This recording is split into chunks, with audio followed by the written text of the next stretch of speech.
Hi guys, Hunter Whopper here, and welcome back to the 12 Dramatic Readings of Christmas. Let's get into it.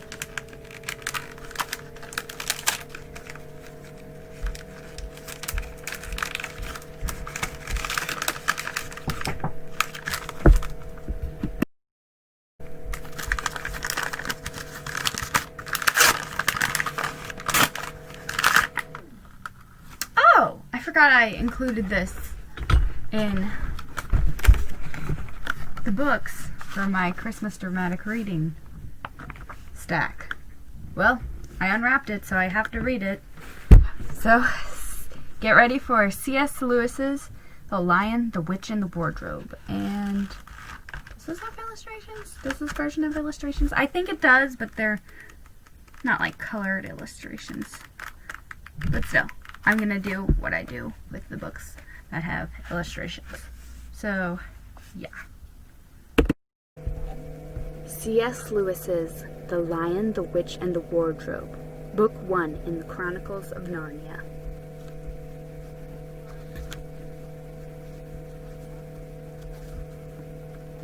With pictures adapted from illustrations by Pauline Bayes.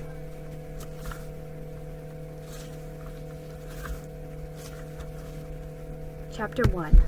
Lucy looks into a wardrobe. Once there were 4 children whose names were Peter, Susan, Edmund, and Lucy. The story is about something that happened to them when they were sent away from London during the war because of the air raids. They were sent to the house of an old professor who lived in the heart of the country, 10 miles from the nearest railway station and 2 miles from the nearest post office. He had no wife, and he lived in a very large house with a housekeeper called Mrs. Macready and 3 servants. Their names were Ivy, Margaret, and Betty, but they do not come into the story much. He himself was a very old man with shaggy white hair, which grew over most of his face as well as on his head, and they liked him almost at once. But on the first evening, when he came out to meet them at the front door, he was so odd-looking that Lucy, who was the youngest, was a little afraid of him, and Edmund, who was the next youngest, wanted to laugh and had to keep pretending he was blowing his nose to hide it. As soon as they had said good night to the professor and gone upstairs on the first night, the boys came into the girls' room and they all talked it over. "We've fallen on our feet, and no mistake," said Peter. "This is going to be perfectly splendid. That old chap will let us do anything we like." "I think he's an old dear," said Susan. "Oh, come off it," said Edmund, who was tired and pretending not to be tired, which always made him bad-tempered. "Don't go on talking like that." "Like what?" said Susan. "And anyway, it's time you were in bed." "Trying to talk like Mother," said Edmund. "And who are you to say when I'm going to bed? Go to bed yourself." "Hadn't we all better go to bed?" said Lucy. There's sure to be a row if we're heard talking here." "No, there won't be," said Peter. "I tell you, this is the sort of house where nobody's going to mind what we do. Anyway, they won't hear us. It's about 10 minutes walk from here down to the dining room, and any amount of stairs and passages in between." "What's that noise?" said Lucy suddenly. It was a far larger house than she had ever been in before, and the thought of all those long passages and rows of doors leading into empty rooms was beginning to make her feel a little creepy. "It's only a bird, silly," said Edmund. "It's an owl," said Peter. "This is going to be a wonderful place for birds. I shall go to bed now. I say, let's go and explore tomorrow. You might find anything in a place like this. Did you see those mountains as we came along? And the woods? There might be eagles. There might be stags. There might be hawks." "Badgers," said Lucy. "Snakes," said Edmund. "Foxes," said Susan. But when next morning came, there was a steady rain falling so thick that when you looked out of your window you could see neither the mountains nor the woods nor even the stream in the garden. "Of course it would be raining," said Edmund. They had just finished breakfast with the professor and were upstairs in the room he had set apart for them, a long, low room with 2 windows looking out in one direction and 2 in the other, in another. "Do stop grumbling, Ed," said Susan. 10 to 1, it'll clear up in an hour or so. And in the meantime, we're pretty well off. There's a wireless and lots of books."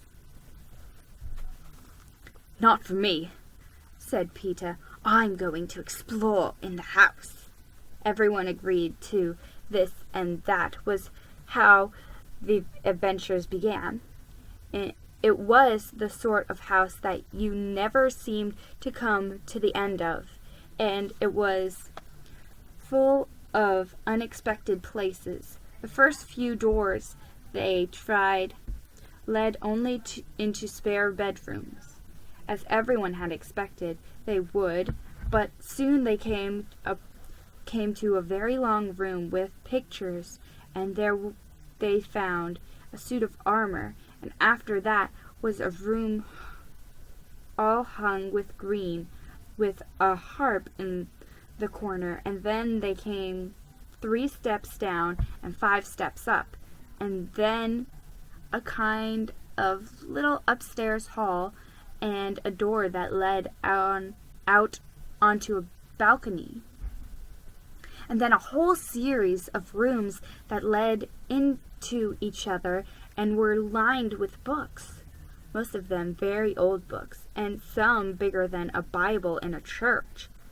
And shortly after that they looked into a room that was quite empty except for one big wardrobe, the sort that has a looking glass in the door. There was nothing else in the room at all except a dead blue bottle on the windowsill. "Nothing there," said Peter, and they all trooped out again, all except Lucy. She stayed behind because she thought it would be worthwhile trying the door of the wardrobe, even though she felt almost sure that it would be locked. To her surprise, it opened quite easily, and 2 mothballs dropped out. Looking into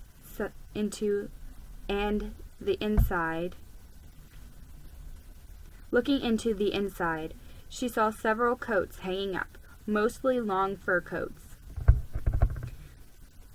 There was nothing Lucy liked so much as the smell and feel of fur. She immediately stepped into the wardrobe and got in among the coats and rubbed her face against them, leaving the door open.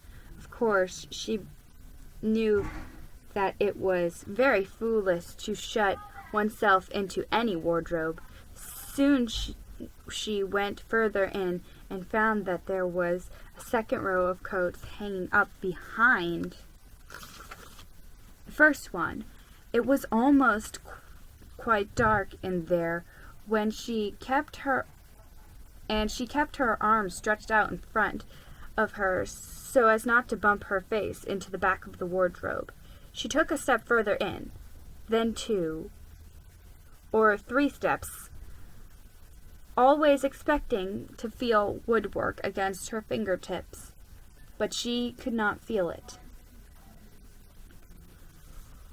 "This must be a simply enormous wardrobe," thought Lucy, going still further in and pushing the soft folds of the coats aside to make room for her. Then she noticed that there was something crunching under her feet. "I wonder, is that more mothballs?" she thought, stooping down to feel with her hands. But instead of feeling the hard, smooth wood of the floor of the wardrobe, she felt something soft and powdery and extremely cold.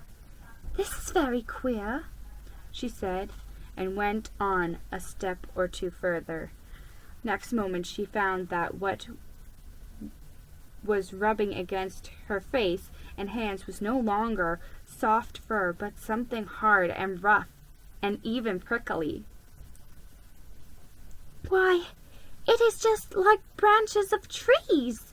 exclaimed Lucy.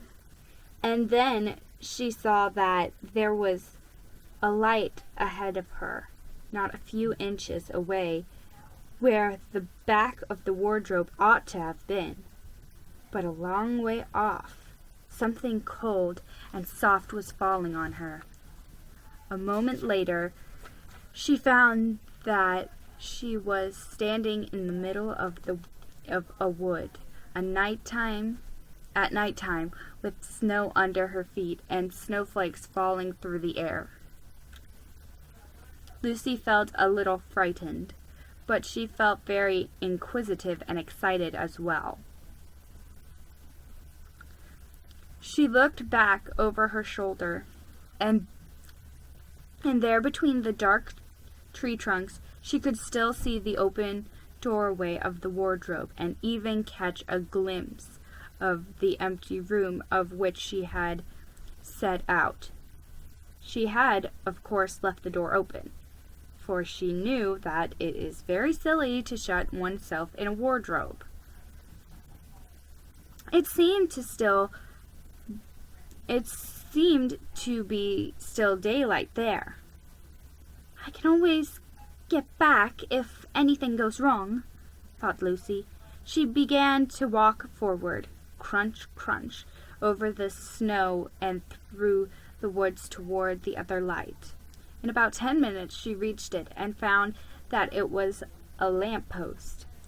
As she stood looking at it, wondering why there was a lamp-post in the middle of a wood and wondering what to do next, she heard a pitter-patter of feet coming towards her, and soon after that a very strange person stepped out from among the trees into the light of the lamp-post.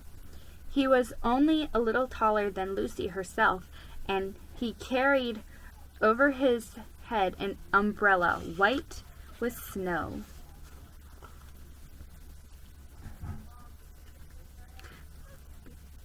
From the waist up, he was like a man, but his legs were shaped like a goat's. The hair on them was glossy black, and instead of feet he had goat's hoofs.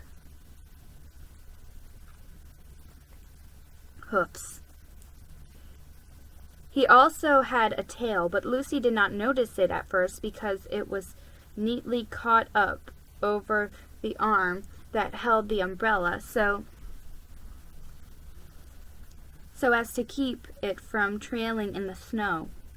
He had a red woolen muffler around his neck, and his skin was rather reddish too. He had a strange but pleasant little face, with a short pointed beard and curly hair. and out of the hair there stuck 2 horns on each side of his forehead. One of his hands, as I have said, held the umbrella. In the other arm he carried several brown paper parcels. What with the parcels and the snow, it looked just as if he had been doing his Christmas shopping. He was a fawn, and when he saw Lucy, he gave such a start of surprise that he dropped all of his partners. "Goodness gracious me!" exclaimed the fawn. Chapter 2. What Lucy Found There. "Good evening," said Lucy, but the fawn was so busy picking up his parcels that at first he did not reply. When he had finished, he made her a little bow. Good evening, said the fawn. Excuse me. I don't mean to be inquisitive, but should I be right in thinking that you are a daughter of Eve? My name's Lucy, said she, not quite understanding him. But you are, forgive me, are you what they call a girl? Asked the fawn. Of course I'm a girl, said Lucy. Are you, in fact, human? Of course I'm human, said Lucy, still a little puzzled. To be sure, said the fawn. How stupid of me, but I've never seen a son of Adam or a daughter of Eve before. I am delighted, that is to say. And then he stopped, as if he had been going to say something he had not intended, but had remembered in time. Delighted, he went on. Allow me to introduce myself. My name is Thomas. I'm very pleased to meet you, Mr. Tumnus, said Lucy. And may I ask, O Lucy, daughter of Eve, said Mr. Tumnus, how you have come into Narnia? Narnia? What's that? Said Lucy. This is the land of Narnia, said the fawn. Where we are now, all that lies between the lamppost and the great castle of Cair Paravel on the eastern sea, and you have come from the wild woods of the west. I got in through the wardrobe in the spare room, said Lucy. Said Mr. Thomas in rather melancholy voice. If only I had worked harder at geography when I was a little fawn, I should no doubt know all about those strange countries. It is too late now. But they aren't countries at all, said Lucy, almost laughing. It's only just back there. At least, I'm not sure. It's summer there. Meanwhile, said Mr. Tumnus, it is winter in Narnia, and has been for ever so long, and we shall both catch cold if we stand here talking in the snow. Daughter of Eve from far land of Spa-oom, where eternal summer reigns around the bright city of Wardrobe, how would it be if you came and had tea with me? Thank you very much, Mr. Tumnus, said Lucy. But I was wondering whether I ought to be getting back. It's only just around the corner, said the fawn. And there'll be a roaring fire, and toast, and sardines, and cake. Well, it's very kind of you, said Lucy, but I shan't be able to stay long. If you only take my arm, daughter of Eve, said Mr. Tumnus, I shall be able to hold the umbrella over both of us. That's the way, Now, off we go." And so Lucy found herself walking through the wood arm in arm with this strange creature, as if they had known one another all their lives. They had not gone far before they came to a place where the ground came rough, and there were rocks all about, and the hills up, the little hills down. At the bottom of one small valley, Mr. Tumnus turned suddenly aside, as if he were going to walk straight into an unassumingly large rock. But at the last moment, Lucy found he was leading her into the entrance of a cave. As soon as they were inside, she found herself blinking in the light of a wood fire. Then Mr. Tumnus stooped and took a flaming piece of wood out of the fire with a neat little pair of tongs and lit the lamp. "Now we shan't be long," he said, and immediately put a kettle on. Lucy thought she had never been in a nicer place. It was a little dry, clean cave of reddish stone, with a carpet on the floor and 2 little chairs. "One for me and one for a friend," said Mr. Tumnus. "And a table and a dresser and a mantelpiece over the fire, and above that a picture of an old faun with a gray beard. In one corner there was a door which Lucy thought must lead to Mr. Tumnus's bedroom, and on one wall was a shelf full of books.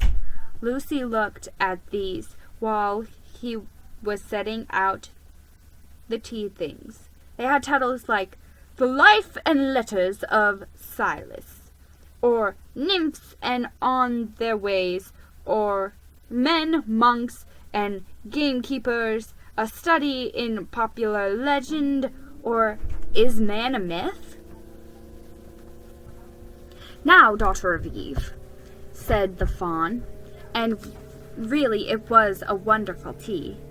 There was a nice brown egg, lightly boiled, for each of them, and then sardines on toast, and then buttered toast, and then toast with honey, and then a sugar-topped cake. And then Lucy was tired of eating. And when Lucy was tired of eating, the faun began to talk. He had wonderful tales to tell of life in the forest. He told about the midnight dances, and how the nymphs who lived in the wells and the dryads who lived in the trees came out to dance with fauns, about long hunting parties after the milkweed stag, who could give you wishes if you caught him, about feasting and treasure-seeking with the wild red dwarfs in the deep mines and caverns far beneath the forest wood, and then about summer when the woods were green and old Silence on his fat donkey would come to visit them, and sometimes Banchus himself. And then the streams would run with wine instead of water, and the whole forest would give itself up to a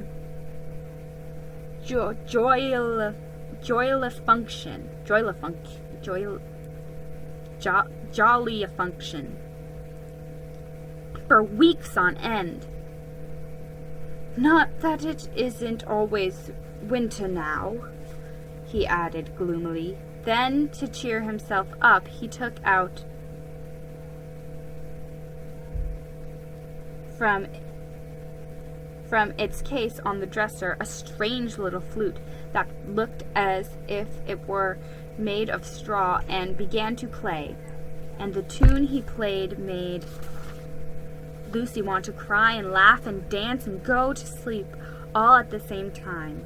It must have been hours later when she shook herself and said, "Oh, Mr. Tumnus, I'm so sorry to stop you, and I do love that tune, but I really must go home. I only meant to stay for a few minutes." "It's no good now, you know," said the fawn, laying down his flute and shaking his head at her very sorrowfully. "No good?" said Lucy, jumping up and feeling rather frightened. "What do you mean?" "I've got to go home at once. The others will be wondering what has happened to me." But a moment later she asked, "Mr. Tumnus, whatever is the matter?" For the fawn's brown eyes had filled with tears, and then the tears began trickling down his cheeks, and soon they were running off the end of his nose, and at last he covered his face with his hands and began to howl. "Mr. Tumnus! Mr. Tumnus!" said Lucy in great distress. Don't! What is the matter? Aren't you well, dear Mr. Tumnus? Do tell me what is wrong." But the fawn continued sobbing as if his heart would break, and even when Lucy went over and put her arms around him and lent him her handkerchief, he would not stop. He merely took the handkerchief and kept on using it, wringing it out with both hands whenever it got too wet to be any more use, so that presently Lucy was standing in a damp patch. "Mr. Tumnus!"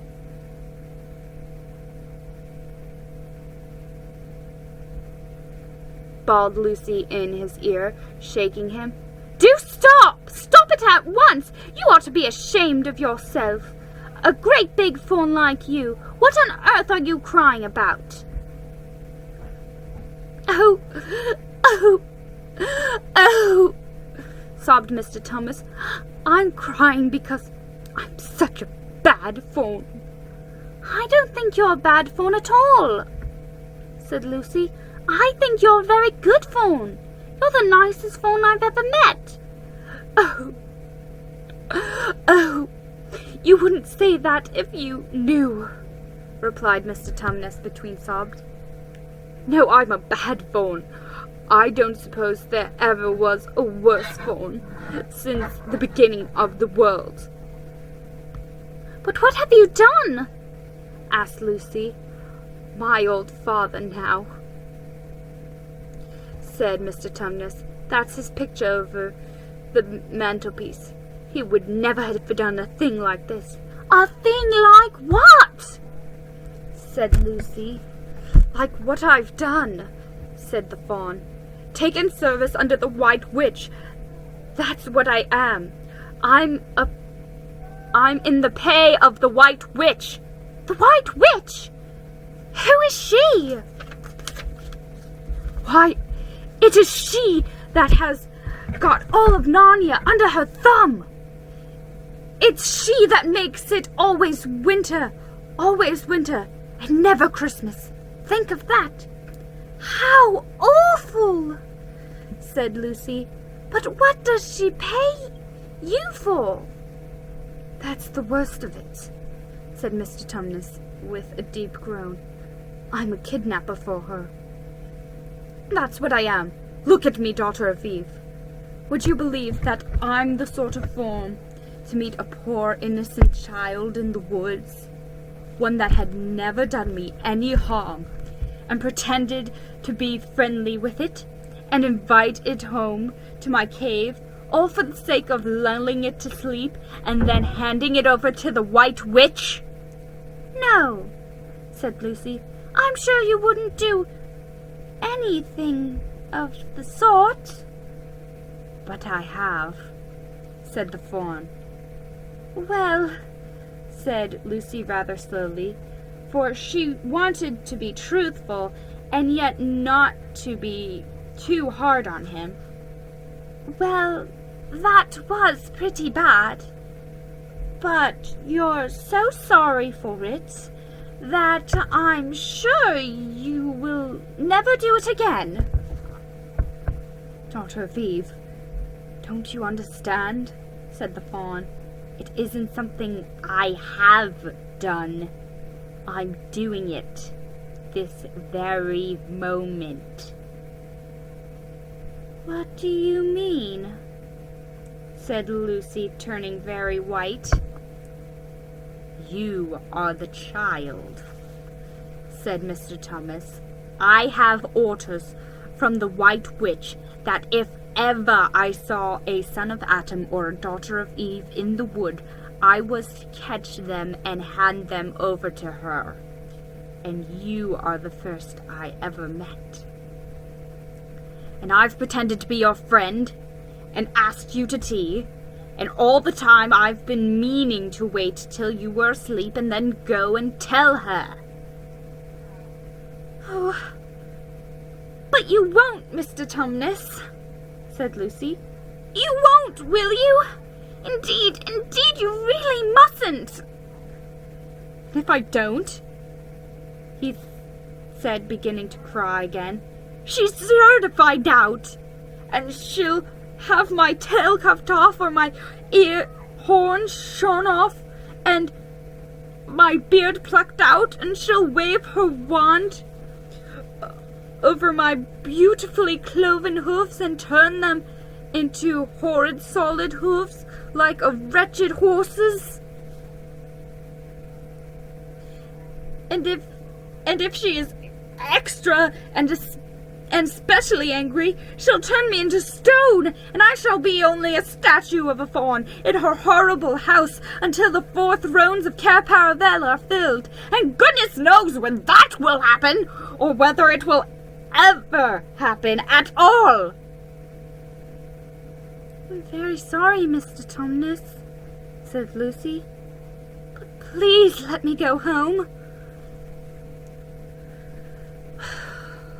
Of course I will, said the fawn. Of course I've got to. I see that now. I haven't known what humans were like before I met you. Of course I can't give you up to that witch. Not now that I know you. But we must be off at once. I'll see you back to the lamppost. I suppose you can find your way from back there to Spaum and Wardrobe. I'm sure I can, said Lucy.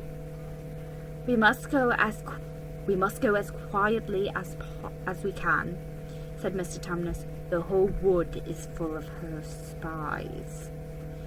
Even some of the trees are on her side. They both got up and left the tea things on the table, and Mr. Tumnus once more put up his umbrella and gave Lucy his arm. And they went out into the snow. The journey back was not at all like a journey to the fawn's cave. They stole along as quickly as they could, without speaking a word, and Mr. Tumnus kept to the darkest places. Lucy was relieved when they reached the lamppost again. Do you know your way from here, Dr. Aviv? Said Tumnus. Lucy looked very hard between the trees and could just see in the distance a patch of light that looked like daylight. Yes, she said. I can see the wardrobe door. Then be off as quick as you can, said the fawn. And can you ever forgive me for what I meant to do? Why, of course I can, said Lucy, shaking him heartily by the hand. And I do hope you won't get into dreadful trouble on my account. Farewell, Dr. Aviv, he said. Perhaps I may keep the handkerchief? Rather, said Lucy, and then ran towards the far-off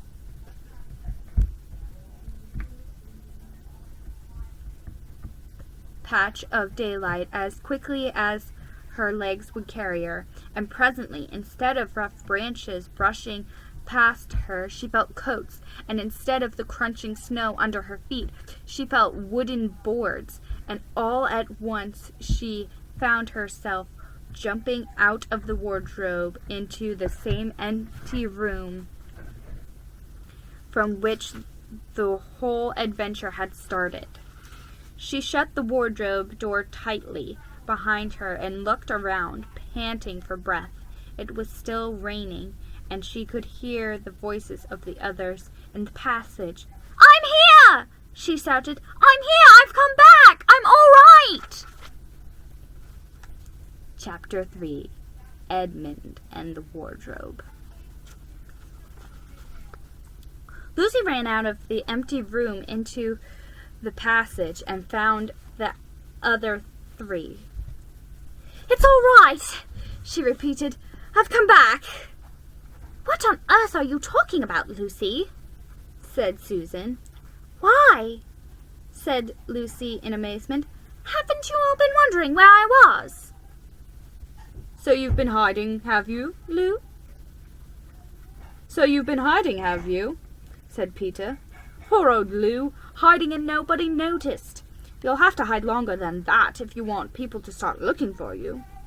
"But I've been away for hours and hours," said Lucy. The others all stared at one another. "Batty," said Edmund, tapping his head. "Quite batty." "What do you mean, Lou?" asked Peter. "What I said," answered Lucy. "It was just after breakfast when I went into the wardrobe, and I've been away for hours and hours, and had tea, and all sorts of things have happened." "Don't be silly, Lucy," said Susan. "We've only just come out of that room a moment ago, and you were there then." "She's not being silly at all," said Peter. "She's just making up a story for fun. Aren't you, Lou? And why wouldn't she?" "No, Peter, I'm not," she said. It's a magic wardrobe.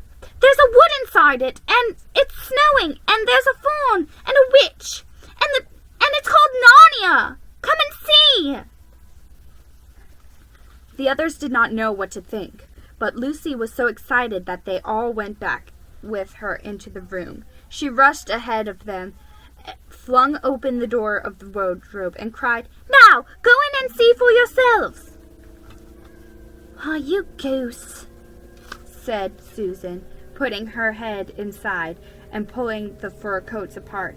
"It's just an ordinary wardrobe. Look, there's the back of it." Then everyone looked in and pulled the coats apart. And they all saw, Lucy herself saw, a perfectly ordinary wardrobe. There was no wood and no snow.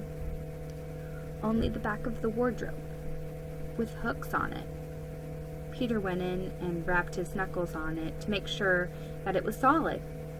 "Jolly old hoax, Lou," he said as he came out again. You have really taken us in. I must admit, we half believed you." "But it wasn't a hoax at all," said Lucy. "Really and truly. It was all different a moment ago. Honestly, it was, I promise." "Come on, Lou," said Peter. "That's going a bit too far. You've had your joke. Hadn't you better drop it now?" Lucy grew very red in the face and tried to say something, though she hardly knew what she was trying to say, and burst into tears. For the next few days, she was very miserable. She could have made it up with the others quite easily at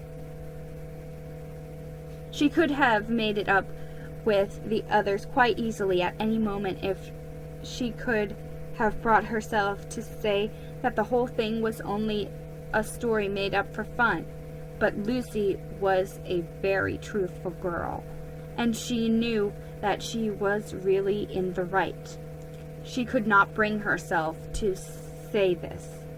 The others, who thought she was telling a lie, and a silly lie too, made her very unhappy. The two elder ones did this without meaning to, but Edmund could be spiteful, and on this occasion he was spiteful. He sneered and jerked at Lucy, and kept on asking her if she'd found any other new countries in other cupboards all over the house. What made it worse was that these days ought to have been delightful. The weather was fine, and they were out of doors from morning till night, bathing, fishing, climbing trees, birds nesting, and lying in the heather. But Lucy could not properly enjoy any of it, and so things went on until the next day. That day, when it came to the afternoon and there was still no sign of a break in the weather, they decided to play hide and seek. Susan was it, and as soon as the others scattered to hide, Lucy went to the room where the wardrobe was. She did not mean to hide in the wardrobe, because she knew that would only set the others talking again about the whole wretched business. But she did want to have one more look inside it, for by this time she was beginning to wonder herself whether Narnia and the fawn had not been a dream. The house was so large and complicated and full of hiding places that she thought she would have time to have one look into the wardrobe and then hide somewhere else. But as soon as she reached it, she heard steps in the passage outside, and then there was nothing for it but to jump into the wardrobe and hold the door closed behind her. She did not shut it properly because she knew that it was very silly to shut oneself into a wardrobe, even if it is not a magic one. Now the steps she had heard were those of Edmund, and he came into the room just in time to see Lucy vanishing into the wardrobe. He at once decided to get into it himself, not because he thought it was a particularly good place to hide, but because he wanted to go on teasing her about her imaginary country. He opened the door there where the coats hanging up as usual, and the smell of mothballs and darkness and silence and no sign of Lucy. She thinks I'm Susan come to catch her, said Edmund to himself, and so she's keeping very quiet in the back. He jumped in and shut the door, forgetting what a very foolish thing it is to do. Then he began feeling about for Lucy in the dark. He had expected to find her in a few seconds, and was very surprised when he did not. He decided to open the door again and let in some light, but he could not find the door either. He didn't like this at all, and began groping wildly in every direction. He even shouted, "Lucy! Lou, where are you? I know you're here." There was no answer, and Edmund notioned that his own voice had a curious sound. Not the sound you expect in a cupboard, but a kind of open-air sound. He also noticed that he was unexpectedly cold. And then he saw a light. "Thank goodness," said Edmund. "The door must have swung open of its own accord." He forgot all about Lucy and went towards the light, which he thought was the open door of the wardrobe. But instead of finding himself stepping out into the spare room, he found himself stepping out from the shadow of the thick, dark fir trees into an open place in the middle of a wood. There was a crisp, dry snow under his feet, and more snow laying on the branches of the trees. Overhead there was a pale blue sky, with sort of sky one sees on a fine winter day. There was a crisp, dry snow under his feet, and more snow laying on the branches of the trees.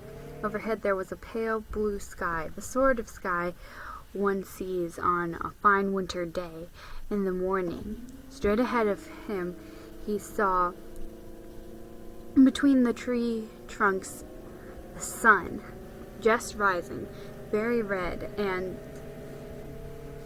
clear. Everything was perfectly still, as if he were the only living creature in that country.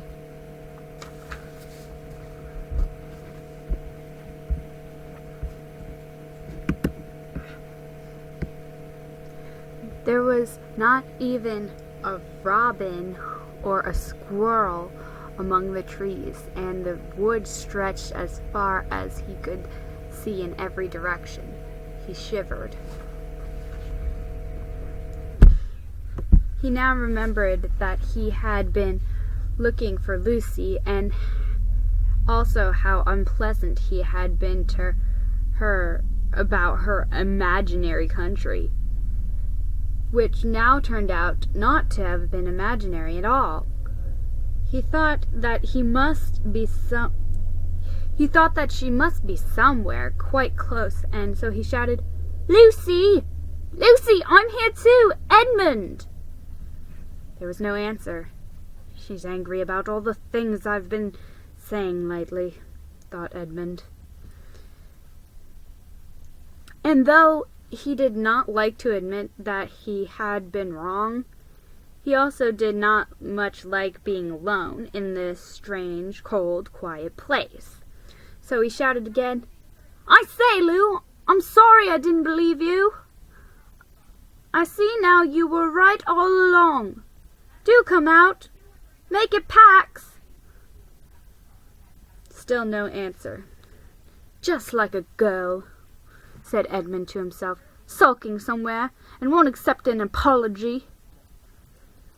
He looked around him again and decided he did not much like this place, and had almost made up his mind to go home when he heard very far off in the woods a sound of bells.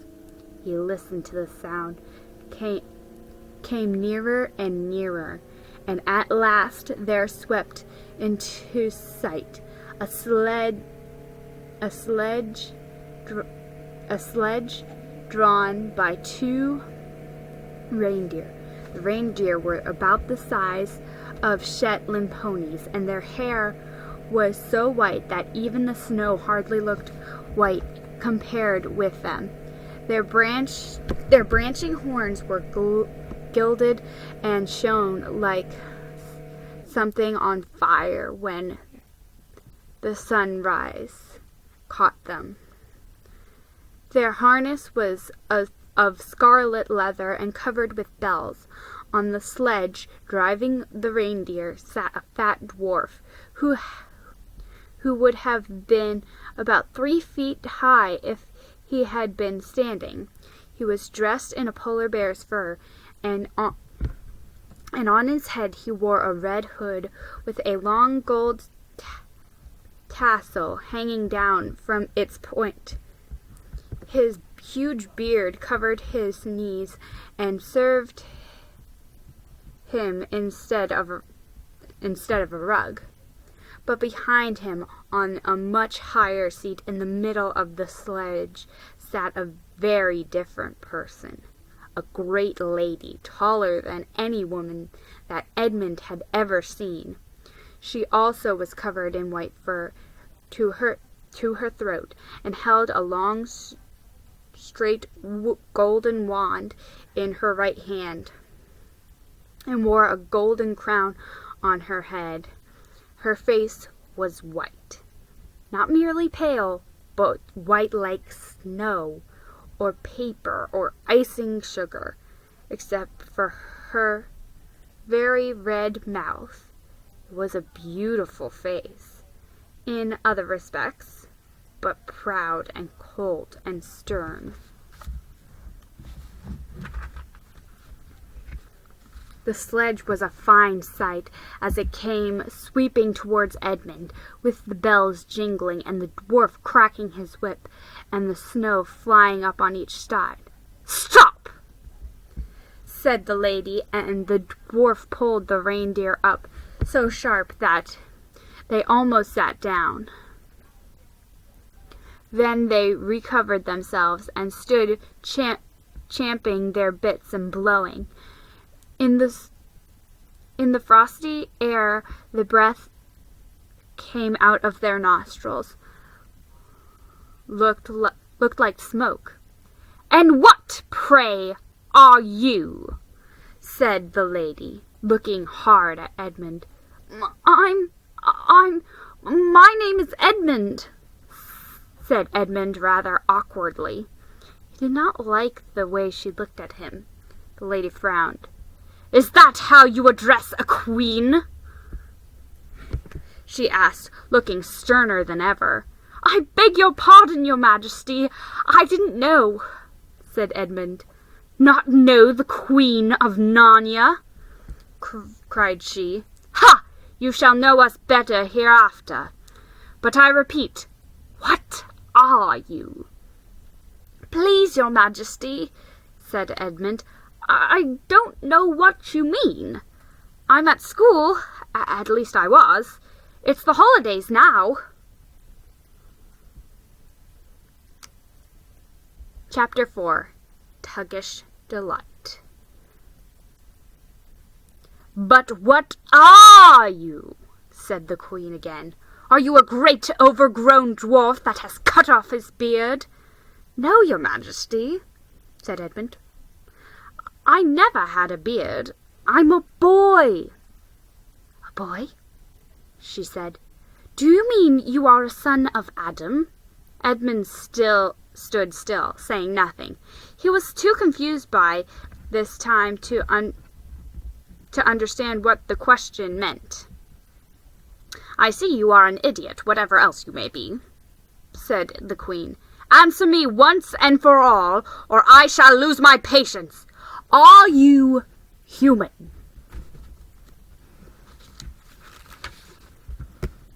"Yes, your majesty," said Edmund. "And how, pray, did you come to enter my dominions?" "Please, your majesty, I came in through a wardrobe." "A wardrobe? What do you mean?" I opened a door, and I just found myself here, your majesty," said Edmund. "Ha!" said the queen, speaking more to herself than to him. A door from the world of men. I have heard of such things. This may wreck all. But he is the only one, and he is easily dealt with." As she spoke these words, she rose from her seat and looked Edmund full in the face, her eyes flaming. At the same moment she raised her wand. Edmund felt sure that she was going to do something dreadful, but he seemed unable to move. Then, just as he gave himself up for lost, she appeared to change her mind. "Oh, my poor child," she said in quite a different voice. "How cold you look. Come and sit with me here on the sledge, and I will put my mantle around you, and we will talk." Edmund did not like this arrangement at all, but he dared not disobey. He stepped onto the sledge and sat at her feet, and she put a fold of her fur mantle around him and tucked it well in. "Perhaps something hot to drink?" said the Queen. "Should you like that?" "Yes, please, your Majesty," said Edmund, whose teeth were chattering. The Queen took from somewhere among her wrappings a very small bottle which looked as if it were made of copper. Then, holding out her arm, she let one drop fall from it onto the snow beside the sledge. Edmund saw the drop for a second in mid-air, shining like a diamond.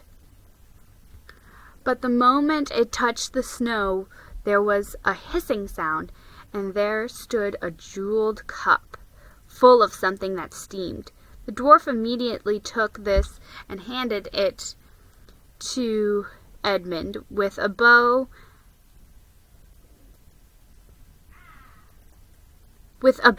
and a smile.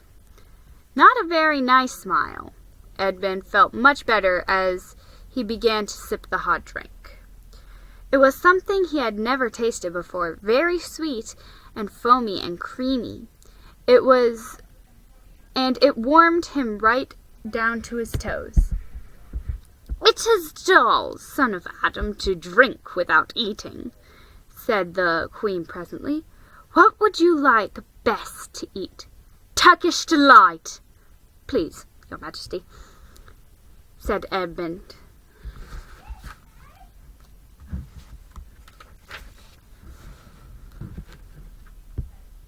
The Queen let another drop fall from the bottle onto the snow, and instantly there appeared a round box tied with green silk ribbon, which when opened, turned out to contain several pounds of the best Turkish delight.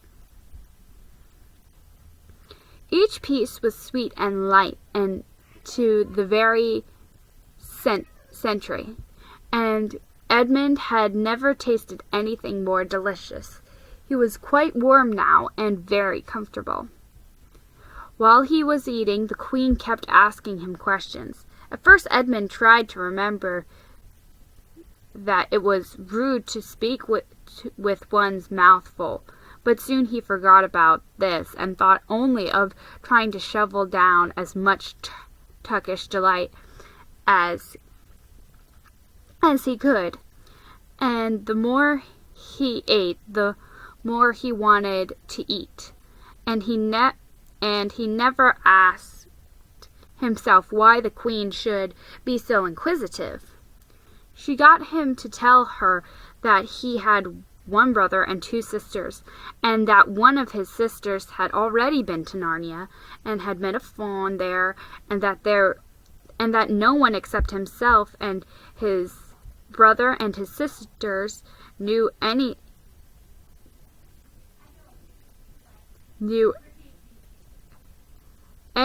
about Narnia. She seemed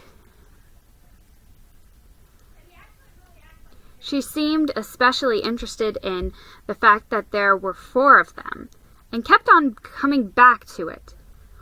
"Are you sure there are just 4 of you?" she asked. "2 sons of Adam and 2 daughters of Eve, neither more nor less." And Edmund, with his mouth full of Turkish delight, kept on saying, Yes, I told you. Yes, I told you that before." And forgetting to call her your Majesty, but she didn't seem to mind. At last, the Turkish delight was all finished, and Edmund was looking very hard at the empty box and wishing that she would ask him whether he would like some more. Probably the queen knew quite well what he was thinking, for she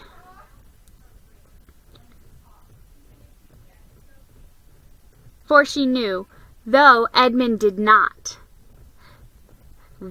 that this was enchanted Turkish delight, and that anyone who had once tasted it would want more and more of it, and would, even if they were allowed, go on eating it till they killed themselves. But she did not offer him any more. Instead, she said to him, "Son of Adam, I should so much like to see your brother and your 2 sisters. Will you bring them to me?" "I'll try," said Edmund, still looking at the empty box. "Because if you did come again, bringing them with you, of course, I'd be able to give you some more Turkish delight. I can't do it now. The magic will only work once. In my own house, it would be another matter."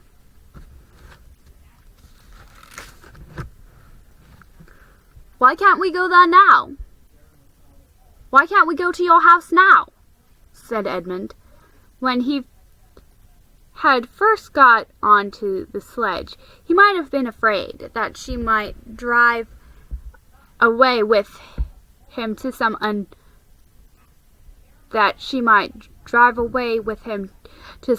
unknown place from which he would not be able to get back.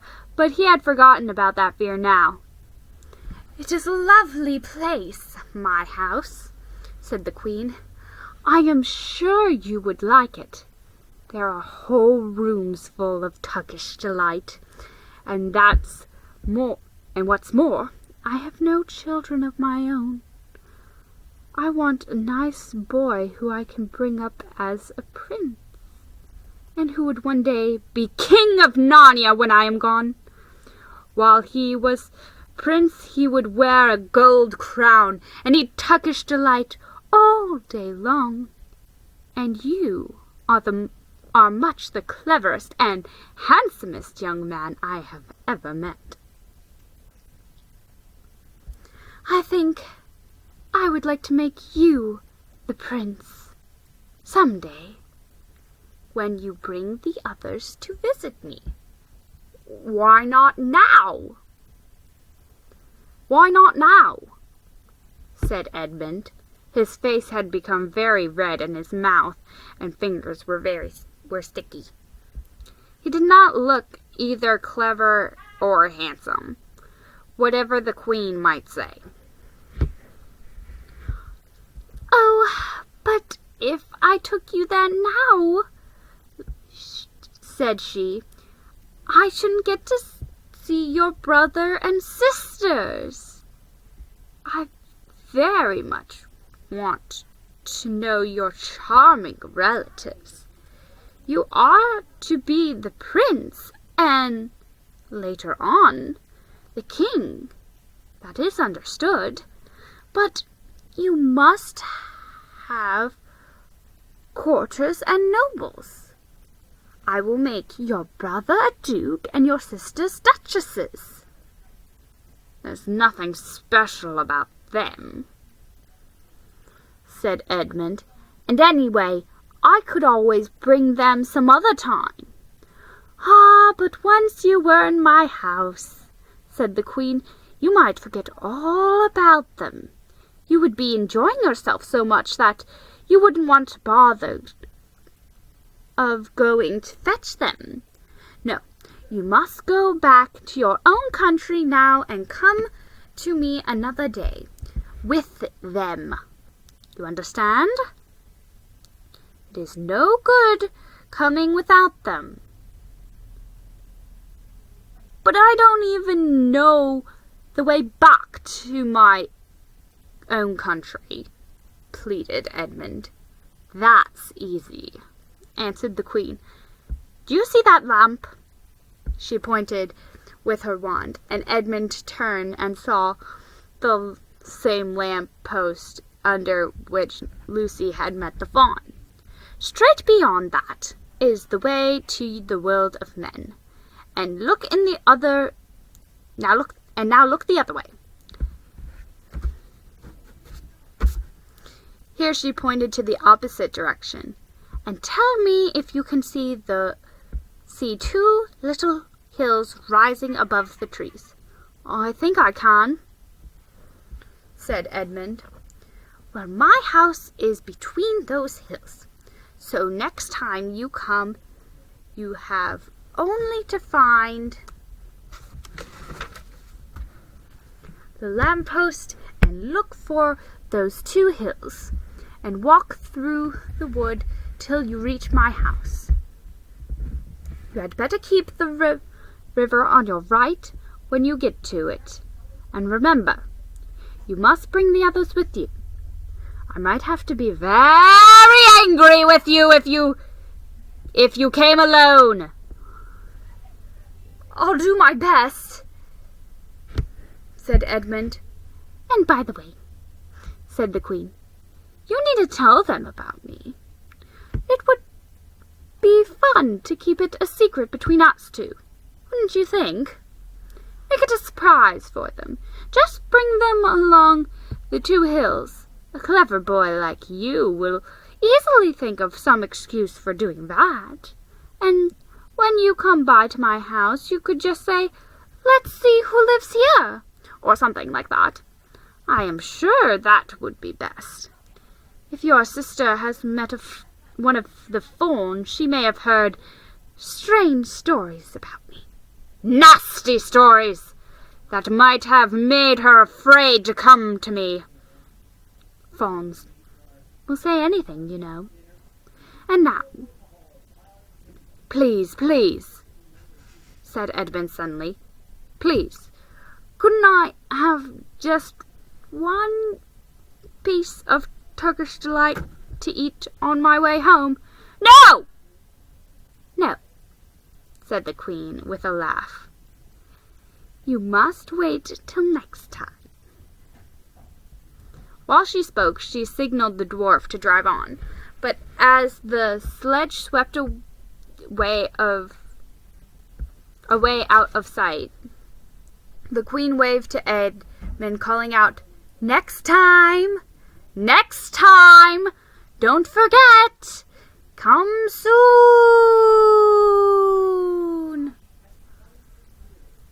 Edmund was still staring after the sledge when he heard someone calling his own name. And looking around, he saw Lucy coming towards him from another part of the wood. "Oh, Edmund!" she cried. "So you've gotten too! Isn't it wonderful? And now—" "All right," said Edmund. "I see you were right, and it is a magic wardrobe after all. I'll say I'm sorry if you like. But where on earth have you been all this time? I've been looking everywhere for you." "If I'd known you had gotten in, I'd have waited for you," said Lucy, who was too happy and excited to notice how snappishly Edmund spoke and how flushed and strange his face was. "I've been having lunch with dear Mr. Tumnus, the Fawn, and he's very well, and the White Witch has done nothing to him for letting me go, so he thinks she can't have found out, and perhaps everything is going to be all right after all." "The White Witch?" said Edmund. "Who's she?" "She's a perfectly terrible person," said Lucy. "She calls herself the Queen of Narnia, though.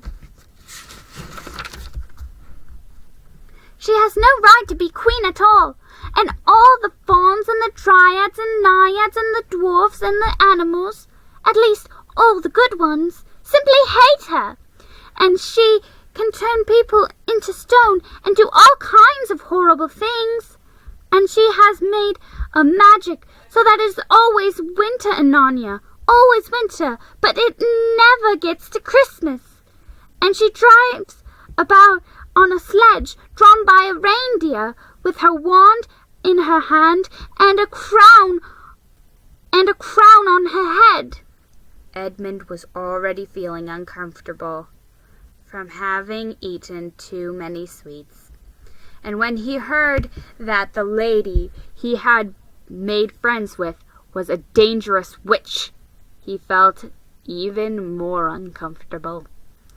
But he still wanted to taste that Turkish delight again, more than he wanted anything else. "Who told you all that stuff about the White Witch?" he said. "Mr. Thomas the Fawn," said Lucy. You can't always believe what fawns say," said Edmund, trying to sound as if he knew far more about them than Lucy. "Who says so?" asked Lucy. "Everyone knows it," said Edmund. "Ask anybody you like, but it's pretty poor sport standing here in the snow. Let's go home." "Yes, let's," said Lucy. "Oh, Edmund, I am glad you've got into. The others will have to believe in Narnia now that both of us have been here. What fun it will be!" But Edmund secretly thought that it would not be as fun for him as for her.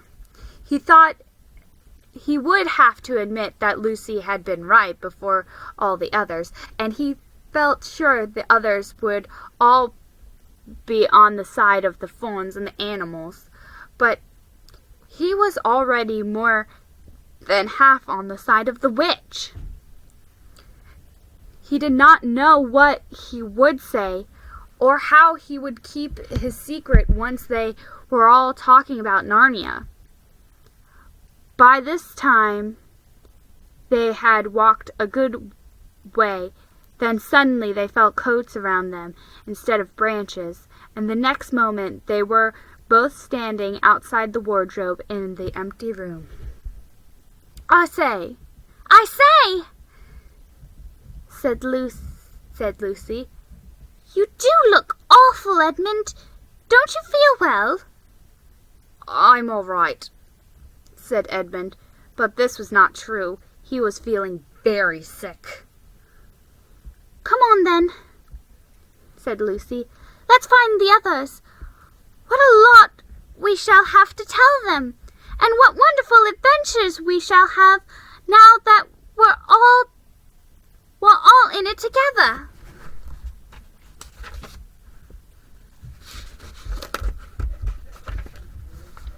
Chapter 5.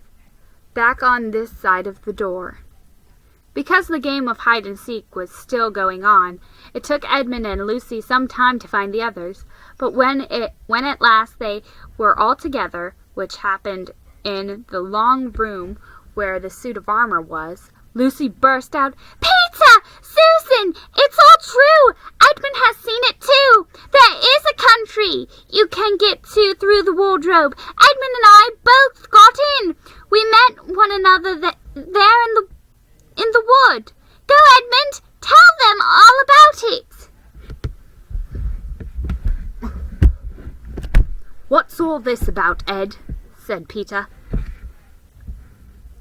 And now we come to one of the nastiest things in the story. Up to that moment, Edmund had been feeling sick and sulky and annoyed with Lucy for being right. But he hadn't made up his mind what to do. When Peter suddenly asked him the question, he decided all at once to do the meanest and most spiteful thing he could think of. He decided to let Lucy down. "Tell us, Ed," said Susan, and Edmund gave a very superior look, as if he were far older than Lucy. There was really only a year's difference. And then a single snigger and said, "Oh yes, Lucy and I have been pretending that all her story about a country in the wardrobe is true. just for fun. Of course, there's nothing really there." Poor Lucy gave him one look and rushed out of the room. Edmund, who was becoming a nastier person every minute, thought that he had scored a great success, and went on at once to say, "There she goes again. What's the matter with her? What's the worst of young kids? That's the worst of young kids. They always—" "Look here," said Peter, turning on him savagely. "Shut up! You've been perfectly beastly to Lou ever since she started this nonsense about the wardrobe, and now you go on playing games with her about it and setting her off. Again, I believe you did it simply out of spite." "But it's all nonsense," said Edmund, very taken back. "Of course it's all nonsense," said Peter. "That's just the point. Lou was perfectly all right when we left home, but since we've been down here she seems to be either going queer in the head or else turning into a most frightful liar. But whichever it is, what good do you think you'll do by jeering and nagging her at her one day and encouraging her the next?" I thought, said Edmund, but he couldn't think of anything to say. You didn't think anything at all," said Peter. "It's just spite. You've always liked being beastly. To anyone smaller than yourself. We've seen that at school before now." "Do stop it," said Susan. "It won't make things any better having a row between you two. Let's go find Lucy." It was not surprising that when they found Lucy a good deal later, everyone could see that she had been crying. Nothing they could say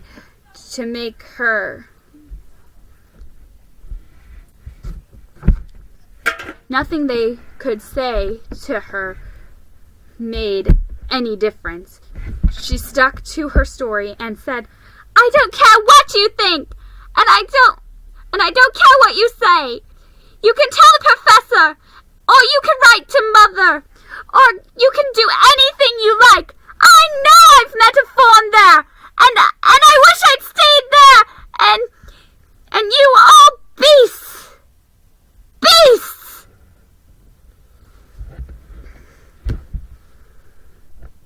It was an unpleasant evening.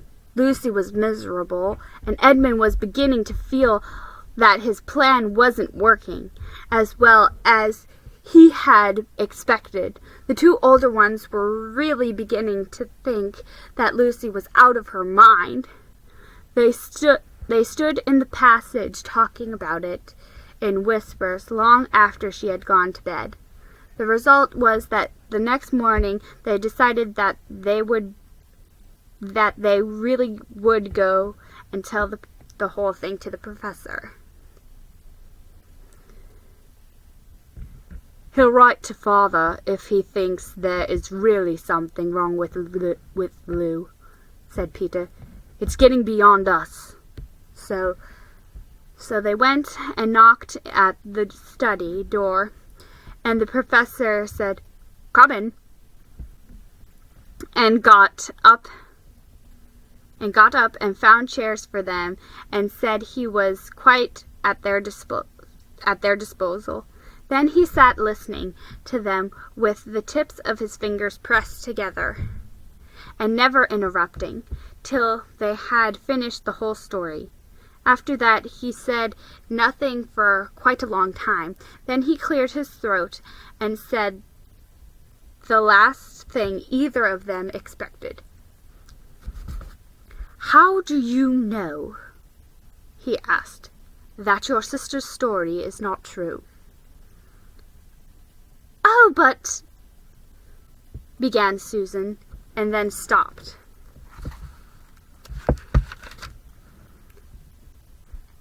Anyone could see from the old man's face that he was perfectly serious. Then Susan pulled herself together and said, "But Edmund said they had only been pretending." "That is a point," said the professor, "which certainly deserves consideration. Very careful consideration. For instance, if you will excuse me for asking the question, does your experience lead you to regard your brother or your sister as the more reliable? I mean, which is more truthful?" "That's just the funny thing about it, sir," said Peter. "Up till now I'd have said Lucy every time." "And what do you think, my dear?" said the professor, turning to Susan. "Well,"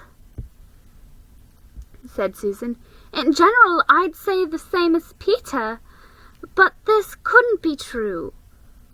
All this about the wood and the thorn." "That is more than I know," said the professor, "and a charge of lying against someone whom you have always found truthful is a very serious thing. A very serious thing indeed." "We were afraid it mightn't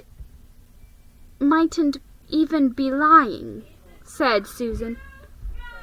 "We thought there might be something wrong with Lucy." "Madness, you mean?"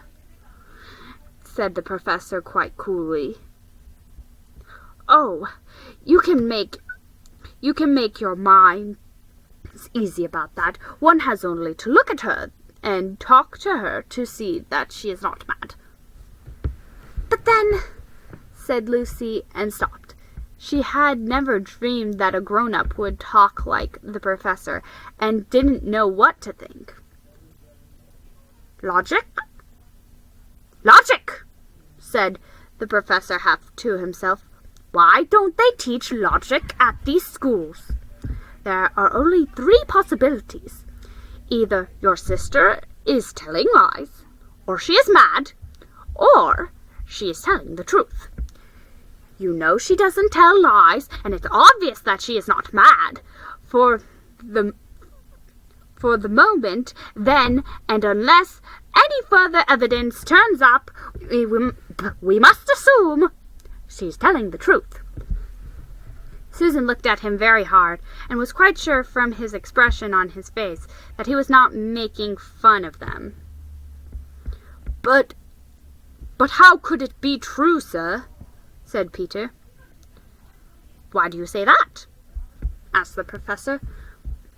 "Well, for one thing," said Peter, "if it was real, why doesn't everyone find this country every time they go to the wardrobe? I mean, there was nothing there when we looked. Even Lucy didn't pretend there was." "What has that to do with it?" said the professor. "Well, sir, if things are real, they're there all the time."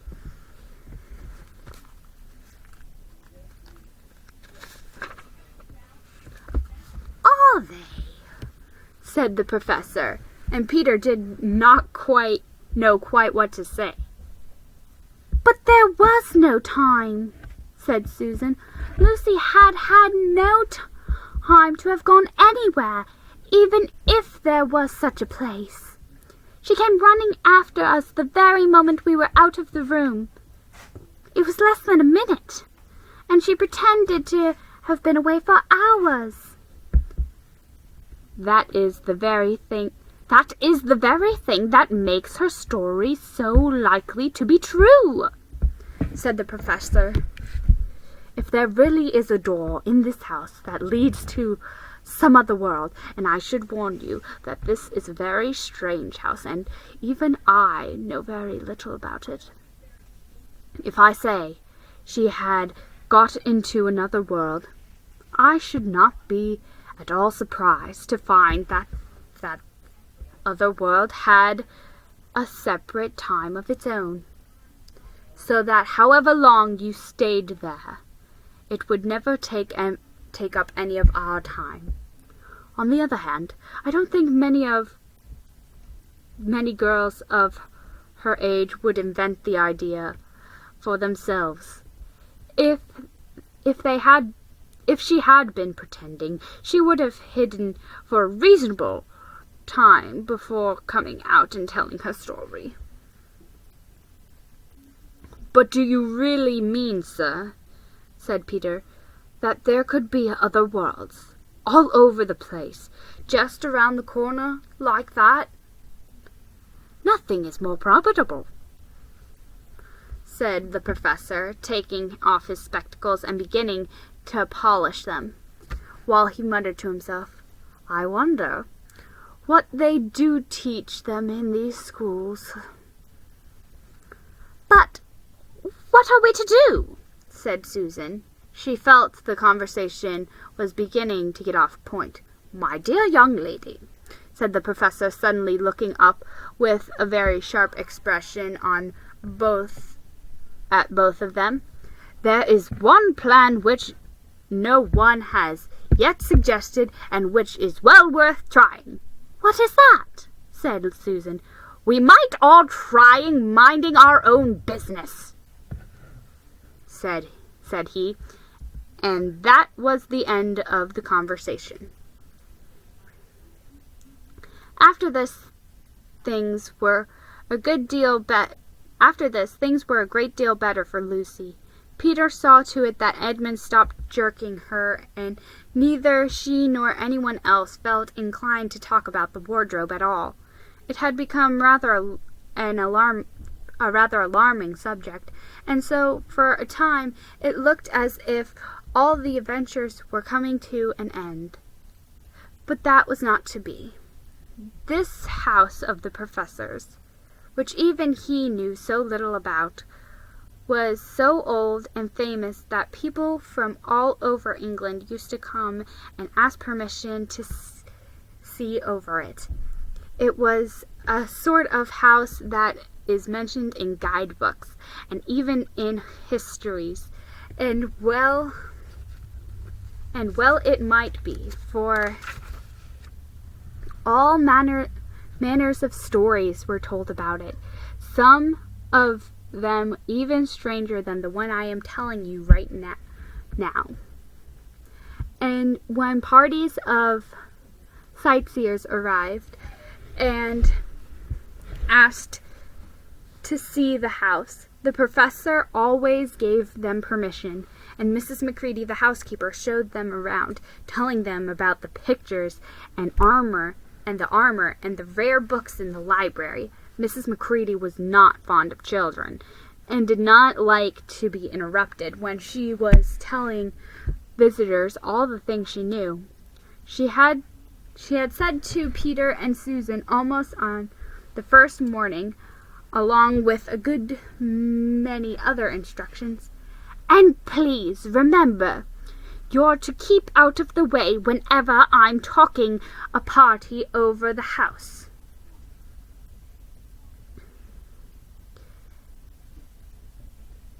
Just as if any of us would want to waste half the morning trailing around with a crowd of strange grown-ups, said Edmund. And the other three thought the same. That was how the adventures began for the second time. A few mornings later, Peter and Edmund were looking at the suit of armor and wondering if they could take it to bits, when the two girls rushed into the room and said, Look out! Here comes the Macready and a whole gang with her. Sharp's the word, said Peter, and all four of them made off through the door at the far end of the room.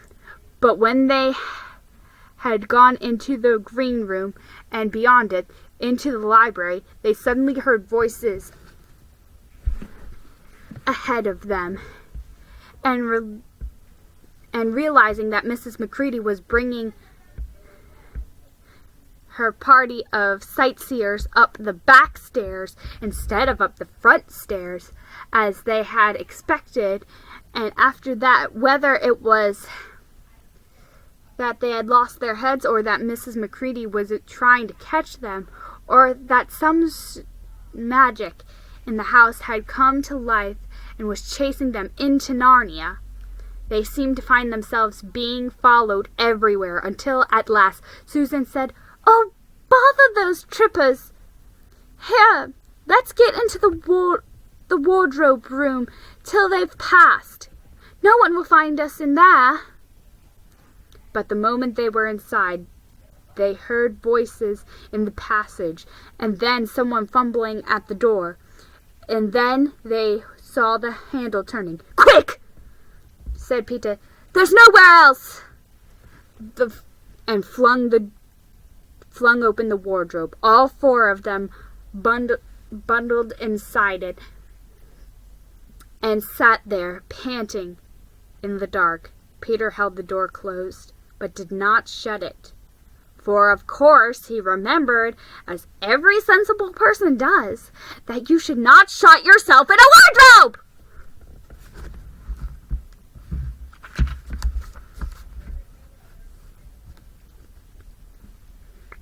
Chapter 6.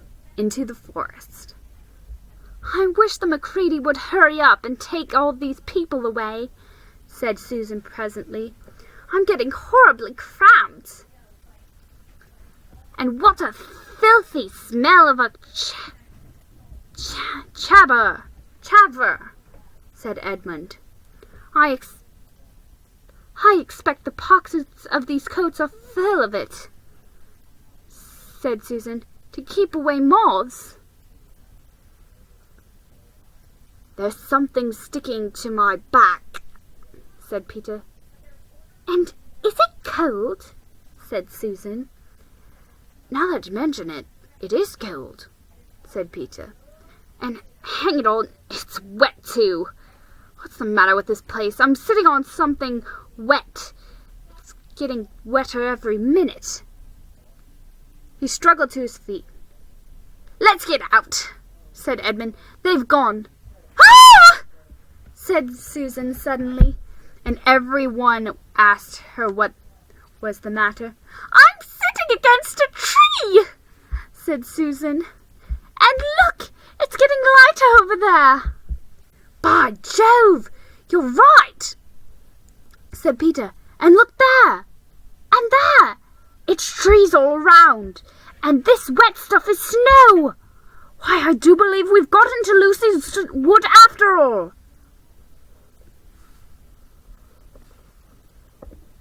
And now there was no mistaking it, and all four children stood blinking in the daylight of a winter day. Behind them, their coats hanging on pegs. In front of them were snow-covered trees.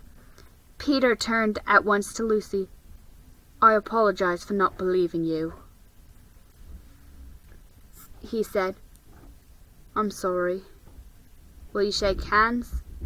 "Of course," said Lucy, and did. "And now," said Susan, "what do we do next?" "Do?" said Peter. "Why, go and explore the woods, of course." "Ugh!" said Susan, stamping her feet. "It's pretty cold. What about putting on some of these coats?"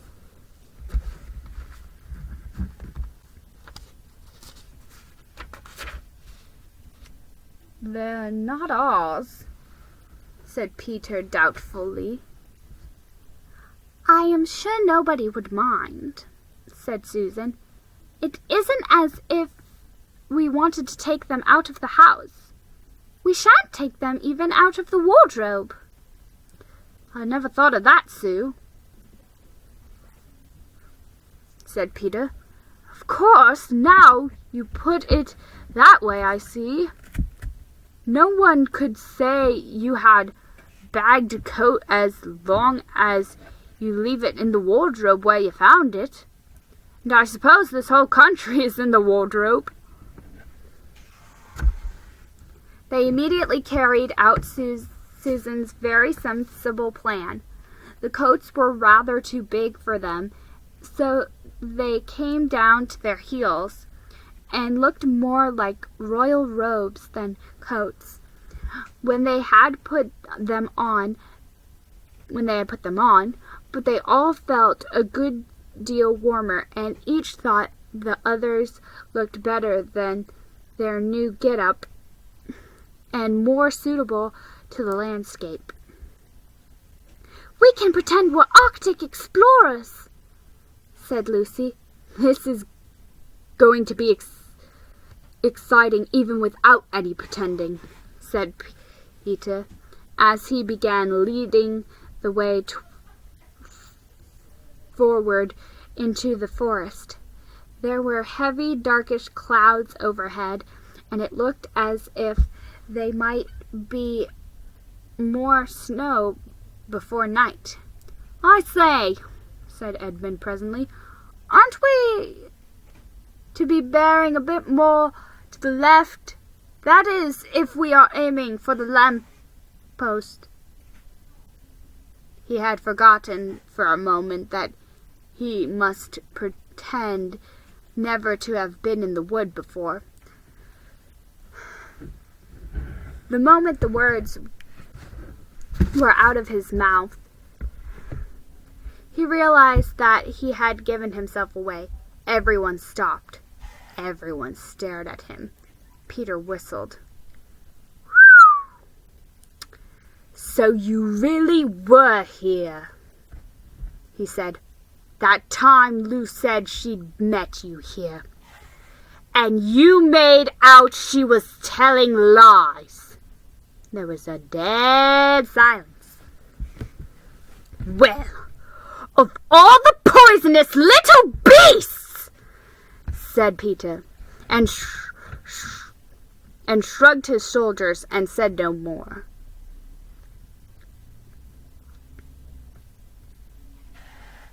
There seemed, indeed, no more to say, and presently the four resumed their journey. But Edmund was saying to himself, "I'll pay you back. I'll pay you all out for this, you pack of stuff-up, self-satisfied prigs." "Where are we going anyway?" said Susan, chiefly for the sake of changing the subject. "I think Lou ought to be the leader," said Peter. Goodness knows she deserves it. Where will you take us, Lou?" "What about going to see Mr. Tumnus?" said Lucy. "He's the nice fawn I told you about." Everyone agreed to this, and off they went, walking briskly and stamping their feet. Lucy proved a good leader. At first she wondered whether she would be able to find the way, but she recognized an odd-looking tree in one place and a stump in another, and brought them on to where the ground became uneven, and into the little valley, and at last to the very door of Mr. Tumnus's cave. But there was a terrible surprise awaited them. The door had been wrenched off its hinges and broken into bits. Inside the cave was dark and cold, and had the damp feel and smell of a place that had not been lived in for several days. Snow had drifted in from the doorway and was heaped on the floor, mixed with something black, which turned out to be charred sticks and ashes from the fire. Someone had apparently flung it about the room and then stamped it out. The crockery lay smashed on the floor, and the picture of the fawn's father had been smashed into shreds with a knife. "This is a pretty good washout," said Edmund. "Not much good coming here." "What is this?" said Peter, Stooping down, he had just noticed a piece of paper which had been nailed through the carpet to the floor. "Is there anything written on it?" asked Susan. "Yes, I think there is," answered Peter, "but I can't read it in this light. Let's get out into the open air." They all went out in the daylight and crowded around Peter as he read out the following words. "The former occupant of these premises, Fawn Tumnus, is under arrest and awaiting his trial on a charge of high treason against Her Imperial High Majesty Jadis, Queen of Narnia. Chatillon of Cair Paravel, Empress of the Lone Islands, etc., also of comforting her said Majesty's enemies, harboring spies, and fraternizing with humans. Signed, Fertus Ulf, Captain of the Secret Police. Long live the Queen." The children stared at each other. "I don't know that I'm going to like this place after all," said Susan. "Who is this Queen, Lou?" said Peter. "Do you know anything about her?" "She isn't a real queen at all," answered Lucy. "She's a horrible witch, the White Witch. Everyone, all the wood people, hate her. She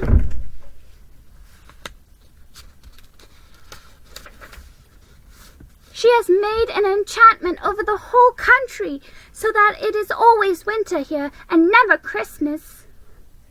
I wonder if there's any point in going on," said Susan. "I mean, it doesn't seem particularly safe here, and it looks as if it won't be much fun either. And it's getting colder every minute, and we've brought nothing to eat. What about just going home?" "Oh, but we can't! We can't!" said Lucy suddenly. "Don't you see? We can't just go home. Not after this. It's all on my account that the poor Fawn has got into this trouble. He hid me from the White Witch and showed me the way back. That's what it means by confronting the Queen's enemies and fraternizing with humans. We simply must try to rescue him." A lot we can do," said Edmund, "when we haven't even got anything to eat." "Shut up, you!" said Peter, who was still very angry with Edmund. "What do you think, Susan?" I've a horrible feeling that Lou is right," said Susan. I don't want to go a step further, and I wish we'd never come. But I think we must try to do something for Mr. whatever his name is. I mean the Fawn."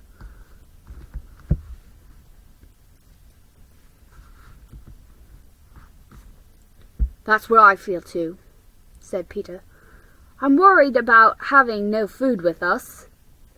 I'd vote for going back and getting something from the larder, only there doesn't seem to be any certainty of getting back into this country again once you've got out of it. I think we'll have to go on." "So do I," said both the girls. "If only we knew where the poor chap was imprisoned," said Peter. They were all still wondering what to do when Lucy said, "Look, there's a robin with such a red breast. It's the first bird I've seen here. I say, I wonder, can birds talk in Narnia? It almost looks as if he wanted to say something to us."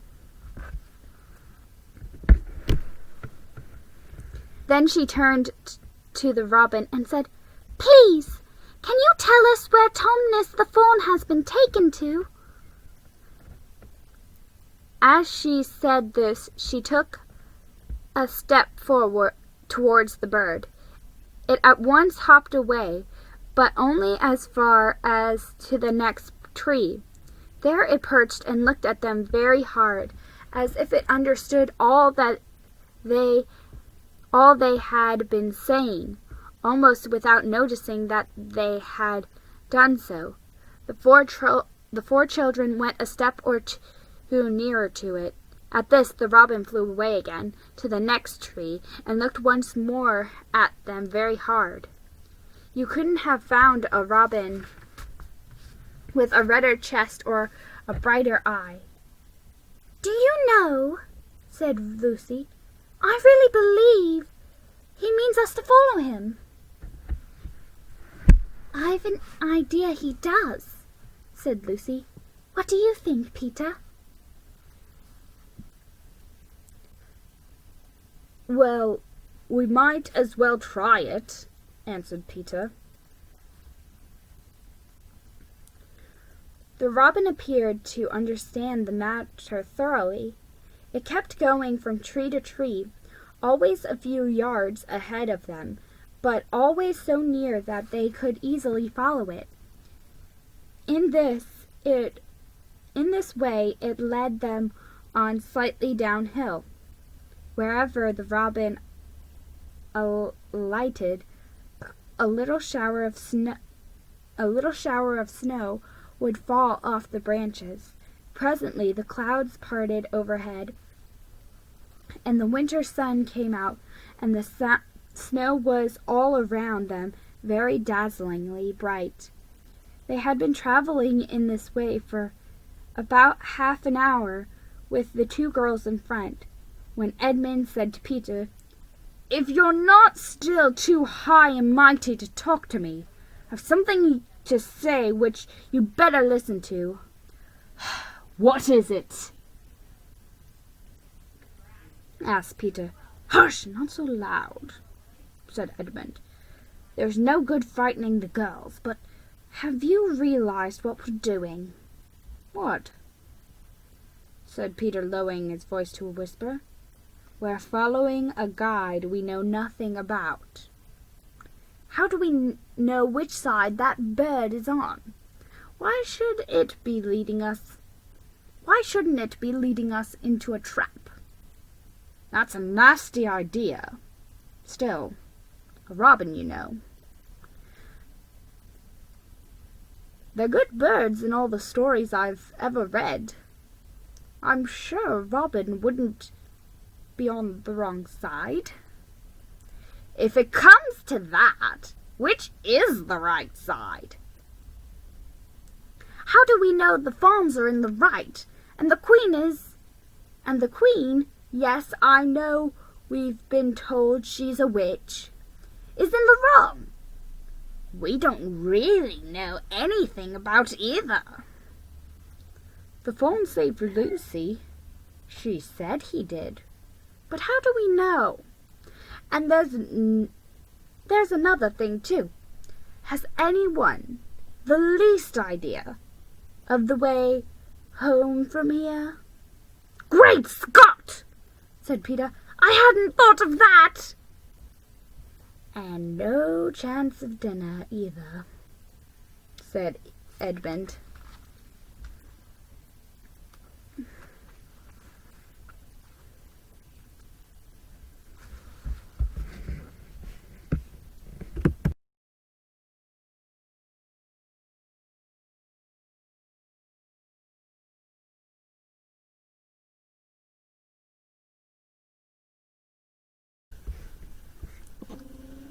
Chapter 7. A Day with the Beavers. While the two boys were whispering behind, both the girls suddenly cried, "Oh!" and stopped. "The robin!" cried Lucy. "The robin! It's flown away!" And so it had, right out of sight. "And now what are we to do?" said Edmund, giving Peter a look which was as much as to say, What did I tell you?" "Shh! Look!" said Susan. "What?" said Peter. "There's something moving among the trees. Over there, to the left." They all stared as hard as they could, and no one felt very comfortable. "There it is again," said Susan presently. "I saw it that time too," said Peter. "It's still there. It's just gone behind that big tree." "What is it?" asked Lucy, trying very hard not to sound nervous. "Whatever is it?" "Whatever it is," said Peter, "it's dodging us. It's something that doesn't want to be seen."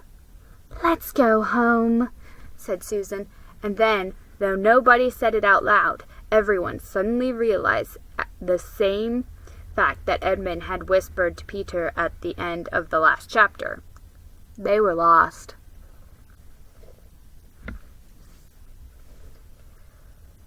"What's it like?"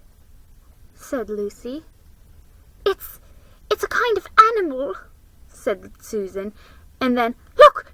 Quick! There it is!"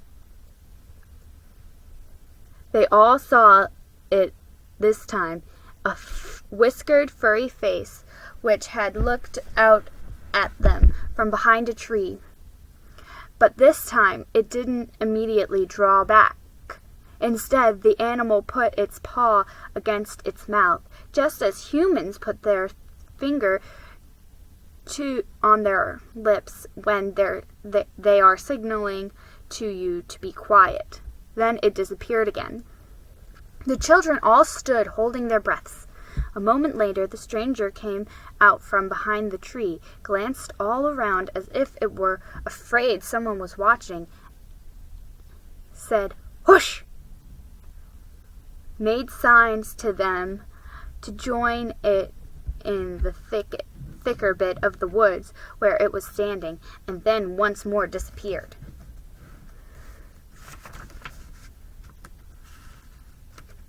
"I know what it is," said Peter. "It's a beaver. I saw it. The tail." "It wants us to go to it," said Susan, "and it is warning us not to make noise." "I know," said Peter. "The question is, are we to go to it or not? What do you think, Lou?" "I think it's a nice beaver," said Lucy. "Yes, but how do we know?" said Edmund. "Shan't we have to risk it?" said Susan. "I mean, it's no good just standing here, and I feel I want some dinner."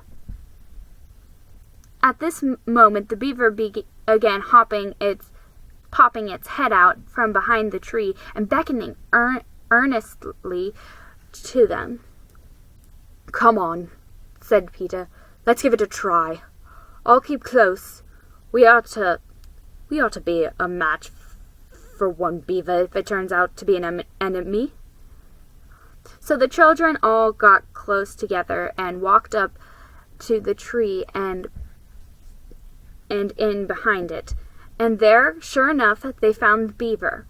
But it still drew back, saying to them in a hoarse, throaty whisper, "Further in, come further in, right in here.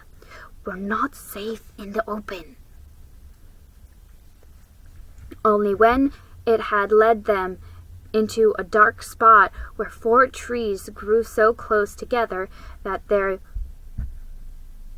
butts met the brown earth and pine needles could be seen underfoot because now snow had been able to fall there, did it begin to talk to them. "Are you the sons of Adam and the daughters of Eve?" it said. "We're some of them," said Peter. "Shh!" said the beaver. "Not so loud. We're not safe even here." "Why, who are you afraid of?" said Peter. There's no one here but ourselves." "There are the trees," said the beaver. "They're always listening. Most of them are on our side, but there are trees that would betray us to her. You know who I mean." And it nodded its head several times. "If it comes to talking about sides," said Edmund, "how do we know your friend?" Not meaning to be rude, Mr. Beaver," added Peter. "But you see, we're strangers." Quite right, said the beaver. "Here is my token." With these words, it held up to them a little white object. They all looked at it in surprise, till suddenly Lucy said, "Oh, of course! It's my handkerchief, the one I gave to poor Mr. Tumnus." "That's right," said the beaver. "Poor fellow. He got wind of the arrest before it actually happened, and handed this over to me. He said that if anything happened to him, I must meet you here and take you on to—" Here the beaver's voice sank into silence, and it gave one or two very mysterious nods, then signaling to the children to stand as close around it as they possibly could, so that their faces were actually tickled by its whiskers. It added in a slow whisper, "They say Aslan is on the move. Perhaps has already landed." And now a very curious thing happened. None of the children knew who Aslan was, any more than you do. But the moment the beaver had spoken these words, everyone felt quite different. Perhaps it has sometimes happened to you in a dream that someone says something which you don't understand, but in the dream it feels as if it had some enormous meaning, either a terrifying one which turns the whole dream into a nightmare, or else a lovely meaning, too lovely to put into words, which makes the dream so beautiful that you remember it all your life and are always wishing you could get into that dream again. It was like that now. At the name of Aslan, each one of the children felt something jump in his inside. Edmund felt a sensation of mysterious horror. Peter felt suddenly brave and adventurous. Susan felt as if some delicious smell or some delightful strain of music had just floated by her. And Lucy got the feeling you have when you wake up in the morning and you realize that it's the beginning of the holidays or the beginning of summer. "And what about Mr. Tumnus?" said Lucy. "Where is he?" "Shh!" said the beaver. "Not here. I must bring you where we can have a real talk, and also dinner." No one except Edmund felt any difficulty about trusting the beaver now, and everyone, including Edmund, was very glad to hear the word dinner. They therefore all hurried along behind their new friend, who led them at the surprisingly quick pace, and always in the thickest parts of the forest, for over an hour. Everyone was feeling very tired and very hungry, when suddenly the trees began to get thinner in front of them, and the ground to fall steeply downhill. A minute later, they came out under the open sky. The sun was still shining, and found themselves looking down on a fine sight.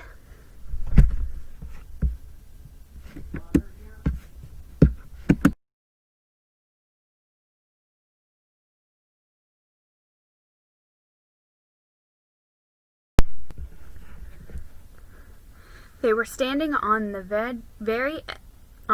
edge of a steep, narrow valley, at the bottom of which ran At least it would have been running if it hadn't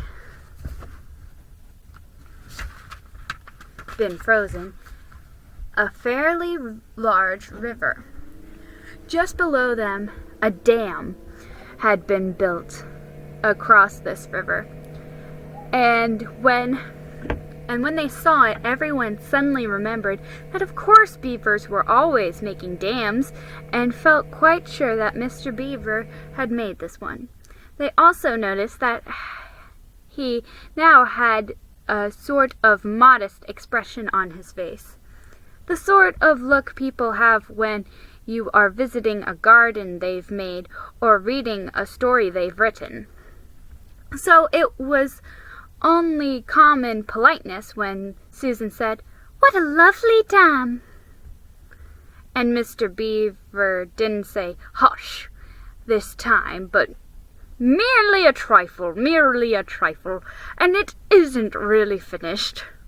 Above the dam there was what ought to have been a deep pool, but was now, of course, a level floor of dark green ice.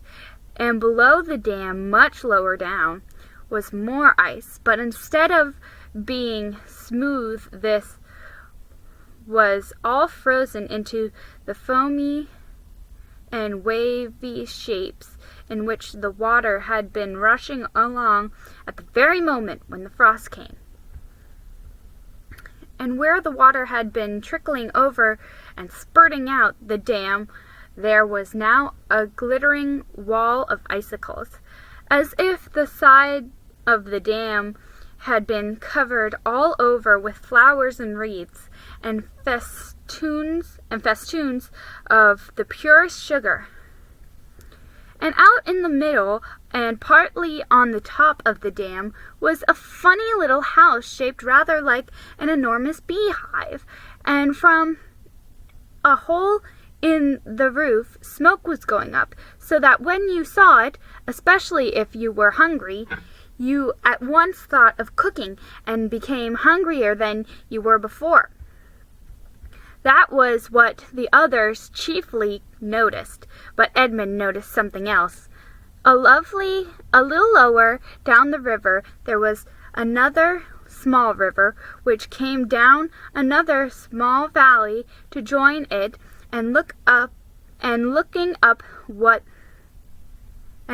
that valley, Edmund could see two small hills, and he was almost sure they were the two hills which the White Witch had pointed out to him when he parted from her at the lamp-post the other day.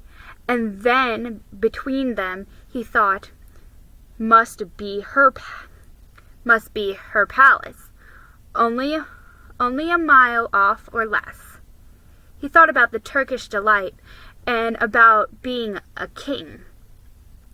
"And I wonder how Peter will like that," he asked himself, and horrible ideas came into his head. "Here we are," said the Beaver, "and it looks as if Mrs. Beaver is expecting us. I'll lead the way, but be careful and don't slip." The top of the dam was wide enough to walk on, though not for humans, a very nice place to walk, because it was covered with ice, and though the frozen pool was level with it on one side, there was a nasty drop to the lower river on the other. Along this route, Mr. Beaver led them single file right out to the middle, where they could look a long way up the river and a long way down it. And when they had reached the middle, they were at the door of the house.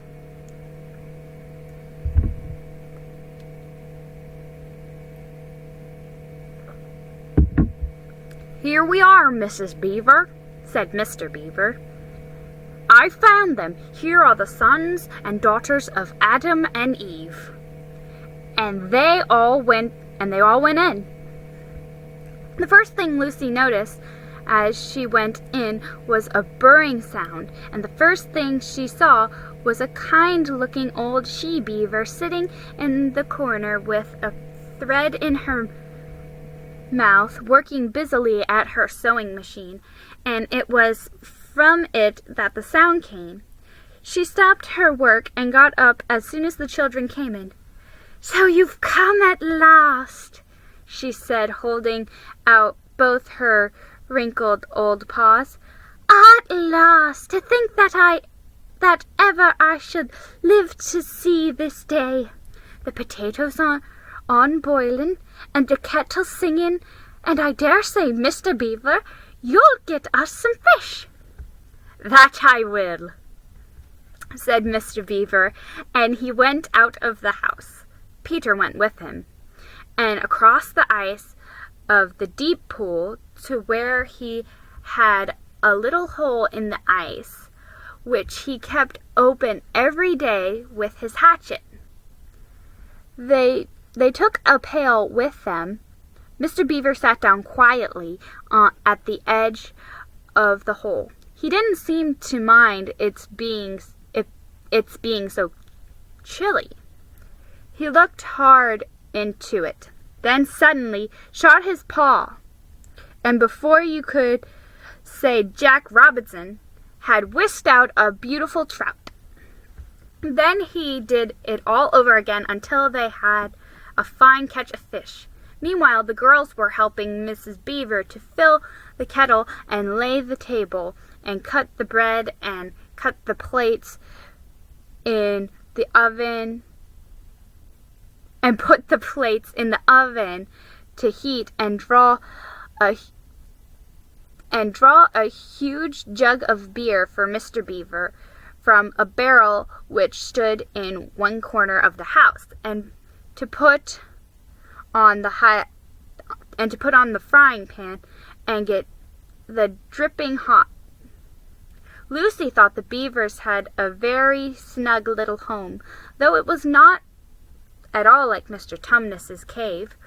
There were no books or pictures, and instead of beds, there were bunks, like on board ship, built onto the wall.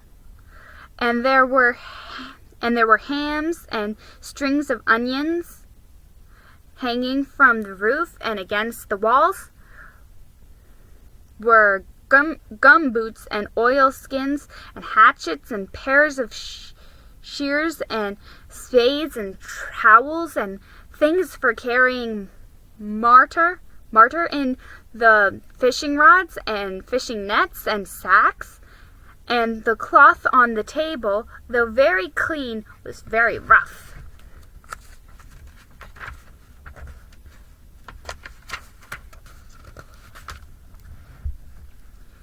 Just as the frying pan was nicely hissing, Peter and Mr. Beaver came in with the fish, which Mr. Beaver had already opened with his knife and cleaned out in the open air. You can think how good the new caught fish smelled while they were frying, and how the hungry children longed for them to be done, and how very much hungrier still they had become before Mrs. Beaver said, "Now we're nearly ready."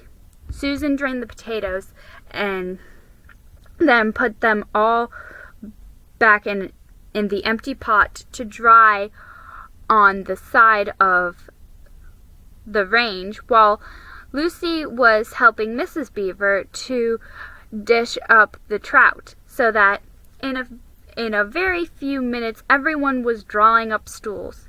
It was all three-legged stools in the Beavers' house, except for Mrs. Beaver's own special rocking chair beside the fire.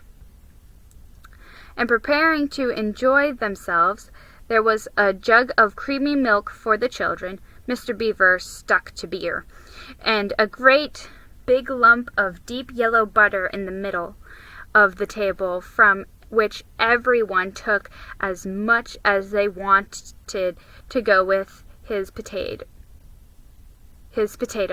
and all the children thought I agree with them that there's nothing to beat good freshwater fish if you eat it when it has been alive half an hour ago and has come out of a pan half a minute ago. And when they had finished the fish, Mrs. Beaver brought unexpectedly out of the oven a great and glorious sticky marmalade roll, steaming hot, and at the same time moved the kettle onto the fire, so that when they had finished the marmalade roll, the tea was made and ready to be poured out. And when each person had got his or her cup of tea, each person shoved back his or her stool so as to be able to lean against the wall, and gave a long sigh of contentment. And now, said Mr. Beaver, pushing away his empty beer mug and pulling his cup of tea towards him, if you'll just wait till I've got my pipe lit. And now, and going nicely, why, now we can get down to business. It's snowing again, he added, cocking his eye at the window. That's all better, because it means we shan't have any visitors, and if anyone should have been trying to follow you, why, he won't find any tracks. Chapter 8. What happened after dinner? And now, said Lucy, please do tell us what's happened to Mr. Tumnus.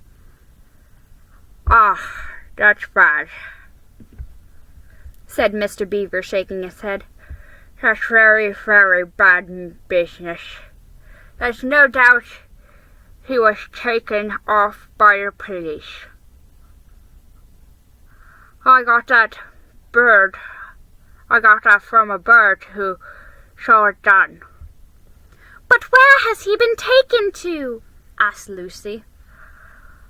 Well, they were headed northwards when they were last seen, and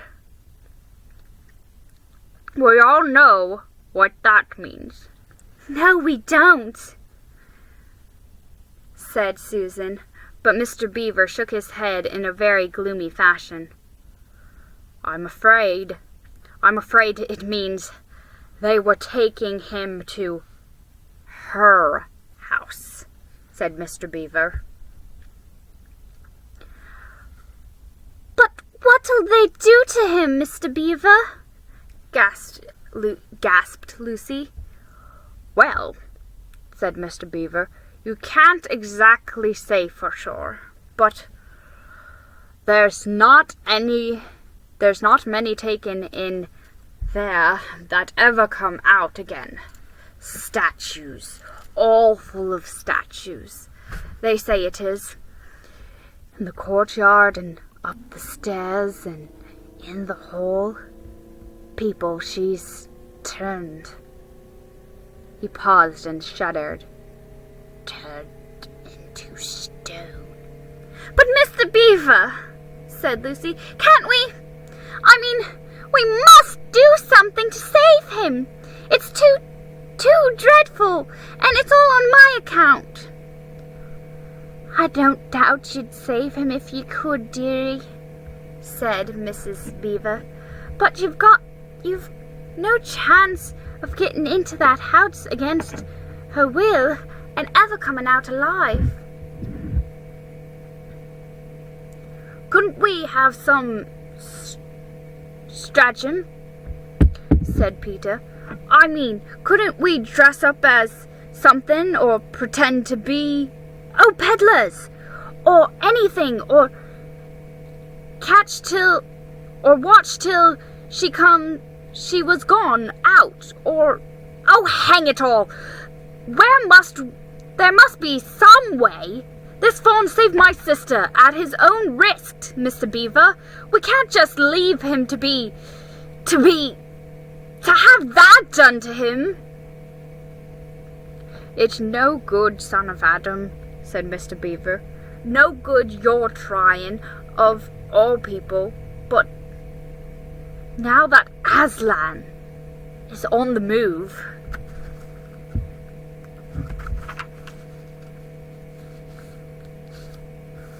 Oh yes, tell us about Aslan, said several voices at once. For once again, that strange feeling like the first signs of spring, good news, had come over them. Who is Aslan? Asked Susan. Aslan?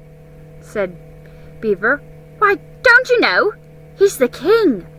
He's the lord of the whole wood. But not often here. You understand? Never in my time or my father's time. But the wood has reached us that he has come back. He is in Narnia at this moment. He'll settle the White Queen all right. It is he, not you, that will save Mr. Tumnus. She won't turn him into stone? Said Edmund. Lord love you, son of Adam, what a simple thing to say, answered Mr. Beaver with a great laugh. Turn him into stone? If she can stand on her 2 feet and look him in the face till it'll be the most she can do, and more than I expect of her. No, he'll put all to rights, as it says in an old rhyme in these parts. Wrong will be right when Aslan comes in sight. At the sound of his roar, sorrows will be no more. When he bares his teeth, winter meets its death. And when he shakes his mane, we shall have spring again. You'll understand when you see him. But shall we see him? Asked Susan. Why, daughter of Eve, that's what I brought you here for. I'm to lead you where you shall meet him, said Beaver. Is he a man? Asked Lucy. Aslan a man? Said Mr. Beaver sternly. Certainly not. I tell you he is the king of the wood, and the son of the great emperor beyond the sea. Don't you know who the king of beasts? Don't you know who is the king of beasts? Aslan is a lion, the great lion. Oh, said Susan, I thought he was a man. Is he quite safe? I shall feel rather nervous about meeting a lion. That you will, dearie, and no mistake, said Mrs. Beaver. If there's anyone who can appear before Aslan without their knees knocking, they're either braver than most or else just silly. Then he isn't safe, said Lucy. Safe? Said Mr. Beaver. Don't you hear what Mrs. Beaver tells you? Who said anything about safe? Of course he isn't safe, but he's good. He's the king, I tell you. I'm longing to see him, said Peter, even if I do feel frightened when it comes to the point. That's right, son of Adam, said Mr. Beaver, bringing his paw down on the table with a crash that made all the cups and saucers rattle. And so you shall. Word has been sent that you are to meet him. Tomorrow, if you can, at the stone table. Where's that? said Lucy. I'll show you, said Mr. Beaver. It's down the river, a good step from here. I'll take you to it. But meanwhile, what about poor Mr. Tumnus? said Lucy. The quickest way you can help him is by going to meet Aslan, said the Beaver.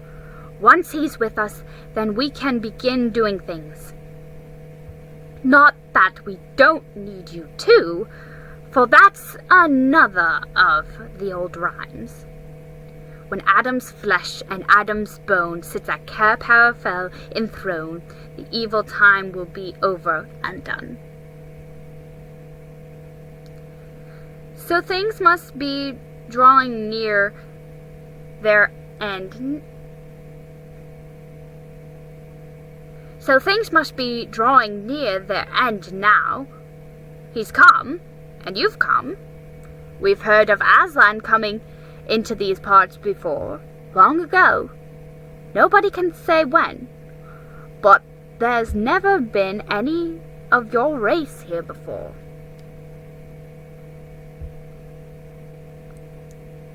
That's what I don't understand, Mr. Beaver, said Peter. I mean, isn't the witch herself human? She'd like us to believe it, said Mr. Beaver, and it's on that she bases her claim to be queen. But she's no daughter of Eve.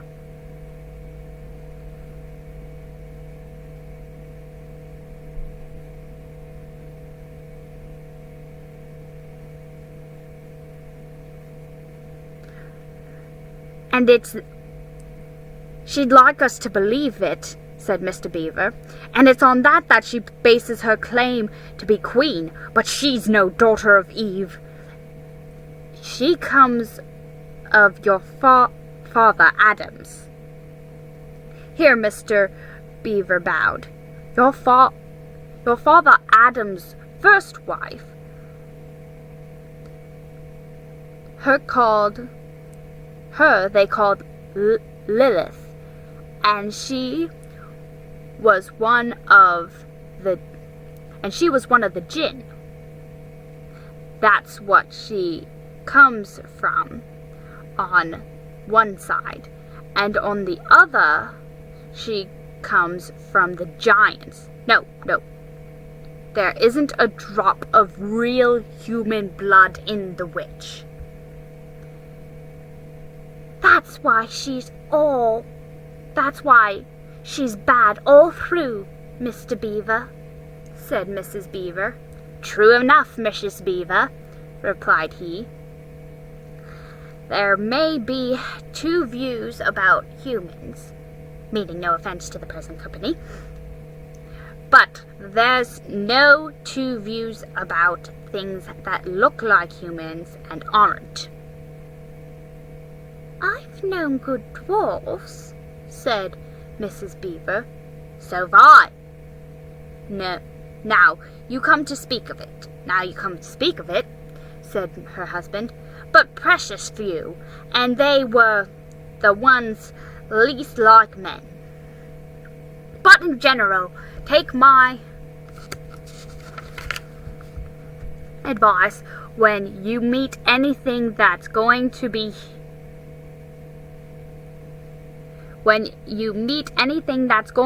human and isn't yet or used to be human once and isn't now, or ought to be human and isn't, you keep your eyes on it and feel for your hatchet. And that's why the witch is always on the lookout for any humans in Narnia. She's been watching for you this many a year, and if she knew there were 4 of you, she'd be more dangerous still. What's that to do with it? said Peter. Because of another prophecy, said Mr. Beaver. Down at Cair Paravel. That's the castle on the sea coast down at the mouth of this river, which ought to be the capital of the whole country if all was as it should be. Down at Cair Paravel there are 4 thrones, and it's a saying in Narnia time out of mind that when 2 sons of Adam and 2 daughters of Eve sit in those 4 thrones, then it will be the end not only of the White Witch's reign, but of her life. And that is why we had to be so cautious as we came along. For if she knew about you 4, your lives wouldn't be worth a shake of my whiskers. All the children had been attending so hard to what Mr. Beaver was telling them that they had noticed nothing else for a long time. Then, during the moment of silence that followed his last remark, Lucy suddenly said, I say, where's Edmund? There was a dreadful pause, and then everyone began asking, Who saw him last? How long has he been missing? Is he outside? And then all rushed to the door and looked out. The snow was falling thickly and steadily. The green ice of the pool had vanished under a thick white blanket, and from where the little house stood in the century of the dam, you could hardly see either bank. Out they went, plunging over their ankles into the soft new snow, and went around the house in every direction. Edmund! Edmund! They called till they were hoarse, but the silently falling snow seemed to muffle their voices, and there was not even an echo in answer. How perfectly dreadful, said Susan, as they at last came back in despair. Oh, I wish we'd never come. What on earth are we to do, Mr. Beaver? Said Peter. Do? Said Mr. Beaver, who was already putting on his snow boots. Do? We must be off at once. We haven't a moment to spare. We'd better divide into 4 search parties, said Peter, and all go in different directions. Whoever finds him must come back here at once and— Search parties? Sons of Adam? said Mr. Beaver. For what? Why, for Edmund, of course. There's no point in looking for him, said Mr. Beaver. What do you mean? said Susan. He can't be far away yet, and we've got to find him. What do you mean when you say there's no use looking for him? The reason there's no use, said Mr. Beaver, is that we already know where he's gone. Everyone stared in amazement. Don't you understand? said Mr. Beaver. He's gone to her! To the White Witch! He has betrayed us all. Oh, surely. Oh, really? said Susan. He can't have done that. Can't he? said Mr. Beaver, looking very hard at the three children, and everything they wanted to say died on their lips, for each felt suddenly quite certain inside that this was exactly what Edmund had done. But will he know the way? said Peter. Has he been in this country before? asked Mr. Beaver. Has he ever been there? Has he ever been here alone? Yes, said Lucy, almost in a whisper. I'm afraid he has. And did he tell you what he'd done, or who he'd met? Well, no, he didn't, said Peter. Then mark my words, said Mr. Beaver. He has already met the White Witch, and joined her side, and been told where she lives. I didn't like to mention it before, he being your brother and all, but the moment I set eyes on that brother of yours, I said to myself, treacherous! He had the look of one who has been with the witch and eaten her food. You can always tell them if you've lived long in Narnia. Something about their eyes. All the same, said Peter in a rather choking sort of voice, we'll still have to go and look for him. He's our brother, after all, even if he can be a little beast. And he's only a kid.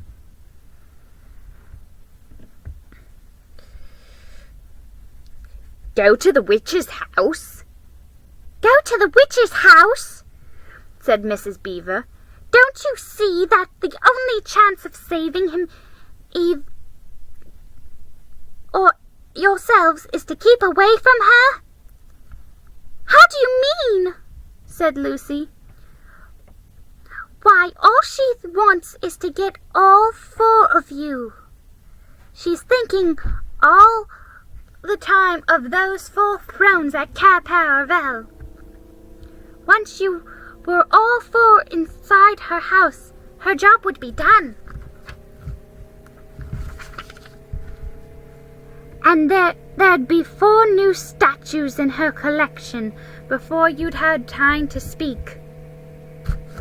But she'll keep him alive as long as he's the only one she's got, because she'll want to use him as a decoy, as bait to catch the rest of you.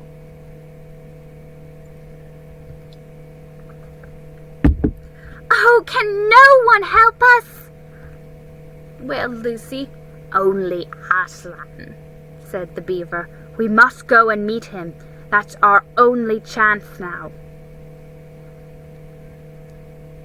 It seems to me, my dears, said Mrs. Beaver, that it is very important to know just when he slipped away. How much he can tell her depends on how much he heard. For instance, had we started talking of Aslan before he left? If not, then we may do well, for she won't know that Aslan has come to Narnia, or that we are meeting him, and will be quite off her guard as far as that is concerned. I don't remember his being here when we were talking about Aslan, began Peter, but Lucy interrupted him. Oh, yes, he was, she said miserably. Don't you remember, it was he who asked whether the witch couldn't turn Aslan into stone, too? So he did, by Jove, said Peter. Just the sort of thing he would say, too. Worse and worse, said Mr. Beaver. And the next thing is this. Was he still here when I told you the place for meeting Aslan was the stone table? And of course no one knew the answer to this question, because if he was, continued Mr. Beaver, then she'll simply sledge down into that direction and get in between us and the stone table and catch us on our way down. In fact, we shall be cut off from Aslan. But that isn't what she'll do first, said Mrs. Beaver. Not if I know her. The moment that Edmund tells her that we're all here, she'll set out to catch us this very night. And if he's been gone about a half an hour, she'll be here in about another 20 minutes. You're right, Mrs. Beaver, said her husband. We must all get away from here. There's not a moment to lose.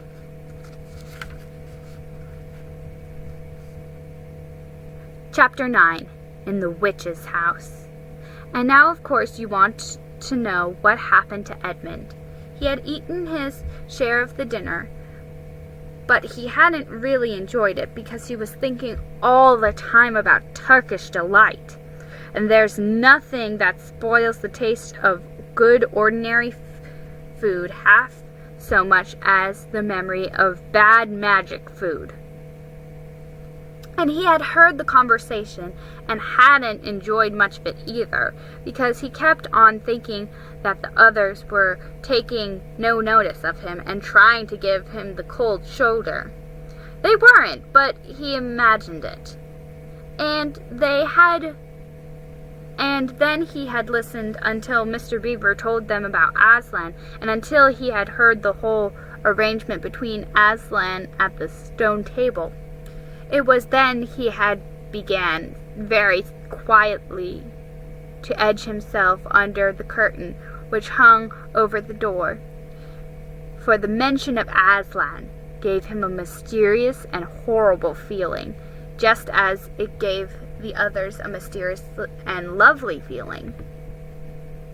Just as Mr. Beaver had been repeating the rhyme about Adam's flesh and Adam's bone, Edmund had been very quietly turning the door handle, and just before Mr. Beaver had begun telling them that the White Witch wasn't really human at all, but half a djinn and half a giantess, Edmund had got outside into the snow and cautiously closed the door behind him.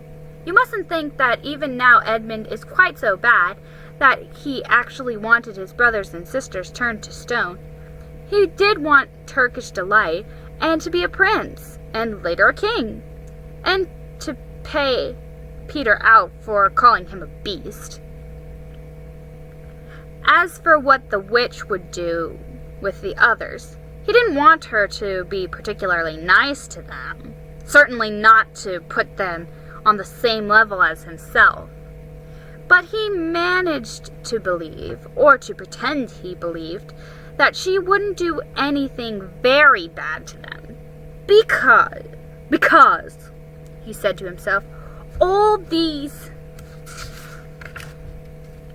people who say nasty things about her are her enemies, and probably half of it isn't true.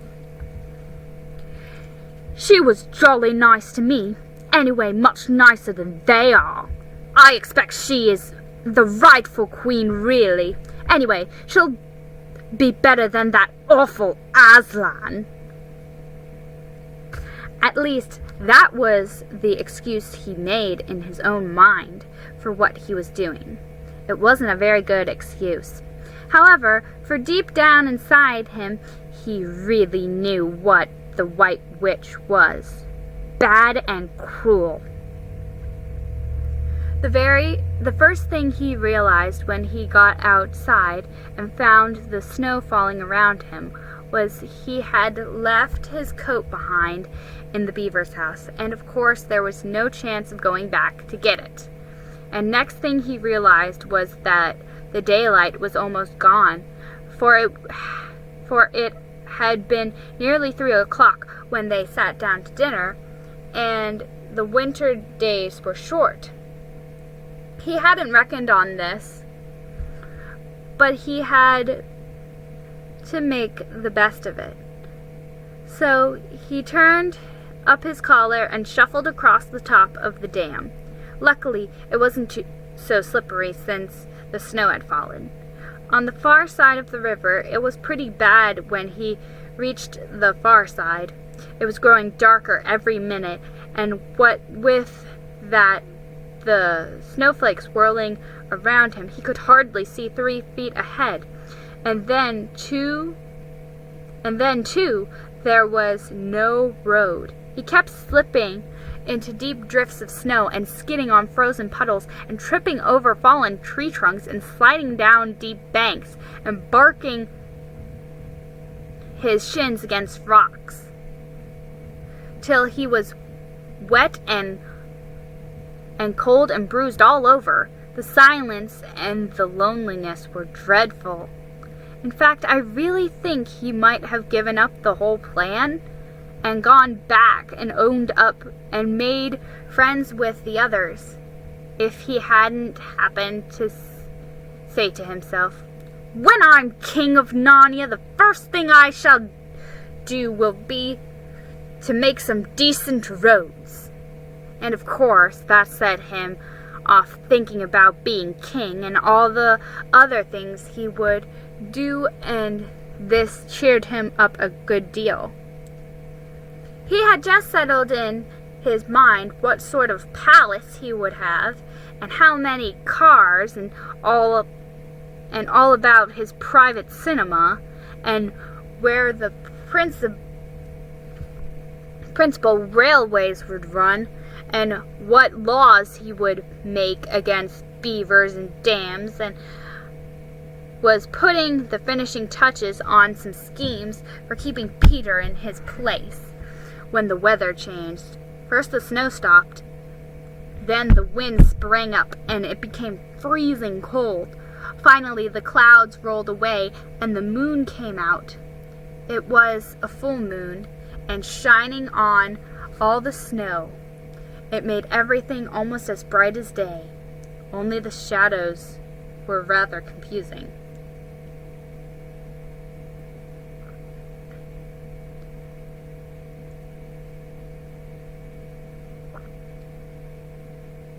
He would have never found his way if the moon hadn't come out by the time he got to the other river. You remember, he had seen when he first arrived at the Beavers, a smaller river flowing into the great one lower down. He now reached this and turned to follow it, but the little valley which it came was much steeper and rockier than the one he had just left, and much overgrown with bushes, so that he could not have managed it at all in the dark. Even as it was, he got wet though, for he had to stoop down to go under the branches, and great loads of snow came sliding off onto his back.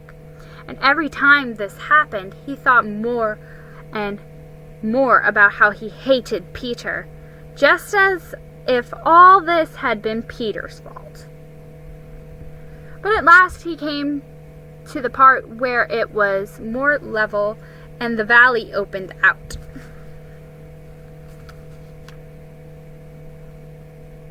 Excuse me. And the other side of the river,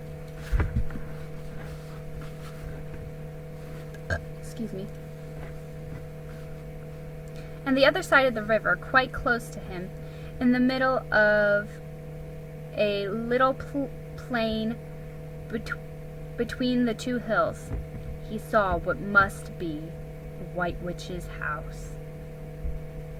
And the moon was shining brighter than ever. The house was really a small castle. It seemed to be all towers, little towers, with long pointed spires on them, sharp as needles. They looked like huge deuces' capes or sorcerers' capes, and they shone in the moonlight, and their long shadows looked strange on the snow.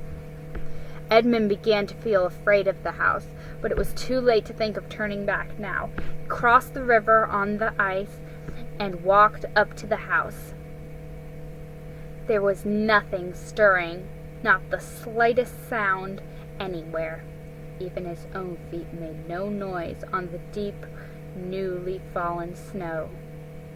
He walked on and on, past corner after corner of the house, and past turret after turret to find the door.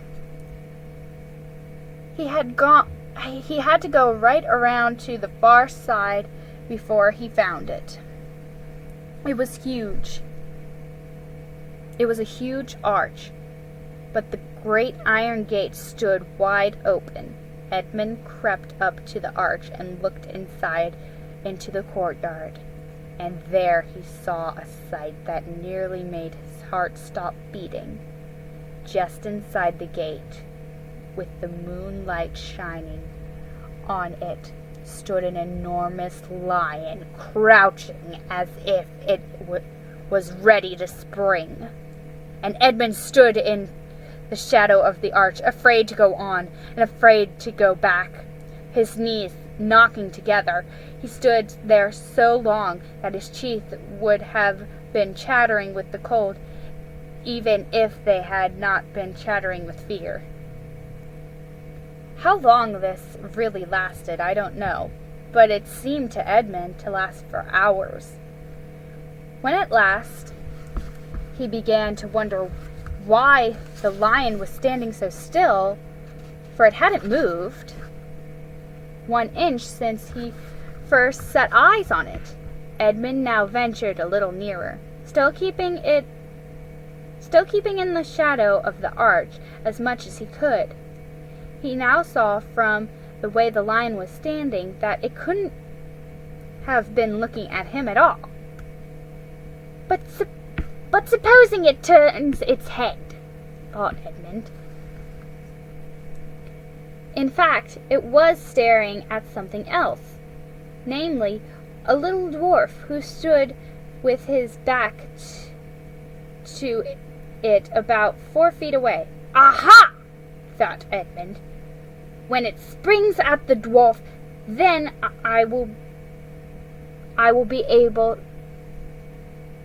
then will be my chance to escape.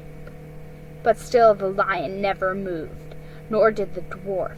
And now at last Edmund remembered what the others had said about the White Witch turning people into stone. Perhaps this was only a stone lion. And as soon as he had thought of that, he noticed that the lion's back and the top of its head were covered with snow. Of course, it must be only a statue. No living animal would let itself get covered with snow. Then very slowly, and with his heart beating as if it would burst, Edmund ventured to go up to the lion. Even now he hardly dared to touch it, but at last he put out his hand very quickly and did. It was cold stone. He had been frightened of a mere statue. The relief which Edmund felt was so great that in spite of the cold, he suddenly got warm all over, right down to his toes. And at the same time, there came into his head what seemed like a perfectly lovely idea. Probably, he thought, this is the great lion Aslan that they were all talking about. She's caught him already and turned him into stone. So that's the end of all their fine ideas about him. Pooh! Who's afraid of Aslan? And he stood there gloating over the stone lion, and presently he did something very silly and childish. He took a stub of lead pencil out of his pocket and scribbled a mustache on the lion's upper lip, and then a pair of spectacles on its eyes. Then he said, "Yah, silly old Aslan, how do you like being a stone? You thought yourself mighty fine, didn't you?" But in spite of the scribbles on his face, of the great stone beast still looked so terrible and sad and noble, staring up in the moonlight, that Edmund didn't really get any fun out of jeering at it. He turned away and began to cross the courtyard. As he got to the middle of it, he saw that there were dozens of statues all about, standing here And there, rather as the pieces stand on a chessboard, when it is halfway through, and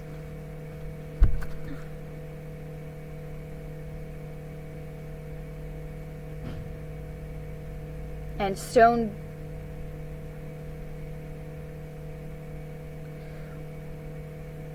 a chessboard when it is halfway through the game.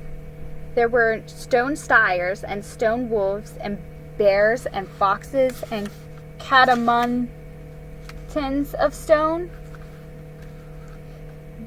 There were lonely stone shapes that looked like women, but who were really the spirits of trees.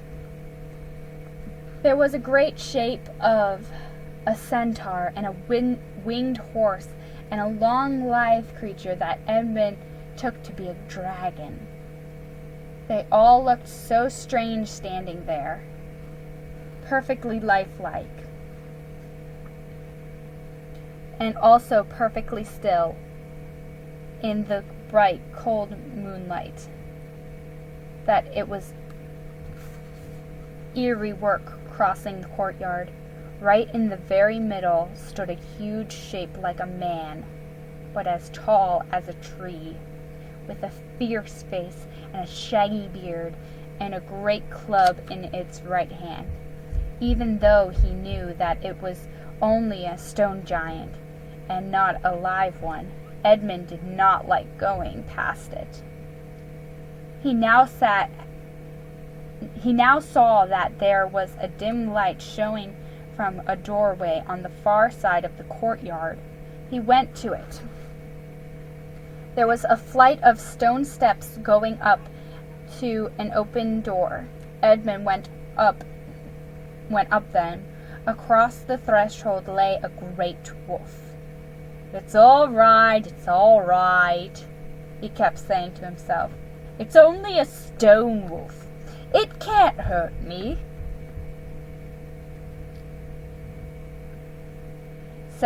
And he raised his leg to step over it. Instantly, the huge creature rose, with all the hair bristling along its back, opened a great red mouth, and said in a growling voice, "Who's there? Who's there? Stand still, stranger, and tell me who you are." "If you please, sir," said Edmund, trembling so that he could hardly speak. "My name is Edmund, and I'm the son of Adam that Her Majesty met in the wood the other day, and I've come to bring her news that my brother and sisters are now in Narnia. Quite close, in the beaver's house. She wanted to see them." "I will tell Her Majesty," said the wolf. "Meanwhile, stand still on the threshold, as you value your life." Then it vanished into the house. Edmund stood and waited, his fingers aching with cold, and his heart pounding in his chest. And presently the grey wolf, Ferris Elf, the chief of the witch's secret police, came bounding back and said, come in, fortunate favoured of the Queen. Or else, not so fortunate." And Edmund went in, taking great care not to tread on the wolf's paws. He found himself in a long, gloomy hall with many pillars full, as the courtyard had been, of statues. The nearest of the door was the one nearest the door was a little fawn with a very sad expression on its face, and Edmund couldn't help wondering if this might be Lucy's friend. The only light came from a single lamp, and close behind this sat the White Witch. "I'm come, Your Majesty," said Edmund, rushing eagerly forward. "How dare you come alone?" said the witch in a terrible voice. "Did I not tell you to bring the others with you?" "Please, your majesty," said Edmund, "I've done the best I can. I've brought them quite close. They're in a little house on the top of the dam, just up the river, and with Mr. and Mrs. Beaver." A slow, cruel smile came across the witch's face. "Is this all your news?" she asked. "No, your majesty," said Edmund, and proceeded to tell her all he had heard before leaving the beaver's house. "What? Aslan?" cried the queen. "Aslan? Is this true? If I find you have lied to me..." "Please, I'm only repeating what they said," stammered Edmund. But the queen, who was no longer attending to him, clapped her hands. Instantly the same dwarf whom Edmund had seen with her before appeared. Ready our sledge," ordered the witch, "and use the harness without bells."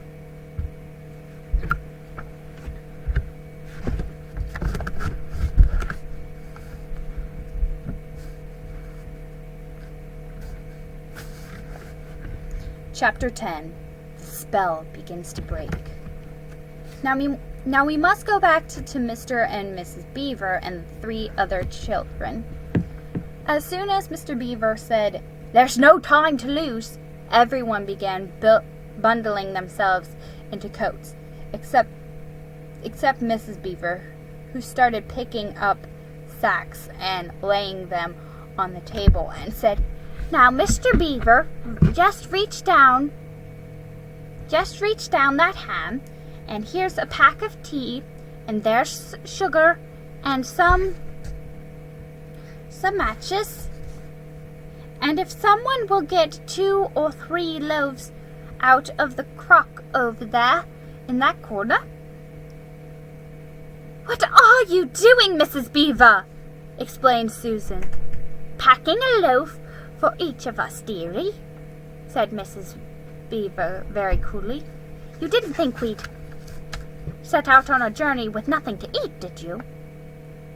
"But we haven't time," said Susan, buttoning the collar of her coat.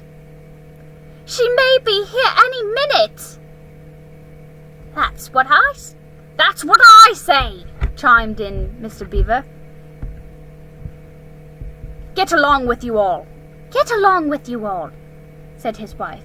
"Think it over, Mr. Beaver. She can't be here for a quarter of an hour at least." "But don't we want as big a start as we can possibly get?" said Peter. If we're to reach the stone table before her..." You've got to remember that, Mrs. Beaver," said Susan. As soon as she has looked in here and finds we're gone, she'll be off at top speed." "That she will," said Mrs. Beaver. But we can't get there before her, whatever we do, for she'll be on a sledge and we'll be walking." "Then we have no hope," said Susan. "Now don't you get to fussing, there's a dear," said Mrs. Beaver. "But just get half a dozen clean handkerchiefs out of that drawer. Course we've got hope.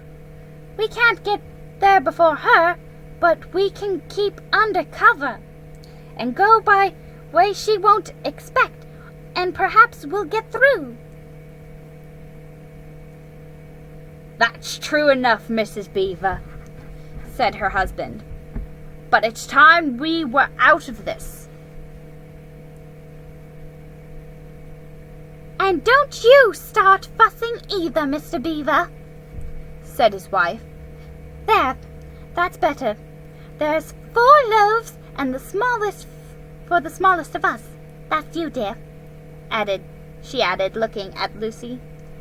"Oh, do please come on," said Lucy.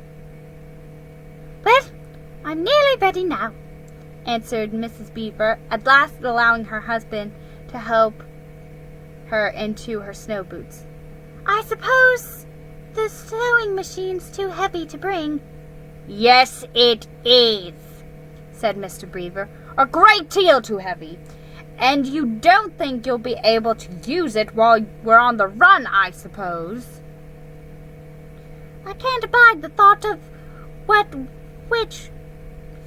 that witch fiddling with it," said Mrs. Beaver, "and breaking it or stealing it. As likely as not." Oh, please, please, please, don't hurry!" said the three children. And so at last they all got outside, and Mr. Beaver locked the door. "It'll delay her a bit," he said. And they set off, all carrying their loads over their shoulders. The snow had stopped, and the moon had come out when they began their journey.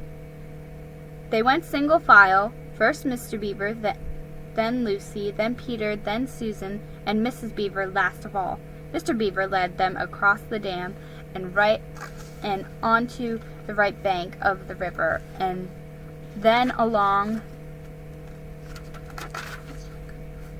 a very rough sort of path among the trees right down by the riverbank. The sides of the valley, shining in the moonlight, towered up above them on either side. "Best keep down here as much as possible," he said. "Shall have to keep to the top, for you couldn't bring a sledge down here." It would have been a pretty rough scene to look at through a window from a comfortable armchair, and even as things were, Lucy enjoyed it at first, but as they went on walking and walking and walking, and as the sack she was carrying felt heavier and heavier, she began to wonder how she was going to keep up at all. She stopped looking at the dazzling brightness of the frozen river with all its waterfalls of ice, and at the white masses of the treetops, and the great glaring moon, and the countless stars, and could only watch the little short legs of Mr. Beaver going pad, pad, pad, pad, pad through the snow in front of her, as if they were never going to stop. Then the moon disappeared, and the snow began to fall once more, and at last Lucy was so tired that she was almost asleep and walking at the same time, when suddenly she found that Mr. Beaver had turned away from the riverbank to the right, and leading them steeply uphill into the very thickest bushes. And then, as she came fully awake, she found that Mr. Beaver was just vanishing into a little hole in the bank, which had been almost hidden under the bushes until you were quite on top of it. In fact, by the time she realized what was happening, only his short, fat tail was showing.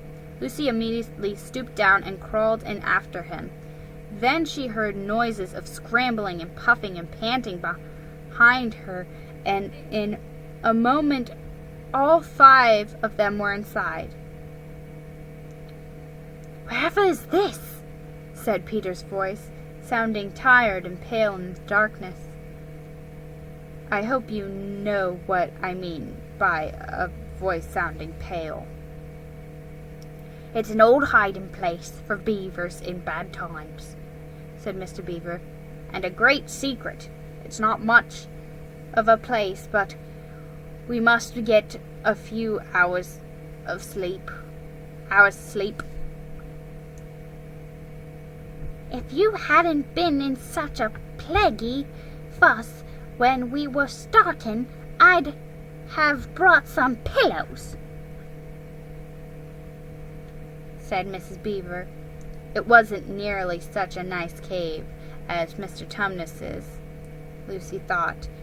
Just a hole in the ground, but dry and earthy. It was very small, so that when they all lay down, they were all a bundle of fur and clothes together. And what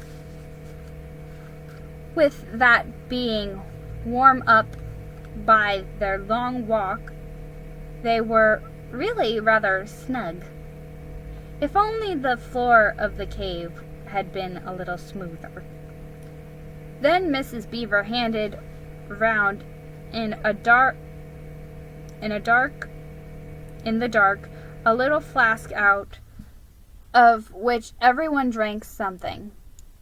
It made one cough and sputter a little and stung the throat, but it also made you feel deliciously warm after you swallowed it, and everyone went straight to sleep. It seemed to Lucy only the next minute, though really it was hours and hours later, when she woke up feeling a little cold and dreadfully stiff, and thinking how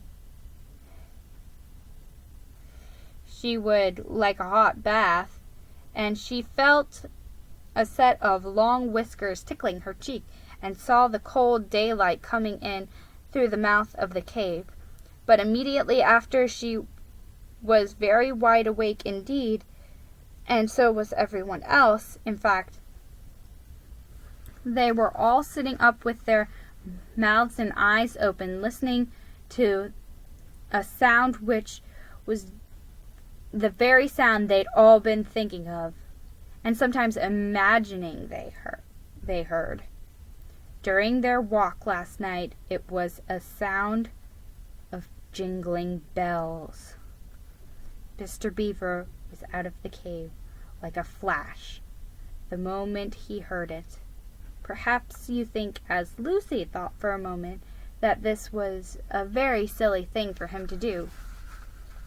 But it was really a very sensible one. He knew he could scramble to the top of the bank among bushes and brambles without being seen.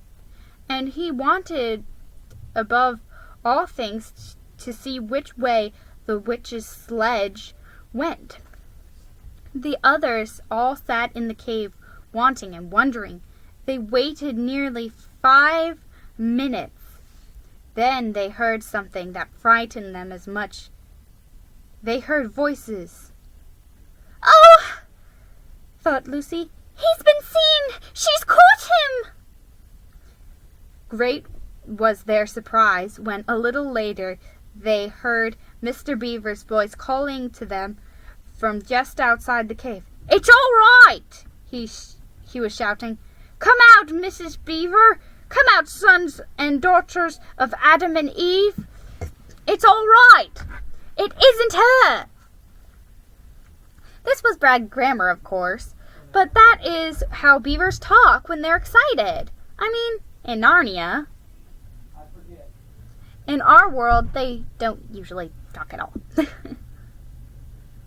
So Mrs. Beaver and the children came bundling out of the cave, all blinking in the daylight, and with earth all over them, and looking very frosty, and unbruised and uncombed, and with the sleep in their eye. "Come on!" cried Mr. Beaver, who was almost dancing with delight. "Come and see. This is a nasty knock for the witch. It looks as if her power was already crumbling." "What do you mean, Mr. Beaver?" panted Peter, as they all scrambled up the steep bank of the valley. "Didn't I tell you," answered Mr. Beaver, "that she'd made it always winter and never Christmas? Didn't I tell you? Well, just come and see." And then they were all at the top of and did see. It was a sledge, and it was reindeer with bells on their harness, but they were far bigger than the witch's reindeer, and they were not white but brown, and on the sledge sat a person whom everyone knew the moment they set eyes on him. He was a huge man with a bright red robe, bright as holly berries, with a hood that had fur inside it, and a great white beard that felt like a foamy waterfall over his chest. Everyone knew him because though you see people of his sort only in Narnia, you see pictures of them and heard them talked about even in our world, the world on the other side of the wardrobe door. But when you really see them in Narnia, it is rather different. Some of the pictures of Father Christmas in our world make him look only funny and jolly. But now the children actually stood looking at him. They didn't find it quite like that. He was so big and so glad and so real that they all became quite still. They felt very glad, but also solemn. "I've come at last," said he. "She has kept me out for a long time, but I have got in at last. Aslan is on the move. The witch's magic is weakening." And Lucy felt running through her that deep shivering gladness which you only get if you are being solemn and still. "And now," said Father Christmas, "for your presents. There is a new and better sewing machine for you, Mrs. Beaver. I will drop it in your house as I pass." "If you please, sir," said Mrs. Beaver, making a curtsy, "it's locked up." "Locks and bolts make no difference to me," said Father Christmas. And as for you, Mr. Beaver, when you get home, you will find your dam finished and mended, and all the leaks stopped, and a new slice gate fitted." Mr. Beaver was so pleased that he opened his mouth very wide and then found he couldn't say anything at all. "Peter, Adam's son," said Father Christmas. "Yes, sir," said Peter. "These are your presents," was the answer. "And these are tools, not toys. The time to use them is perhaps near at hand. Bear them well." With these words he handed to Peter a shield and a sword. The shield was the color of silver, and crossed it there ramped a red lion as bright as a ripe strawberry at the moment when you pick it. The hilt of the sword was of gold, and it had a sheath and a sword belt and everything it needed. And it was just the right size and weight for Peter to use. Peter was silent and solemn as he received these gifts, for he felt they were a very serious kind of present. "Susan, Eve's daughter," said Father Christmas, "these are for you." and he handed her a bow and a quiver full of arrows and a little ivory horn. "You must use the bow only in great need," he said, "for I do not mean you to fight in the battle. It does not easily miss. And when you pull this horn to your lips, blow it. Then wherever you are, I think help of some kind will come to you." Last of all, he said, "Lucy, Eve's daughter." and Lucy came forward. He gave her a little bottle of what looked like glass, but people said afterwards that it was made of diamond, and a small dagger. "In this bottle," he said, "there's a cordial made of the juice of one of the fire flowers that glow in the mountains of the sun. If you or any of your friends are hurt, a few drops of this will restore you. And the dagger is to defend yourself in great need, for you also are not to be in the battle." Why, sir? Why, sir? Said Lucy. I don't know, but I think I could be brave enough. "That's not the point," he said. "But battles are ugly when women fight, and now here he looked less grave. Here is something for the moment for you all." And he brought out, I suppose from the big bag at his back, but nobody quite saw him do it, a large tray containing 5 cups and saucers, a bowl of lump sugar, a jug of cream, and a great big teapot, all sizzling and piping hot. Then he cried out, "A Merry Christmas! Long live the true king!" and cracked his whip, and he and the reindeer and the sledge were out, and all were out of sight. Before anyone realized that they had started, Peter had just drawn his sword out of its sheath and was showing it to Mr. Beaver, when Mrs. Beaver said, Now then, don't stand talking.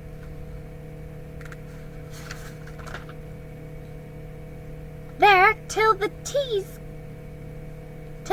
got cold, just like men. Come and help to carry the tray down, and we'll have breakfast. What a mercy I thought of bringing up the bread knife. So down the steep bank they went, and back to the cave. And Mr. Beaver cut some of the bread and ham into sandwiches, and Mrs. Beaver poured out the tea, and everyone enjoyed himself. But long before they had finished enjoying themselves, Mr. Beaver said, Time to be moving on now."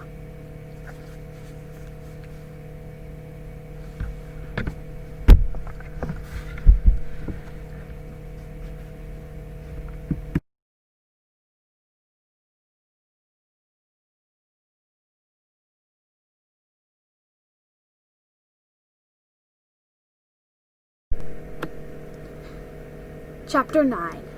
Aslan is nearer. Edmund, meanwhile, had been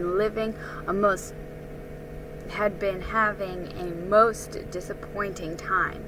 When the dwarf had gone to get the sledge ready, he expected that the witch would start being nice to him, as she had been at their last meeting. But she said nothing at all, and when at last Edmund plucked up his courage to say, "Please, your majesty, could I have some Turkish delight?" You said," she answered. "Silence, fool!" Then she disappeared to change her mind. Then she appeared to change her mind, and said, as if to herself, "And yet it will not do to have the brat fainting on the way," and once more clapped her hands. Another dwarf appeared. "Bring the human creature food and drink," she said. The dwarf went away and presently returned, bringing an iron bowl and some water in it, and an iron plate with a hunk of dry bread on it. He grinned in a repulsive manner as he set them down on the floor beside Edmund and said, "Turkish delight for the little prince. Ha ha ha! Take it away," said Edmund sulkily. "I don't want dry bread." But the witch suddenly turned on him with a terrible expression on her face that he apologized and began to nibble at the bread, though it was so stale he could hardly get it down. "You may be glad enough of it before you taste bread again," said the witch. While he was still chewing away, the first dwarf came back and announced that the sledge was ready. The White Witch rose and went out, ordering Edmund to go with her. The snow was again falling, and as they came into the courtyard, but she took no notice of that, and made Edmund sit beside her on the sledge. But before they drove off, she called Ferris Elf, and he came bounding like an enormous dog to the side of the sledge. "Take with you the swiftest of your wolves, and go at once to the house of the beavers," said the witch, "and kill whatever you find there. If they are already gone, then make all speed to the stone table. But do not be seen. Wait for me there in hiding.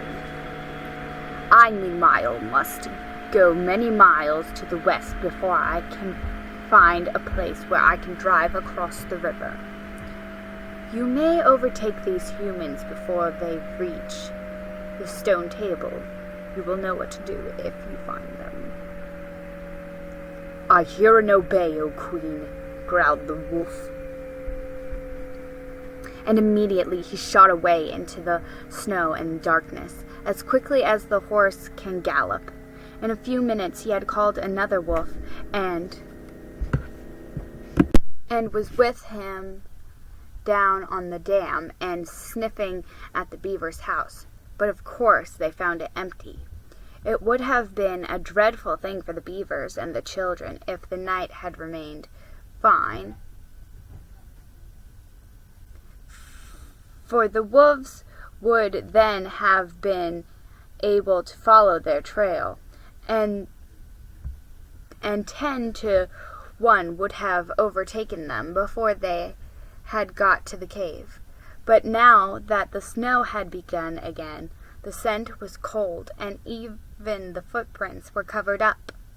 Meanwhile, the dwarf whipped the reindeer, and the witch and Edmund drove out under the archway, and on and away into the darkness and cold.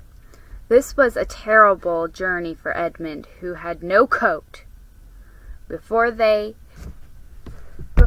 had been going a quarter of an hour, all the front of him was covered with snow.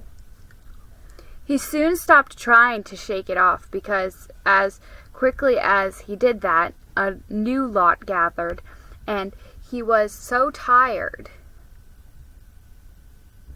Soon he was wet to the skin, and oh, how miserable he was. It didn't look now as if the witch intended to make him a king.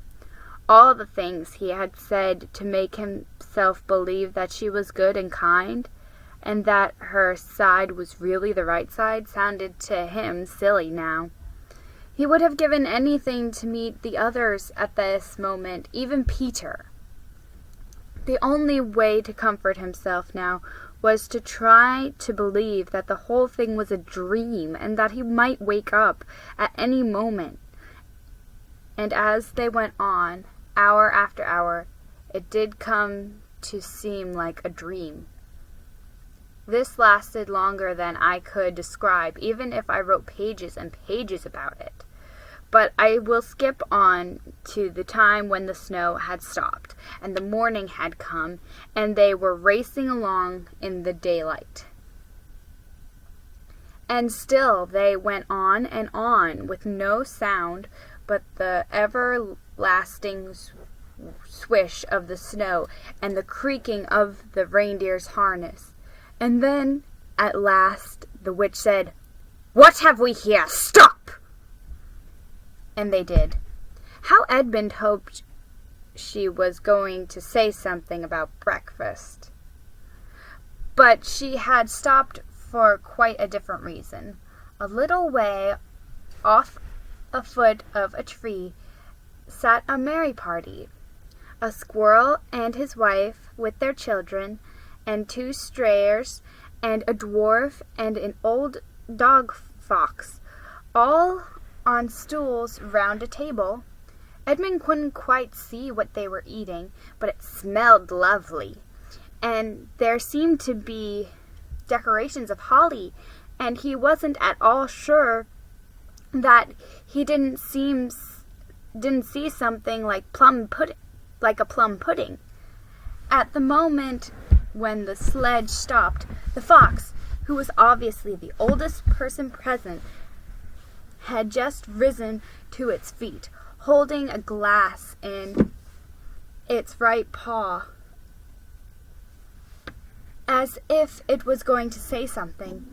But when the whole party saw the sledge stopping and who was in it, all the gaiety went out of their faces. The father squirrel stopped eating with his fork halfway to his mouth, and one of the strayers stopped with its fork actually in its mouth, and the baby squirrels squealed with terror.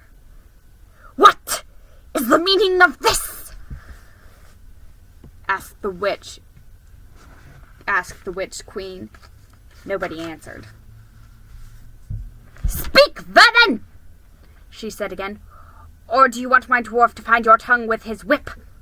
What is the meaning of this gluttony, this waste, this self-indulgence?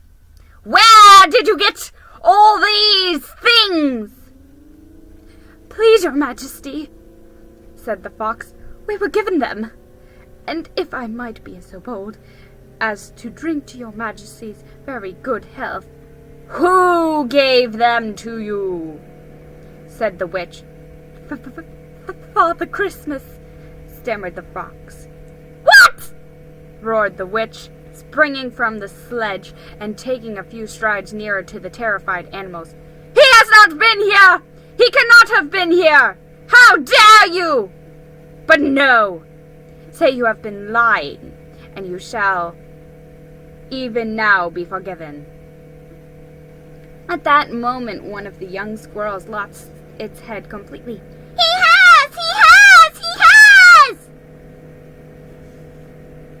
It squealed, beating its little spoon on the table. Edmund saw the witch bite her lips, so that a drop of blood appeared on her white cheek. Then she raised her wand. Oh, don't! Oh, don't! Don't! Please don't! Shouted Edmund, but even while he was shouting, she waved her wand, and instantly, where the merry party had been, there were only statues of creatures.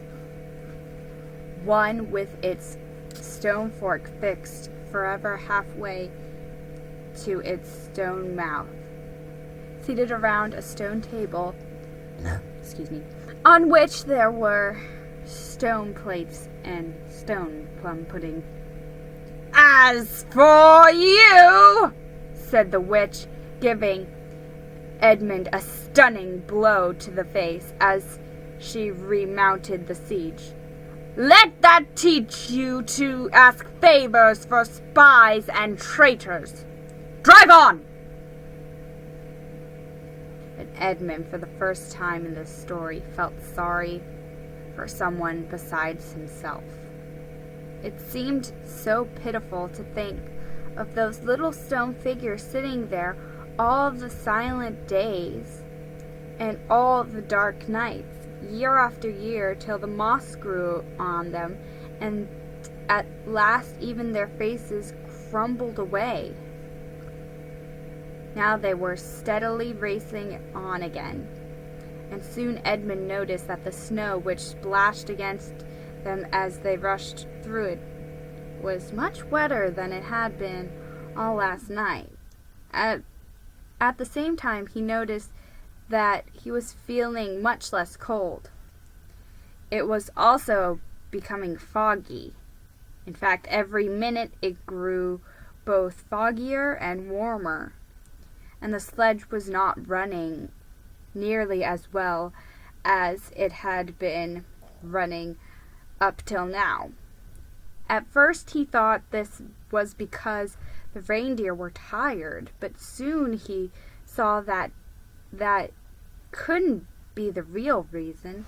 The sledge jerked and skidded and kept on jolting as if it had struck against stones. And however the dwarf whipped the poor reindeer, the sledge went slower and slower.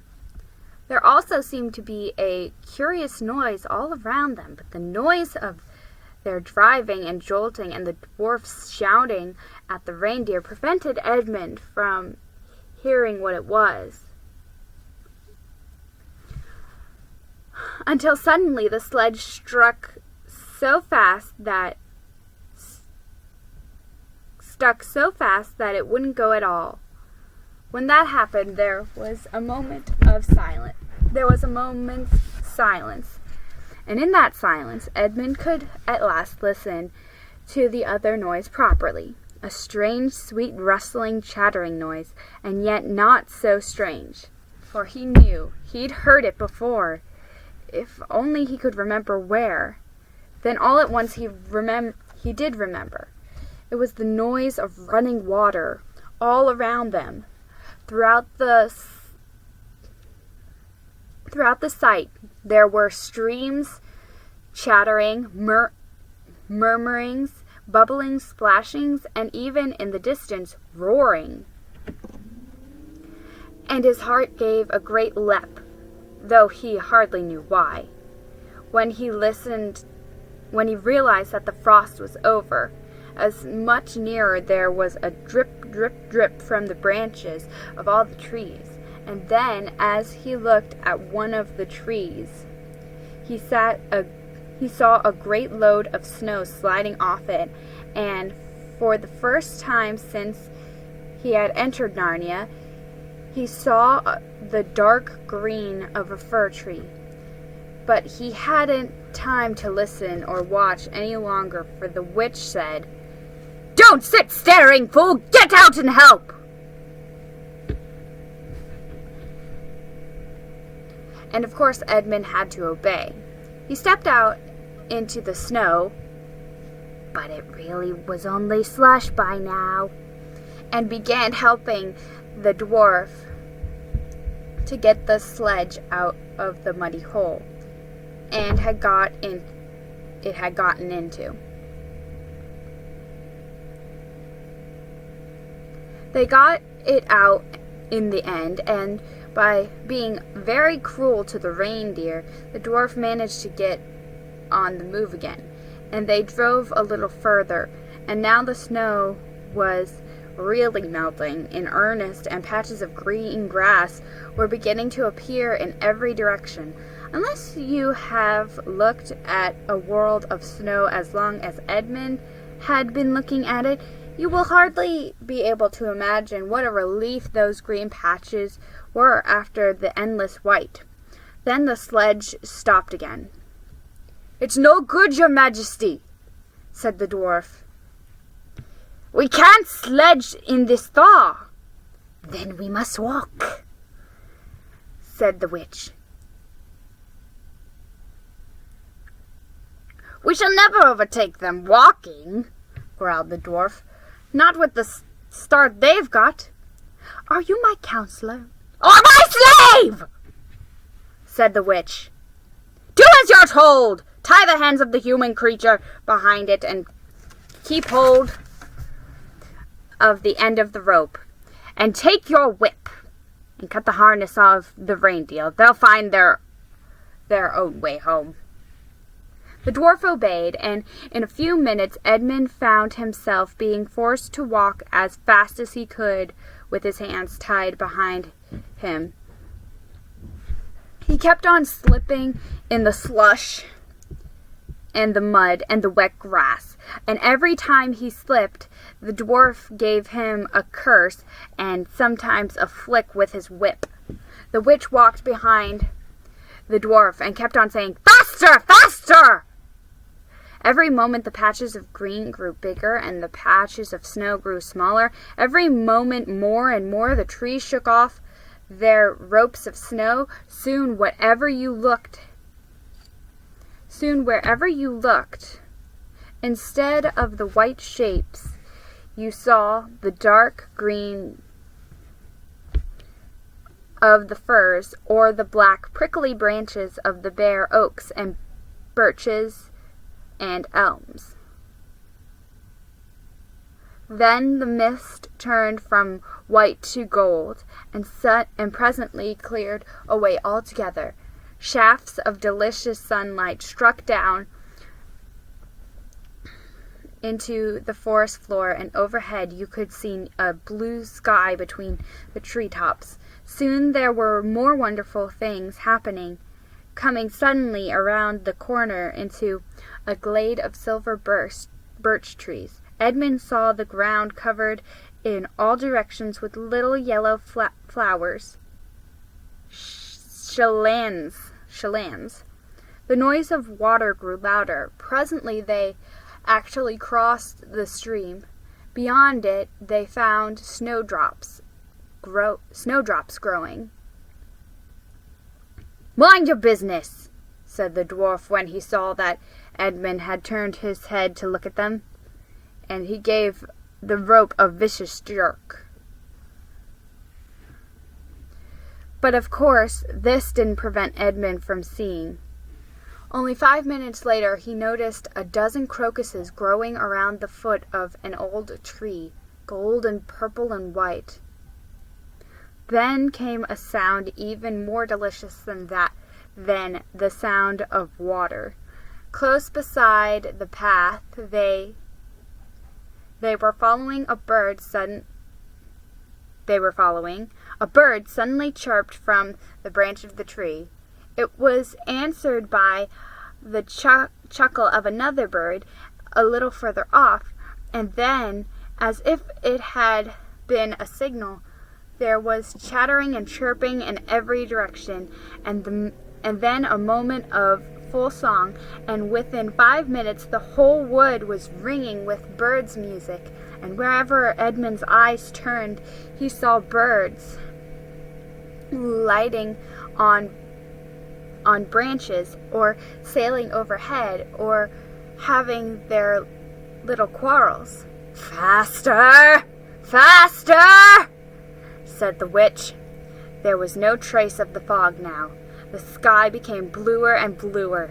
Now there were white clouds hurrying across it from time to time. In the wide glades there were primroses. A light breeze sprang up with scattered drops of moisture from the swaying branches and carried cool, delicious scents against the faces of the travelers. The trees began to come fully alive.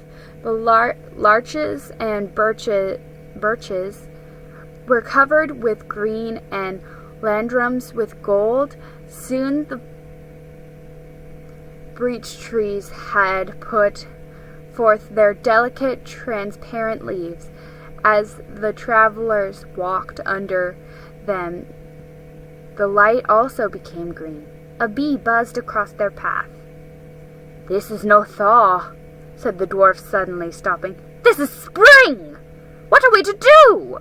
Your winter has been destroyed, I tell you. This is Aslan's doing.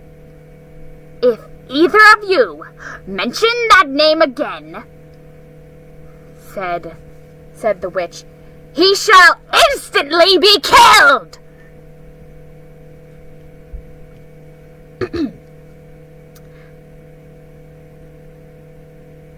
Chapter 12. Peter's First Battle. While the dwarf and the white witch were saying this, miles away the beavers and the children were walking on hour after hour into what seemed a delicious dream. Long ago they had left their coats behind them, and by now they even stopped saying to one another, "Look, there's a kingfisher," or "I say, bluebells," or "What a lovely smell," or "Just listen to that thrush." They walked on in silence, drinking it all in, passing through patches of warm sunlight into cool green thickets and out again into wide mossy glades where tall elms raised the leafy roof far overhead, and then into dense masses of flowering currant and among hawthorn bushes, where the sweet smell was almost overpowering. They had been just as surprised as Edmund when they saw the winter vanishing and the whole wood passing in a few hours. So from January to May, they hadn't even known for certain, as the witch did, that this was what would happen when Aslan came to Narnia. But they all knew that it was her spells which had produced the endless winter, and therefore they all knew when this magic spring began that something had gone wrong, and badly wrong. With the witch's schemes.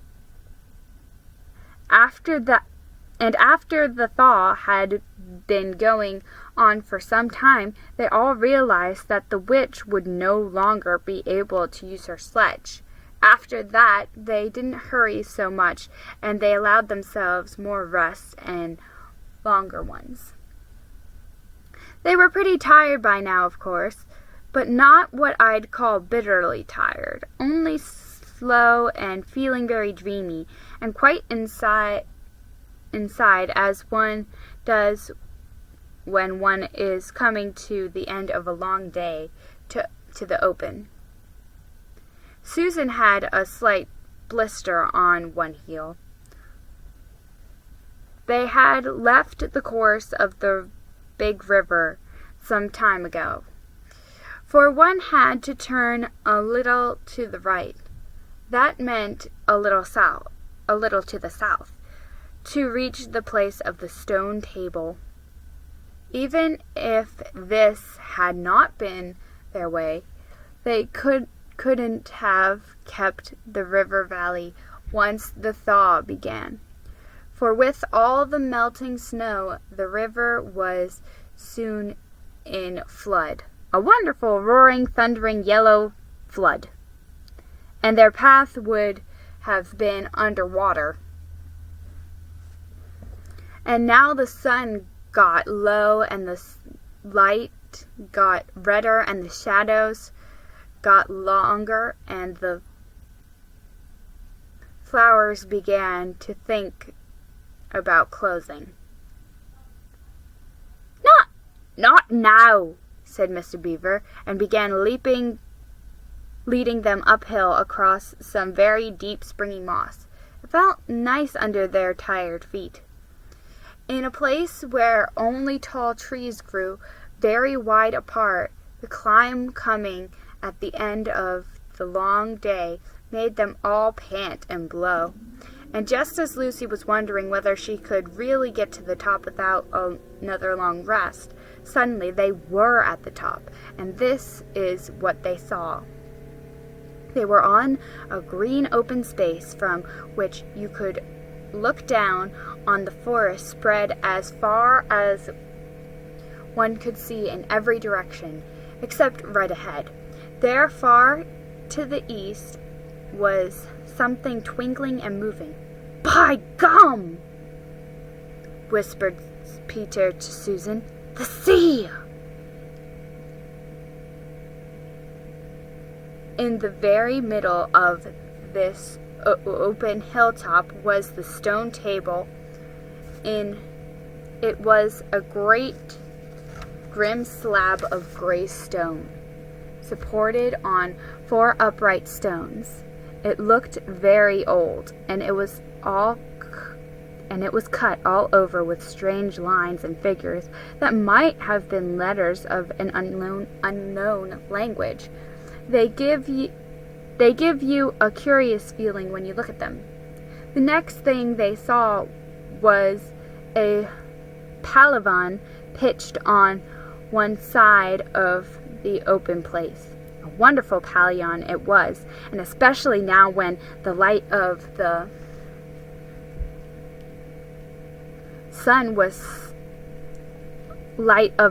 setting sun fell upon it, with the sides of what looked like yellow silk and cords of crimson, and tent pegs of ivory, and high above it on a pole which bore a red rampant lion, fluttering in the breeze which was blowing in their faces from the far-off sea.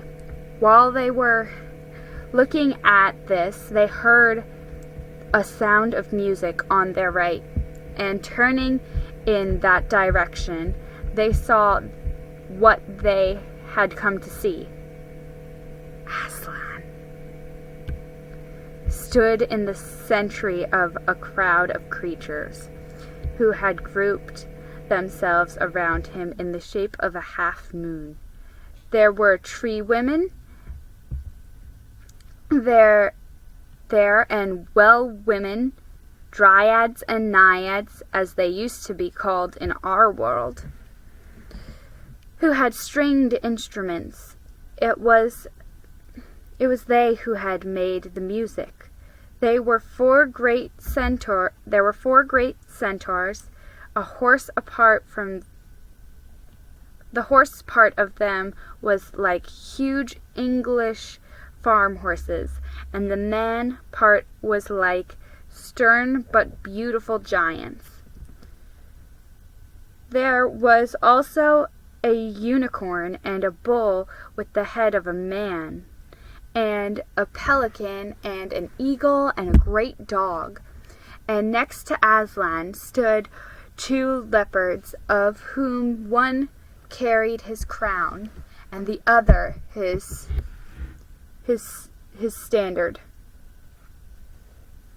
But as for Aslan himself, the beavers and the children didn't know what to do or say when they saw him.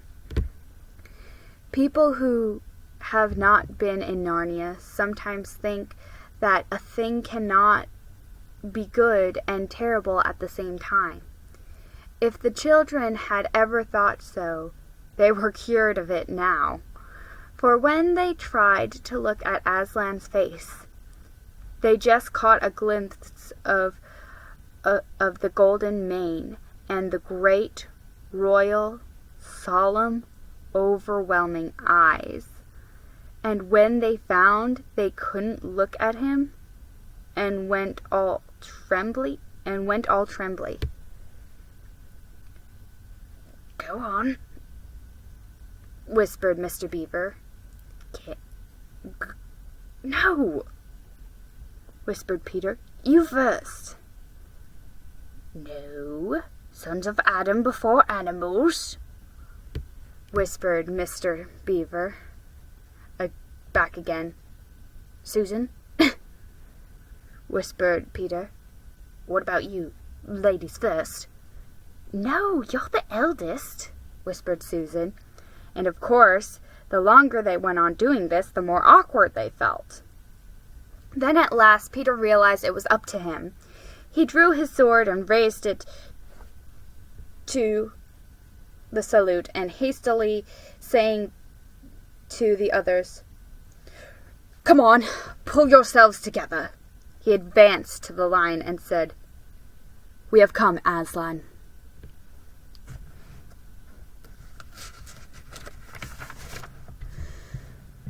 "Welcome, Peter, son of Adam," said Aslan. "Welcome, Susan and Lucy, daughters of Eve. Welcome, he-beaver and she-beaver." His voice was deep and rich, and somehow took the fidgets out of them. They now felt glad and quiet, and it didn't seem awkward to them to stand and say nothing. "But where is the fourth?" asked Aslan. "He has tried to betray them and join the White Witch, O Aslan," said Mr. Beaver, and then something made Peter say, "That was partly my fault, Aslan. I was angry with him, and I think that helped him to go wrong."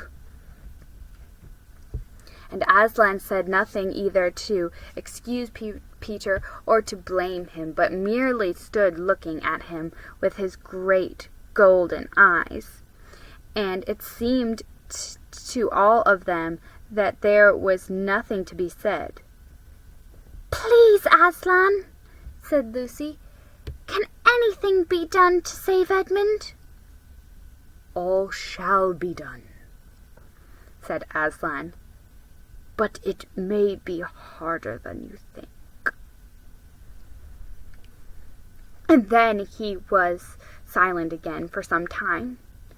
Up to the moment Lucy had been thinking how royal and strong and peaceful his face looked.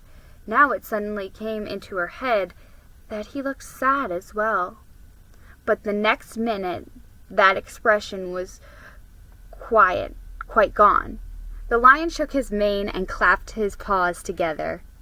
Terrible paws, thought Lucy. If he didn't know how to velvet them.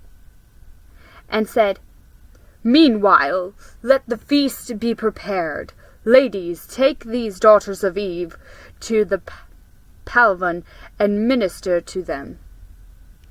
When the girls had gone, Aslan laid his paw, and though it was velveted, it was very heavy, on Peter's shoulder, and said, "Come, son of Adam, and I will show you a far-off sight of the castle where you are to be king."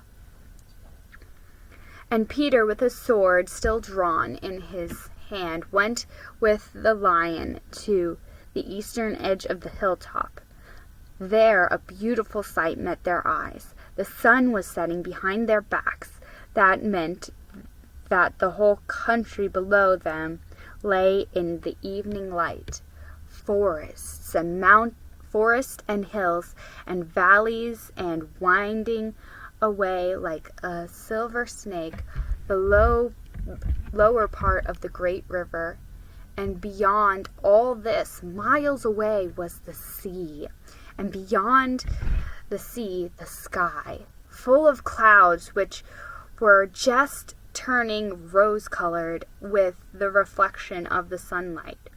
But just where the land of Narnia met the sea, in fact, at the mouth of the great river, there was something on a little hill, shining. It was shining because it was a castle. And of course, the sunlight was reflecting from all the windows, which looked towards Peter, and the sun set. But to Peter, it looked like a great star resting on the seashore. "That, O man," said Aslan, "is Cair Paravel, of the 4 thrones, in one of which you must sit as High King. I show it to you because you are the firstborn, and you will be High King over all the rest." And once more Peter said nothing, for at that moment a strange noise woke the silence suddenly. It was like a bugle, but richer. "It is your sister's horn," said Aslan to Peter in a low voice, so low it as to be almost a purr. If it is not disrespectful to think of a lion purring. For a moment, Peter did not understand. Then, when he saw all the creatures start forward and heard Aslan say with a wave of his paw, "Back! Let the prince win his spurs!" He did understand, and set off running as hard as he could to the pavilion.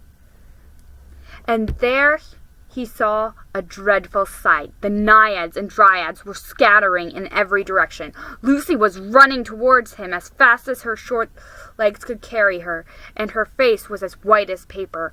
Then he saw Susan make a dash for a tree and swing herself up, followed by a huge gray beast. At first, Peter thought it was a bear. Then he saw that it looked like an Alsatian, though it was far too big to be a dog. Then he realized that it was a wolf standing on its hind legs with its front paws against the tree trunk, snapping and snarling. All the hair on its back stood up on end. Susan had not been able to get any higher than the second big branch.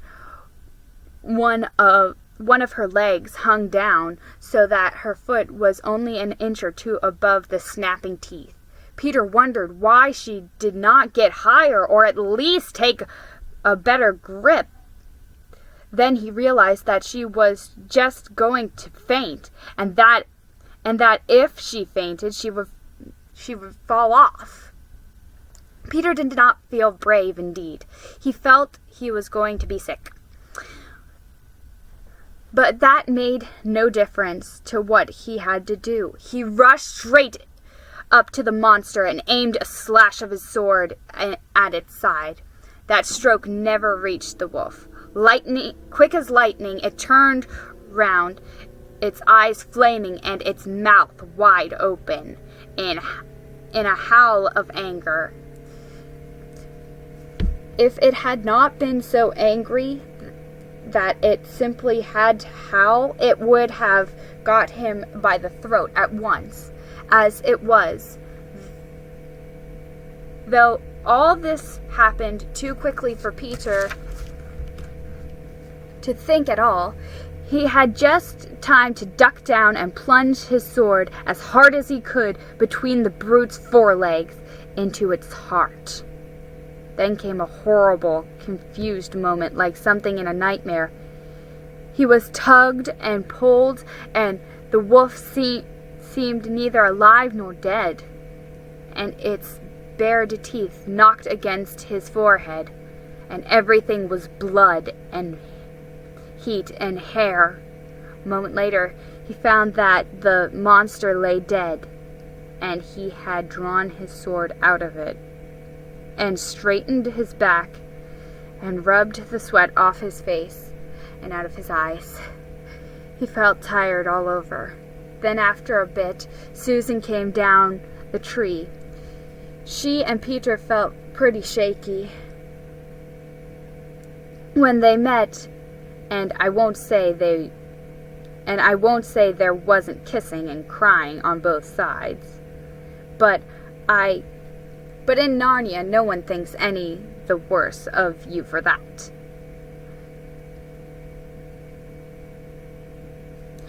"Quick! Quick! Quick!" shouted the voice of Aslan. "Centaurs! Eagles! I see another wolf in the thickets. There, behind you. He has just darted away. After him, all of you. He will be going to his mistress. Now is your chance to find the witch and rescue the fourth son of Adam." And instantly, with a thunder of hooves and the beating of wings, a dozen or so of the swiftest creatures disappeared into the gathering darkness. Peter, still out of breath, turned and saw Aslan close a hand.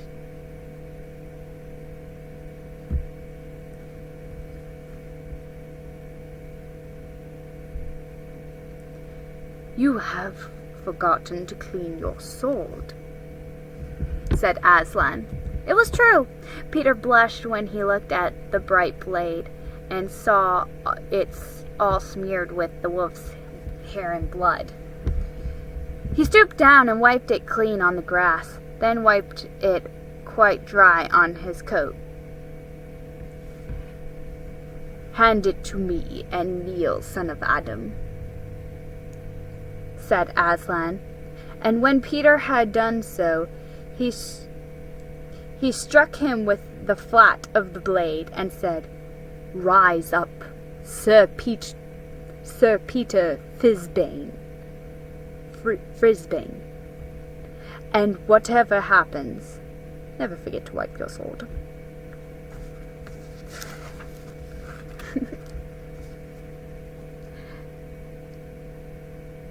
Chapter 13. Deep Magic from the Dawn of Time. Now we must go back to Edmund. When he had been made to walk far further than he had ever known that anyone could walk, the witch at last halted in a dark valley all overshadowed with fir trees and yew trees. Edmund simply sank down and lay on his face, doing nothing at all, and not even caring what was going to happen next, provided they would let him lie still. He was too tired to even notice how hungry and thirsty he was. The witch and the dwarf were taking close beside him in low tones. "No," said the dwarf. "It is no use now, O Queen. They must have reached the stone table by now. Perhaps the wolf will smell us out and bring us news," said the witch. "It cannot be good news if he does," said the dwarf. "4 thrones and Cair Paravel," said the witch. "How if only 3 were filled? That would not fulfill the prophecy." "What difference would that make now that he is here?" said the dwarf. He did not dare even to mention the name of Aslan to his mistress.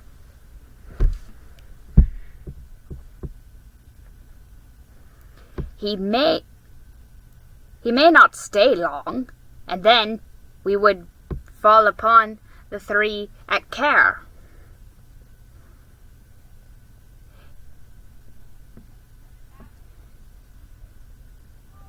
"He may not stay long, and when we would fall upon the 3 at Cair." "Yet it might be better," said the dwarf, to keep this one." Here he kicked Edmund for bargaining with. "Yes, and have him rescued!" said the witch scornfully. "Then," said the dwarf, "we had better do what we have to do at once." "I would like to have it done on the stone table itself," said the witch. "That is the proper place. That is where it has always been done before."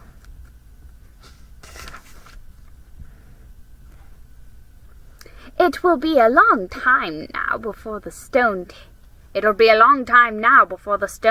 table can again be used for its proper use," said the dwarf. "True," said the witch, and then, "Well, I will begin." At that moment, with a rush and a snarl, a wolf rushed up to them. "I have seen them. They are all at the stone table with him. They have killed my captain, Ferris Elf. I was hidden in the thickets and saw it all. One of the sons of Adam killed him."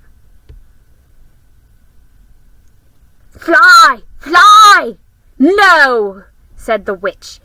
"There need be no flying. Go quickly. Summon all our people to meet me here, as speedily as they can. Call out the giants, and the werewolves, and the spirits, those trees who are on our side. Call the ghouls, and the boggles, the ogres, and the minotaurs. Call the cruels, the hags, the spectres, and the people of the toadstools. We will fight." "What? Have I not still my wand? Will their ranks turn into stone even as they come on?" "Be off quickly. I have a little thing to finish here while you are away." With a great brute bowed his head, turned, and galloped away. "Now," said she, "we have no table. Let me see. We had better put it against the trunk of the tree." Edmund found himself being roughly forced to his feet. Then the dwarf set him with his back against the tree and bound him fast.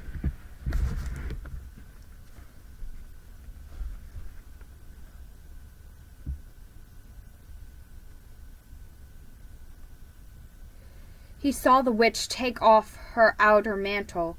Her arms were bare beneath. It was terribly white. Because they were very white, he could not see much else. It was so dark in this valley, under the dark trees.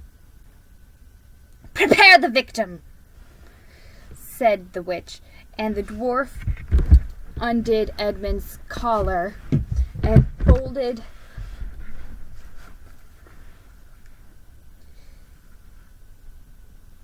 back his shirt at the neck, then backed so that he had to raise his chin.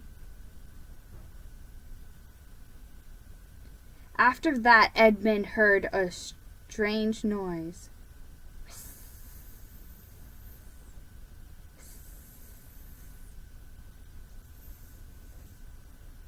For a moment, he couldn't think what it was.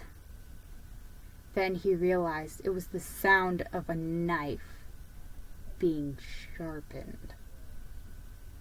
At that very moment, he heard loud shouts from every direction, a drumming of hooves and a beating of wings, a scream from the witch, confusion all around him. And then he found he was being untied. Strong arms were around him, and he heard big, kind voices saying things like, Let him lie down. Give him some wine. Drink. There, steady now. You'll be all right in a minute. Then he heard the voices of people who were talking not to him but to one another, and they were saying things like, Who's got the witch? I thought you had her. I didn't see her after I knocked the knife out of her hand. I was after the dwarf. Do you mean to say she's escaped? A chap can't mind everything at once. What's that? Oh, sorry. It's only an old stump. But just at this point, Edmund went off in a dead faint. Presently the centaurs and the unicorns and the deer and the birds, they were, of course, the rescue party which Aslan had sent in the last chapter, all set off to go back to the stone table, carrying Edmund with them. But if they could not have seen what had happened in the valley after they had gone, I think they might have been surprised. It was perfectly still, and presently the moon grew bright. If you had been there, you would have seen the moonlight shining on an old tree stump and on a fair-sized boulder. But if you had gone on looking, you would gradually have begun to think there was something odd about both the stump and the boulder, and next thing you would have thought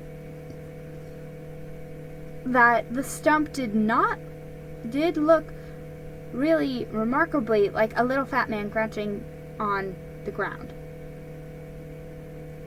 And if you had watched long enough, you would have seen the stump walk across the boulder, and the boulder sit up and began talking to the stump. For in reality, the stump and the boulder were simply the witch and the dwarf. It was part of her magic that she could make things look like they weren't, and she had the presence of mind to do so at that very moment when the knife was knocked out of her hand. She had kept hold of her wand also, so it had been kept safe too. When the other children awoke up the next morning, they had been sleeping on piles of cushions in the pavilion. The first thing they heard was from Mrs. Beaver was that their brother had been rescued and brought into the camp late last night, and was at that moment with Aslan. As soon as they had breakfasted, they all went out, and there they saw Aslan and Edmund walking together in the dewy grass. Apart from the rest of the court, there was no need to tell you, and no one ever heard what Aslan was saying, but it was a conversation which Edmund never forgot. As the others drew nearer, Aslan turned to meet them, bringing Edmund with him.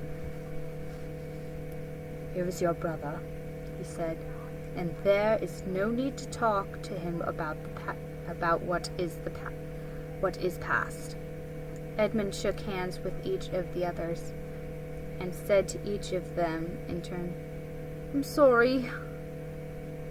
And everyone said, "That's all right." And then everyone wanted very hard to say something which would make it quite clear that they were all friends with him again. Something ordinary and natural. And of course no one could think of anything in the world to say, but before they had time to feel really awkward, for one of the leopards approached Aslan and said, "Sire, there is a messenger from the enemy who craves audience. Let him approach, said Aslan. The leopard went off and soon returned, leading the witch's dwarf. What is your message, son of Earth? Asked Aslan. The Queen of Narnia and the Empress of the Lone Islands desires a safe conduct to come and speak with you. And the dwarf, said the dwarf, on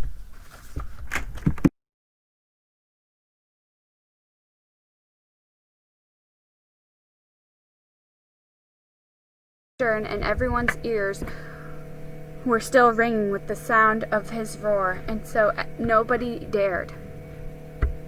After a meal which was taken in the open air on the hilltop, for the sun had got strong by now and dried the grass, they were busy for a while taking the pavilion down and packing things up. Before 2 o'clock they were on the march and set off in a northwesterly direction, walking at an easy pace, for they had not far to go. During the first part of the journey, Aslan explained to Peter his plans for the campaign. As soon as she has finished her business with these parts, he said, the witch and her crew will almost certainly fall back to her house and prepare for a siege. You may or may not be able to cut her off and prevent her from reaching it. He then went on to outline 2 plans of battle, one for fighting the witch and her people in the wood, and another for assaulting her castle. And all the time he was advising Peter how to conduct the operation, saying things like, "You must put the centaurs in such place," or you must post scouts to see that she doesn't do so and so, till at last Peter said, but you will be there yourself, Aslan." "I can give you no promise of that," answered the lion, and he continued giving Peter his instructions. For the last part of the journey, it was Susan and Lucy who saw most of him. He did not talk very much and seemed to be sad. It was still afternoon when they came down to a place where the river valley had widened out and the river was broad and shallow. This was the fords of Birna, and Aslan gave orders to halt on this side of the water. But Peter said, "Wouldn't it be better to camp on the far side, for fear she would try a night attack or something?" Aslan, who seemed to have been thinking about something else, roused himself with a shake of his magnificent mane and said, What's that?" Peter said it all over again. "No," said Aslan in a dull voice, as if it didn't matter. "No, she will not make an attack tonight."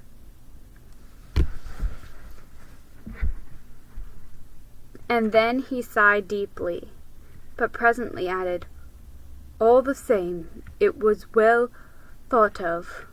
That is how a soldier ought to think, but it doesn't really matter." So they proceeded to pitch their camp. Aslan's mood affected everyone that evening. Peter was even feeling uncomfortable too, at the idea of fighting the battle on his own. The news that Aslan might not be there had come as a great shock to him. Supper that evening was a quiet meal. Everyone felt how different it had been last night, and even that morning. It was as if the good times, having just begun, were already drawing to their end.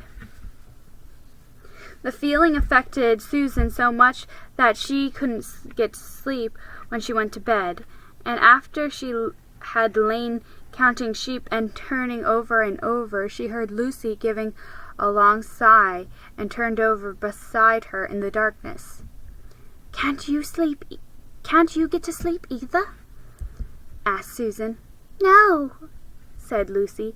"I thought you were asleep." "I say, Susan." "What?" "I have the most horrible feeling, as if something were hanging over us." "Have you? Because as a matter of fact, so have I." "Something about Aslan," said Lucy. "Either something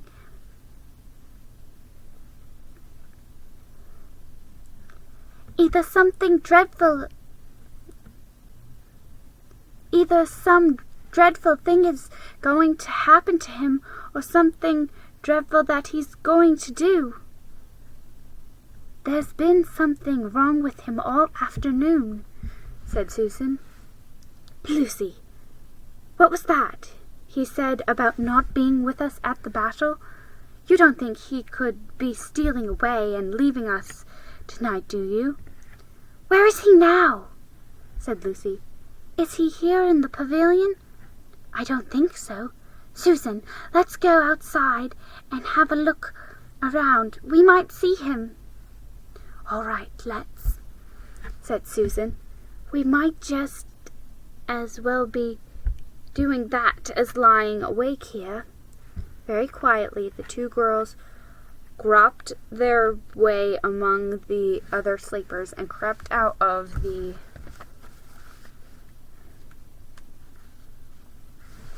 tent. The moonlight was bright and everything was quite still except for the noise of the river chattering over the stones. Then Susan suddenly caught Lucy's arm and said, "Look!" On the far side of the camping ground, just where the trees began, they saw the lion slowly walking away from them into the wood. Without a word, they both followed him. He led them up the steep slope of the river valley and then slightly to the left, apparently by the same route which they had used that afternoon in coming from the hill of the stone table. On and on he led them into the dark shadows and out into pale moonlight, getting their feet wet with heavy dew. He looked somehow different from the Aslan they knew. His tail and his head hung low, and he walked slowly as if he were very, very tired.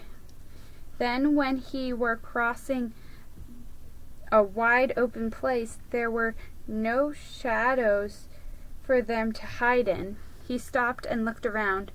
It was no good trying to run away, so they came towards him.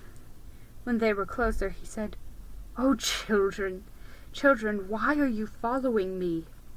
"We couldn't sleep," said Lucy, and then felt sure that she need say no more, and that Aslan knew all they had been thinking. "Please, may we come with you, wherever you're going?" said Susan. "Well," said Aslan, and seemed to be thinking. Then he said, "I should be glad of the company tonight. Yes, you may come, if you will promise to stop when I tell you, and after that leave me to go on alone." "Oh, thank you, and we will," said the two girls. Forward they went again, and one of the girls walked on each side of the lion. But how slowly he walked, and his great royal head drooped so that his nose nearly touched the grass. Presently he stumbled and gave a low moan. Aslan, dear Aslan, said Lucy. What is wrong? Can't you tell us? Are you ill, Aslan, dear Aslan? asked Susan. No, said Aslan. I am sad and lonely. Lay your hands on my mane so that I can feel you are there, and let us walk like that. And so girls did that. They would never have dared to do without his permission. But what they had longed to do ever since they first saw him, buried their cold hands in the beautiful sea of fur and stroked it, and doing so walked with him. And presently they saw that they were going with him up the slope of the hill on which the stone table stood. They went up at the side where the trees came furthest up, and when they got to the last tree, it was one that had some bushes about it. Aslan stopped and said, "Oh, children, children, here you must stop, and whatever happens, do not let yourself be seen. Farewell." And both girls cried bitterly, though they hardly knew why, and clung to the lion and kissed his mane and his nose and his paws and his great sad eyes. Then he turned from them and walked out onto the top of the hill, and Lucy and Susan, crouching in the bushes, looked after him, and this is what they saw. A great crowd of people were standing all around the stone table, and though the moon was shining, many of them carried torches which burned with evil-looking red flames and black smoke. But such people, ogres with monstrous teeth, and wolves and bull-headed men, spirits of evil trees and poisonous plants, and other creatures whom I won't describe because if I did, the grown-ups would probably not let you read this book. Cruels and hags and incuspids, wraths, horrors, afrits, sprites, ogrins, rusies, and etzins. In fact, here were all those who were on the witch's side, and whom the wolf had summoned at her command. And right in the middle, standing at the table, was the witch herself.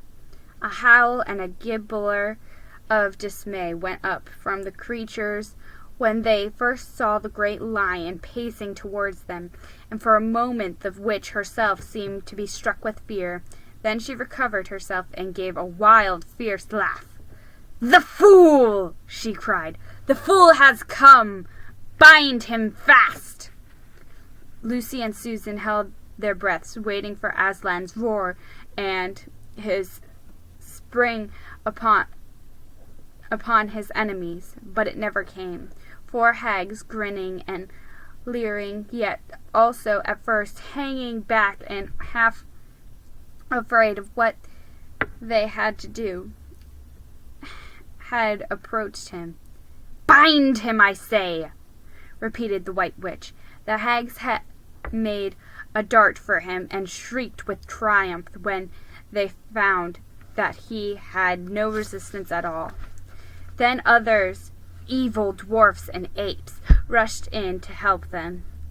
And between them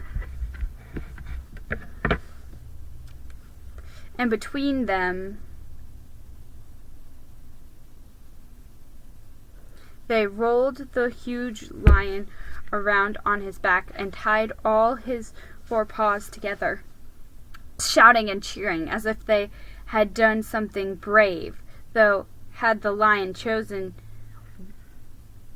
one of those paws could have been the death of all of them. But he made no noise, even when the enemies straining and tugging, pulling the cords so tight that they cut into his flesh. Then they began to drag him towards the stone table. "Stop!" said the witch. "Let him first be shaved." Another roar of mean laughter went up from her followers as the ogre with a pair of shears came forward and squatted down by Aslan's head. Snip, snip, snip went the shears, and masses of curling gold began to fall to the ground, and the ogre stood back, and the children watching from their hiding place could see the face of Aslan looking all small and different without his mane. The enemies also saw the difference. "Why, he's only a great cat after all!" cried one. "Is that what we were afraid of?" said another. And they surged around Aslan, jeering at him, saying things like, "Puss, puss, poor pussy," and "How many mice have you caught today, cat?" and "Would you like a saucer of milk, pussums?" "Oh, how can they?" said Lucy, tears streaming down her cheeks. "The brutes! The brutes!" For now that the first shock was over, the shorn face of Aslan looked to her braver and more beautiful and more patient than ever. "Muzzle him," said the witch. And even now, as they worked about his face, putting on the muzzle, one bite from his jaws would have cost 2 or 3 of them their hands, but he never moved, and this seemed to enrage all that ramble. Everyone was at him now. Those who had been afraid to come near him even after he was bound began to find courage, and for a few minutes the 2 girls could not even see him. So thickly was he surrounded by the whole crowd of creatures, kicking him, hitting him, spitting on him, jeering him. At last the rabble had had enough of this. They began to drag the bound and muzzled lion to the stone table, some pulling and some pushing. He was so huge that even when they got him there, it took all their efforts to hoist him onto the surface of it. Then there was more tying and tightening of cords. "The cowards! The cowards!" sobbed Susan. "Are they still afraid of him now?" When once Aslan had been tied so that he was really a mass of cords on the flat stone, a hush fell on the crowd. 4 hags holding 4 torches stood at the corners of the table. The witch bared her arms as she had bared them the previous night when it had been Edmund instead of Aslan. Then she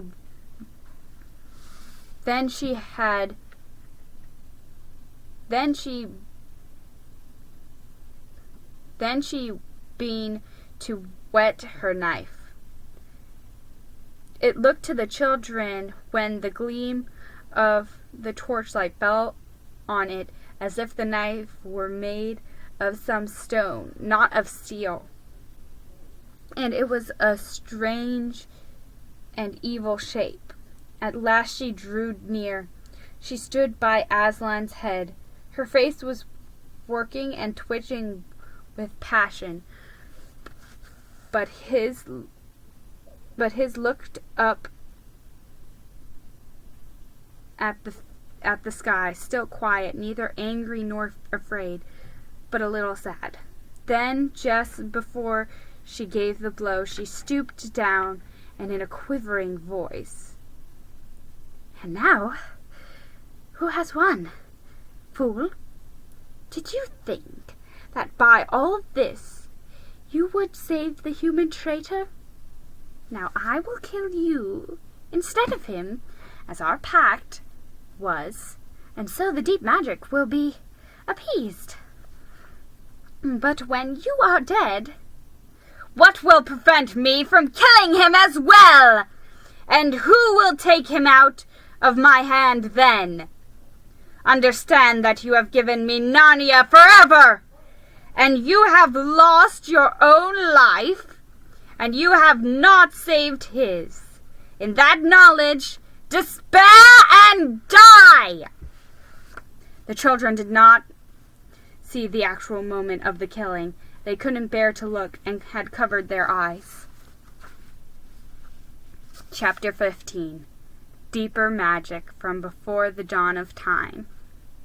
While the two girls still crouched in the bushes, with their hands over their faces, they heard the voice of the witch calling out, "Now! Follow me all, and we will set about what remains of this war. It will not take us long to crush the human vermin and the traitors, now that the great fool, the great cat, lies dead!"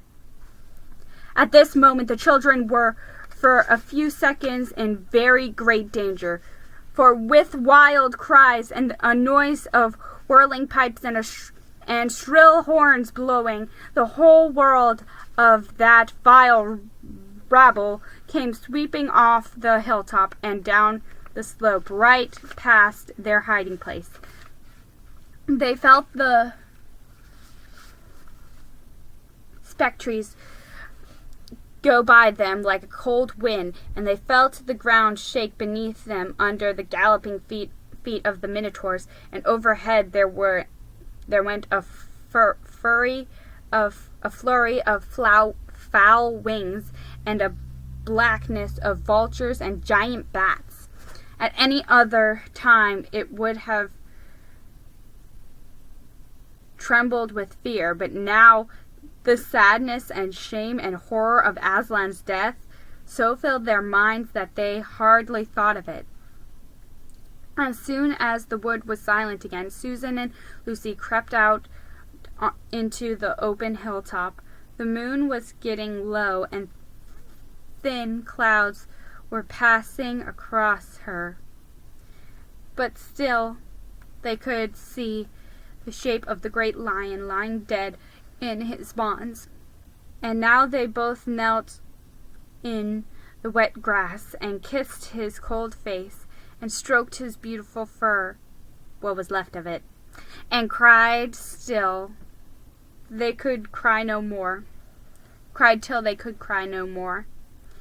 And then they looked at each other and held each other's hands for mere loneliness and cried again, and then again were silent. At last Lucy said, I can't bear the look of that horrible muzzle. I wonder if we could take it off." So they tried, and after a lot of working at it, for their fingers were cold, and it was now the darkest part of the night, they succeeded, and when they saw his face without it, they burst out crying again, and kissed it, and fondled it, and wiped away the blood and the foam as well as they could. And it was all more lonely and hopeless and horrid than I know how to describe. "I wonder, could we untie him as well?" said Susan presently, but the enemies, out of pure spitefulness, had drawn the cord so tight that the girls could not make nothing of the knots. I hope no one who reads this book has been quite as miserable as Susan and Lucy were that night. But if you have been, if you've been up all night and cried till you have no more tears left in you, you will know that there comes in the end a sort of quietness. You feel as if nothing was ever going to happen again. At any rate, that was how it felt to these two. Hours and hours seemed to go by in this dead calm, and they could hardly notice that they were getting colder and colder. But at last Lucy noticed two other things. One was that the sky on the east side of the hill was a little less dark than it had been an hour ago. The other was some tiny movement going on the grass at her feet. At first she took no interest in this. What did it matter? Nothing mattered now. But at last she saw that whatever it is had begun to move up and the upright stones of the stone table, and now whatever they were moving about on Aslan's body. She peered closer. They were little gray things. Ugh! Said Susan from the other side of the table. How beastly! There are little horrid mice crawling all over him. Go away, you little beasts! She raised her hand to frighten them away. Wait! Said Lucy, who had been looking at them more closely still. Can't you see what they're doing? Both girls bent down and stared. I do believe, said Susan. But how queer! They're nibbling away at the cords. That's what I thought, said Lucy. I think they're friendly mice. Poor little things. They don't realize he's dead. They think it'll do some good untying him. It was quite definitely lighter by now. Each of the girls noticed for the first time the white face of the other. They could see the mice nibbling away dozens and dozens, even hundreds of little field mice. And at last, one by one, the ropes were all gnawed through. The sky in the east was whitish by now, and the stars were getting fainter, all except for one. Very big one low down on the eastern horizon. They felt colder than they had been all night. The mice crept away. The girls cleared away the remains of the gnawed ropes. Aslan looked more like himself without them. Every moment his dead face looked nobler as the light grew, and they could see it better. In the wood behind them, a bird gave a chuckling sound. It had been so still for hours and hours that it startled them. Then another bird answered it. Soon the birds were singing all over the place. It was definitely early morning now, not late night. I'm so cold, said Lucy. So am I, said Susan. Let's walk about a bit. They walked to the eastern edge of the hill and looked down. The one big star had almost disappeared. The country all looked dark gray, but beyond, at the very end of the world, the sea showed pale. The sky began to turn red. They walked to and fro more times than they could count between the dead Aslan and the eastern ridge, trying to keep warm. And oh, how tired their legs felt. Then at last, as they stood for a moment looking out towards the sea and Caravel, which they could now just make out, the red turned to gold along the line where the sea and the sky met, and very slowly up came the edge of the sun. At that moment they heard from behind them a loud noise, a great cracking, defeating noise, as if a giant had broke a giant's plate. "What's that?" said Lucy, clutching Susan's arm. I feel afraid to turn around, said Susan. Something awful is happening. They're doing something worse to him, said Lucy. Come on! And she turned, pulling Susan around with her. The rising sun had made everything look so different. All the colors and shadows were changed. That for a moment they didn't see the important things. Then they did. The stone table was broken into 2 pieces by a great crack that ran down it from end to end, and there was no Aslan. Oh! Cried the 2 girls, rushing back to the table. Oh, it's too bad, sobbed Lucy. They might have left the body alone. Who's done it? Cried Susan. What does it mean? Is it more magic? Yes, said a great voice behind their backs. It is more magic. They looked around. There, shining in the sunrise, larger than they had seen him before, shaking his mane, for it had apparently grown back again, stood Aslan himself. Oh, Aslan! Cried both the children, staring up at him, almost as much frightened as they were glad. Aren't you dead then, dear Aslan? Said Lucy. Not now, said Aslan. You're not a... asked Susan in a shaky voice. She couldn't bring herself to say the word ghost. Aslan stooped his golden head and licked her forehead. The warmth of his breath and the rich sort of smell that seemed to hang about his hair came all over her. Do I look it? He said. Oh, you're real! Oh, Aslan! Cried Lucy. The girls flung themselves upon him and covered him with kisses. But what does it all mean? Asked Susan, when they were somewhat calmer. It means, said Aslan, that though the witch knew the deep magic, there is a magic deeper still which she did not know.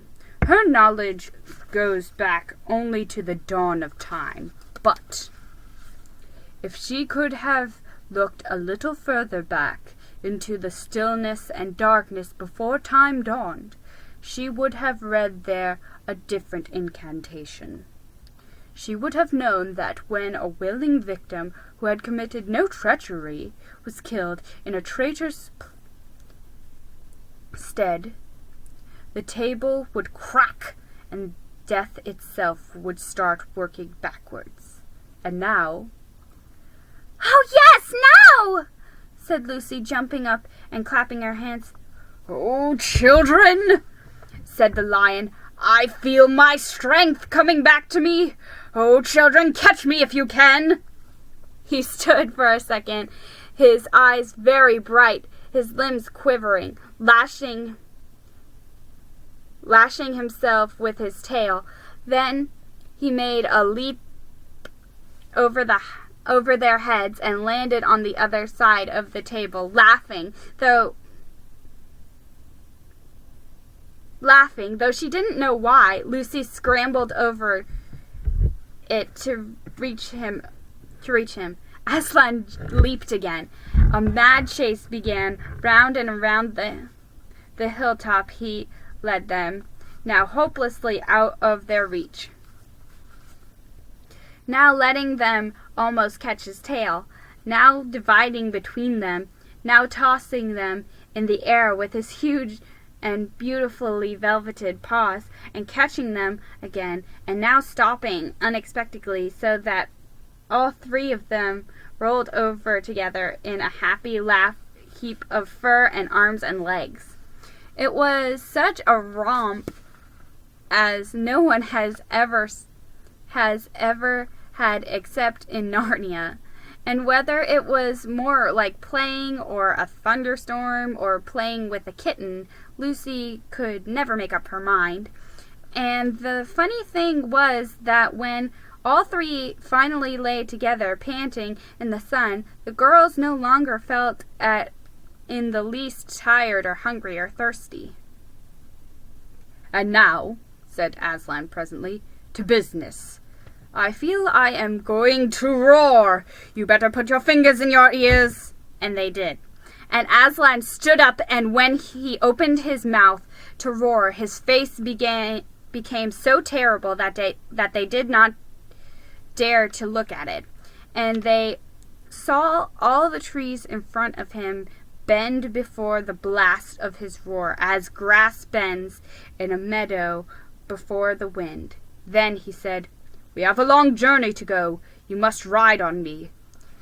And he crouched down, and the children climbed on to his warm golden back, and Susan sat first, holding on tightly to his mane, and Lucy sat behind, holding tightly to Susan. And with a great heave, he rose underneath them, and then shot off faster than any horse could go downhill and into the thick of the forest. That ride perhaps was the most wonderful thing that had happened to them in Narnia. Have you ever galloped on a horse? Think of that. And then take away the heavy noise of the hooves and the jingle of the harness, and imagine instead the almost noiseless padding of great paws. Then imagine instead of the black or gray or chestnut back of the horse, the soft roughness of golden fur, and the mane flying back in the wind. And then imagine you are going about twice as fast as the fastest racehorse. But this is a mount that doesn't need to be guided and never grows tired. He rushes on, never missing his footing, never hesitating, threads his way with perfect skill between tree trunks, jumping over bush and briar and the smaller streams, wading the larger, swimming the largest of all, and you are riding not on a road, nor in a park, nor even on the downs of right across Narnia in spring, down solemn avenues of beech and across sunny glades of oak, through wild orchards of snowy white cherry trees, past roaring waterfalls and the mossy rocks and echoing caverns, up windy slopes alight of heathery mountains, and along giddy ridges, down, down, down again, into wild valleys, and out into acres of the blue flowers. It was nearly midday when they found themselves looking down a steep hillside at a castle. A little toy castle, it looked from where they stood, which seemed to be all pointed towers.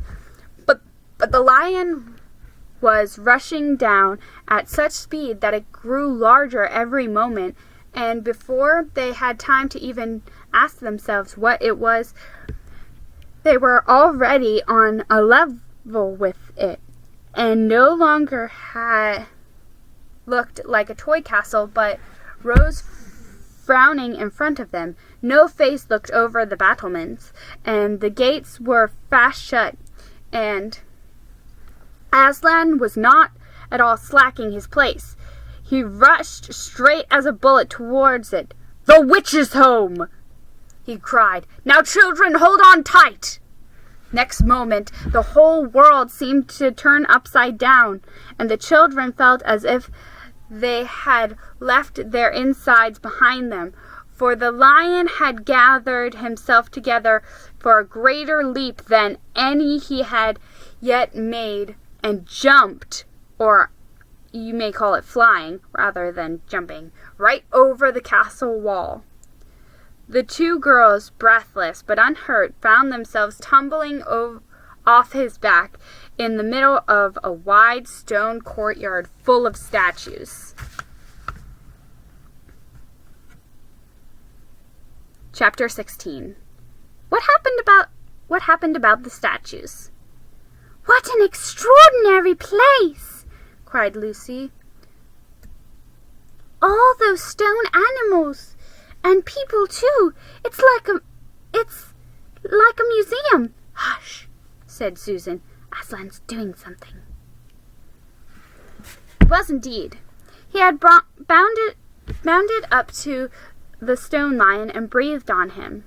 Then, without waiting a moment, he whisked around almost as if he had been a cat chasing its tail, and breathed also on the stone dwarf, which, as you remember, was standing a few feet from the lion with its back to it. Then he pounced on a tall stone dryad which stood beyond the dwarf, turned rapidly aside to deal with a stone rabbit on his right, and rushed on to 2 centaurs. But at that moment Lucy said, "Oh, look! Oh, Susan, look! Look at the lion!"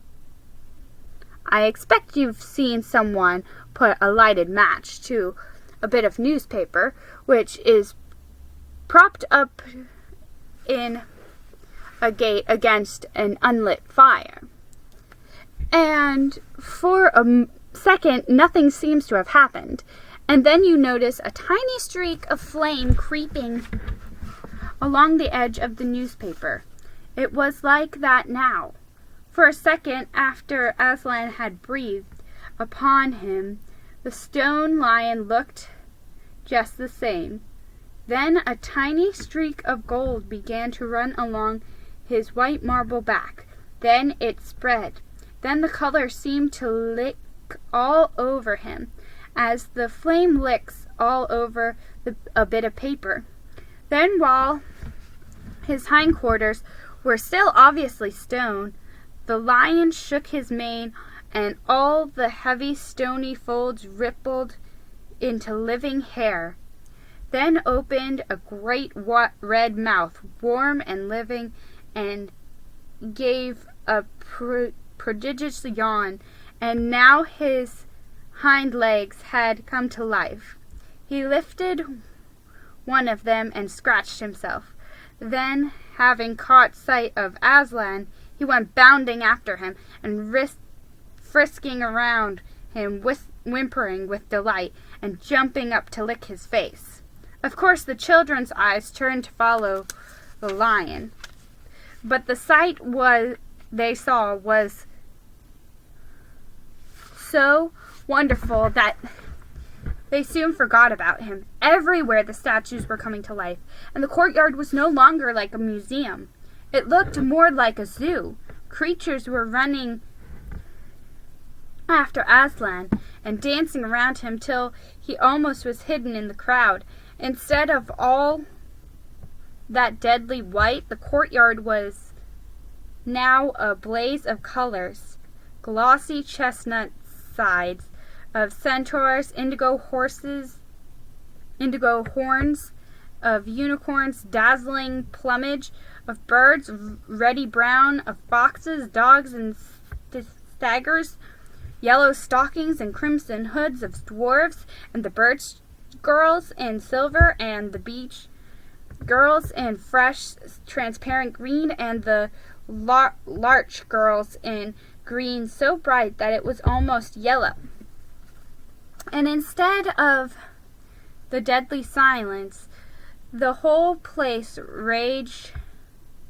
rang with the sound of happy, soaring brayings, yelps, barkings, squealings, cooings, neighings, stampings, shouts, hurrahs, songs, and laughter. "Oh," said Susan in a different tone. "Look! Is it safe?" Lucy looked and saw that Aslan had breathed on the feet of a stone giant. "It's all right," shouted Aslan joyously. "Once the feet are put right, all the rest of him will follow." "That wasn't exactly what I meant," whispered Susan to Lucy. But it was too late to do anything about it. Now, even if Aslan would have listened to her, the change was already creeping up the giant's leg. Now he was moving his feet. A moment later, he lifted the club off his shoulder, rubbed his eyes, and said, "Bless me, I must have fallen asleep. Now, where's that dratted little witch that was running about on the ground? Somewhere just by my feet it was." But when everyone had shouted up to him to explain what had really happened, and when the giant had put his hand to his ear and got them to repeat it all again, so that at last he understood, then he bowed down till his head was no further off than the top of a haystack, and touched his cap repeatedly to Aslan, beaming all over his honest, ugly face. Giants of any sort are now so rare in England, and so few giants are good-tempered, that 10 to 1 you have never seen a giant when his face is beaming. It's a sight well worth looking at. "Now for the inside of the house," said Aslan. "Look alive, everyone! Upstairs and downstairs, and in my lady's chamber, leave no corner unsearched. You never know where some poor prisoner may be concealed." And into the interior they all rushed, and for several minutes the whole of that dark, horrible, fusty old castle echoed with the openings of windows, and with everyone's voices carrying out at once, "Don't forget the dungeons!" "Give us a hand with this door!" "Here's another little winding stair!" "Oh, I say, here's a poor little kangaroo!" "Call Aslan!" "It smells in here! Look out for the trapdoors!" "Up here!" "There are a whole lot more on the landing." But the best of all was when Lucy came rushing upstairs, shouting, "Aslan! Aslan! I found Mr. Tumnus! Oh, do come quick!" A moment later, Lucy and the little fawn were holding one another by both hands and dancing around and around for joy. The little chap was none the worse for having been a statue, and was, of course, very interested in all she had to tell him. But at last the ransacking of the witch's fortress was ended. The whole castle stood empty, with every door and window open, and the light and the sweet spring air flooded into all the dark and evil places which needed them so badly. The whole crowd was liberated statues surged back into the courtyard, and it was then that someone said, Tumnus, I think, first said, "But how are we going to get out?" For Aslan had gotten in by jumping, and the gates were still locked. "That'll be all right," said Aslan, and then rising on his hind legs, he bawled up at the giant. "Hi, you up there!" he roared. "What's your name?" "Giant Rumplebumfrin, if it please your honor," said the giant, once more touching his cap. "Well then, Giant Rumplebuffin," said Aslan, "just let us out of this, will you?" "Certainly, your honor. It will be a pleasure." Said the giant. "Stand well away from the gates, you little ums." Then he strode to the gate himself, and bang, bang, bang went his huge club. The gates creaked at the first blow, cracked at the second, and shivered at the third. Then he tackled the towers on each side of them, and after a few minutes of crashing and thudding, both the towers and a good bit of the wall on each side went thundering down in a mass of hopeless rubble. And when the dust cleared, it was odd, standing in that dry, grim, stony yard, to see through the gaps all the grass and waving trees and sparkling streams of the forest, the blue hills beyond that, and beyond them the sky. "Blowed if I ain't all in a muck sweat," said the giant, puffing like the largest railway engine. "Comes being out of condition. I suppose neither of you young ladies has such a thing as a pocket handkerchief about you?" Yes, I have, said Lucy, standing on tiptoes and holding her handkerchief up as far as she could reach. "Thank you, Missy." The giant Rumble-Buffin, stooping down,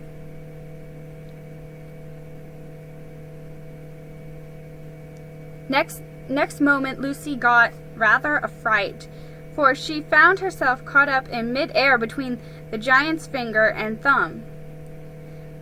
But just as she was getting near his face, he suddenly started and then put her gently back on the ground, muttering, "Bless me!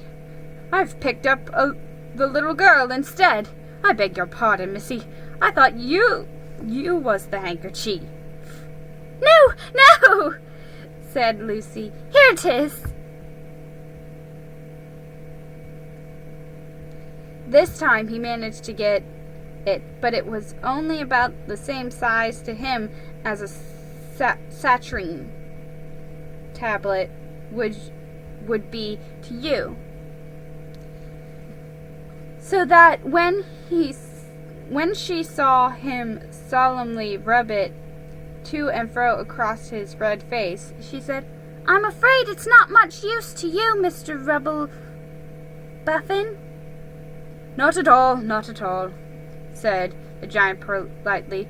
"Never met a nicer handkerchief. So fine, so handy, so I don't know how to describe it." "What a nice giant he is," said Lucy to Mr. Tumnus. "Oh, yes," replied the fawn. "All the Buffins always were.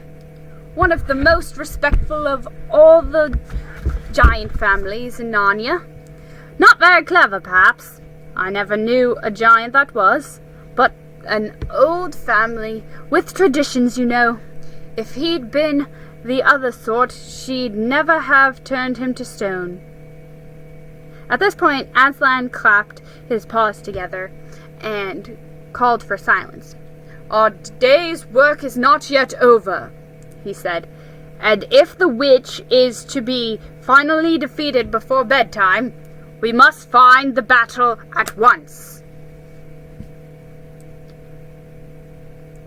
"And join in, I hope, sir," added the largest of the centaurs. "Of course," said Aslan. "And now, those who can't keep up, that is, children, dwarfs, and small animals, must ride on the backs of those who can, that is, lions, centaurs, unicorns, horses, giants, and eagles. Those who are good with their noses must come in the front with us lions to smell out where the battle is. Look lively, and sort yourselves." And with a great deal of bustle and cheering they did. And And the most pleased of the lot was the other lion, who kept running about everywhere, pretending to be very busy, but really in order to say to everyone he met, "Did you hear what he said? Us lions. What that means, him and me, us lions. That's what I like about Aslan. No side, no standoffish, us lions. That means him and me." At least he went on saying this till Aslan had loaded him up with 3 dwarfs, 1 dryad, 2 rabbits, and a hedgehog. That steadied him a bit. When all were ready, it was a big sheepdog who actually helped Aslan most in getting them sorted into their proper order. They set out through the gap in the castle wall.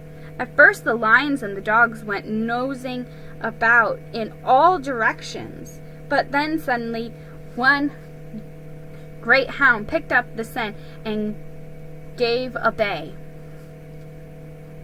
There was no time lost after that. Soon all the dogs and lions and wolves and other hunting animals were going at full speed with their noses to the ground, and all the others streaked out for about half a mile behind them, were following as fast as they could. The noise was like an English fox hunt, only better, because every now and then there, with the music of the hounds mixed with the roars of the lions, and sometimes a far deeper and more awful roar of Aslan himself. Faster and faster they went as the scent became easier and easier to follow. And then they just as they came to the last curve in the narrow, winding valley, Lucy heard above all these noises another noise, a different one, which gave her a queer feeling. It was a noise of shouts and shrieks and clashing of metal against metal. Then they came out of the narrow valley, and at once she saw the reason. There stood Peter and Edmund and all the rest of Aslan's army, fighting desperately against the crowd of horrible creatures whom she had seen last night. Only now in the daylight they looked even stranger and more evil and more deformed. They also seemed to be far more of them. Aslan's army, which had their backs to her, looked terribly few. And there were statues dotted all over the battlefield, so apparently that the witch had been using her wand, but she did not seem to be using it now. She was fighting with her stone knife. It was Peter she was fighting, both of them going at it so hard that Lucy could hardly make out what was happening. She only saw the stone knife and Peter's sword clashing so quickly that they looked like 3 knives and 3 swords. The pair were in the sentry on each side of the line stretched out. Horrible things were happening wherever she looked. "Back off, my children!" shouted Aslan,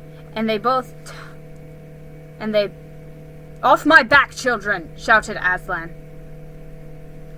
And they both tumbled off. Then, with a roar that shook all Narnia from the western lamppost to the shores of the eastern sea, the great beast flung himself upon the White Witch. Lucy saw her face lift towards him for 1 second with an expression of terror and amazement.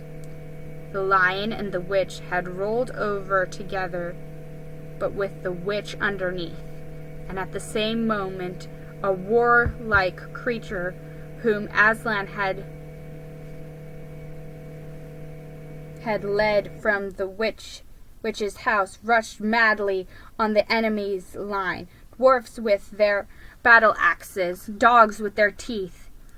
The giant with his club, and his feet also crushed dozens of the foe, unicorns with their horns, centaurs with their swords and hooves.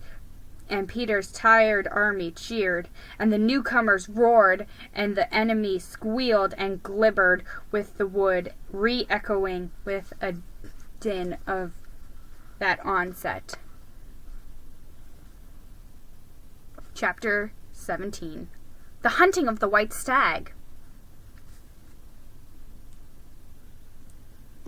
The battle was all over in a few minutes after their arrival.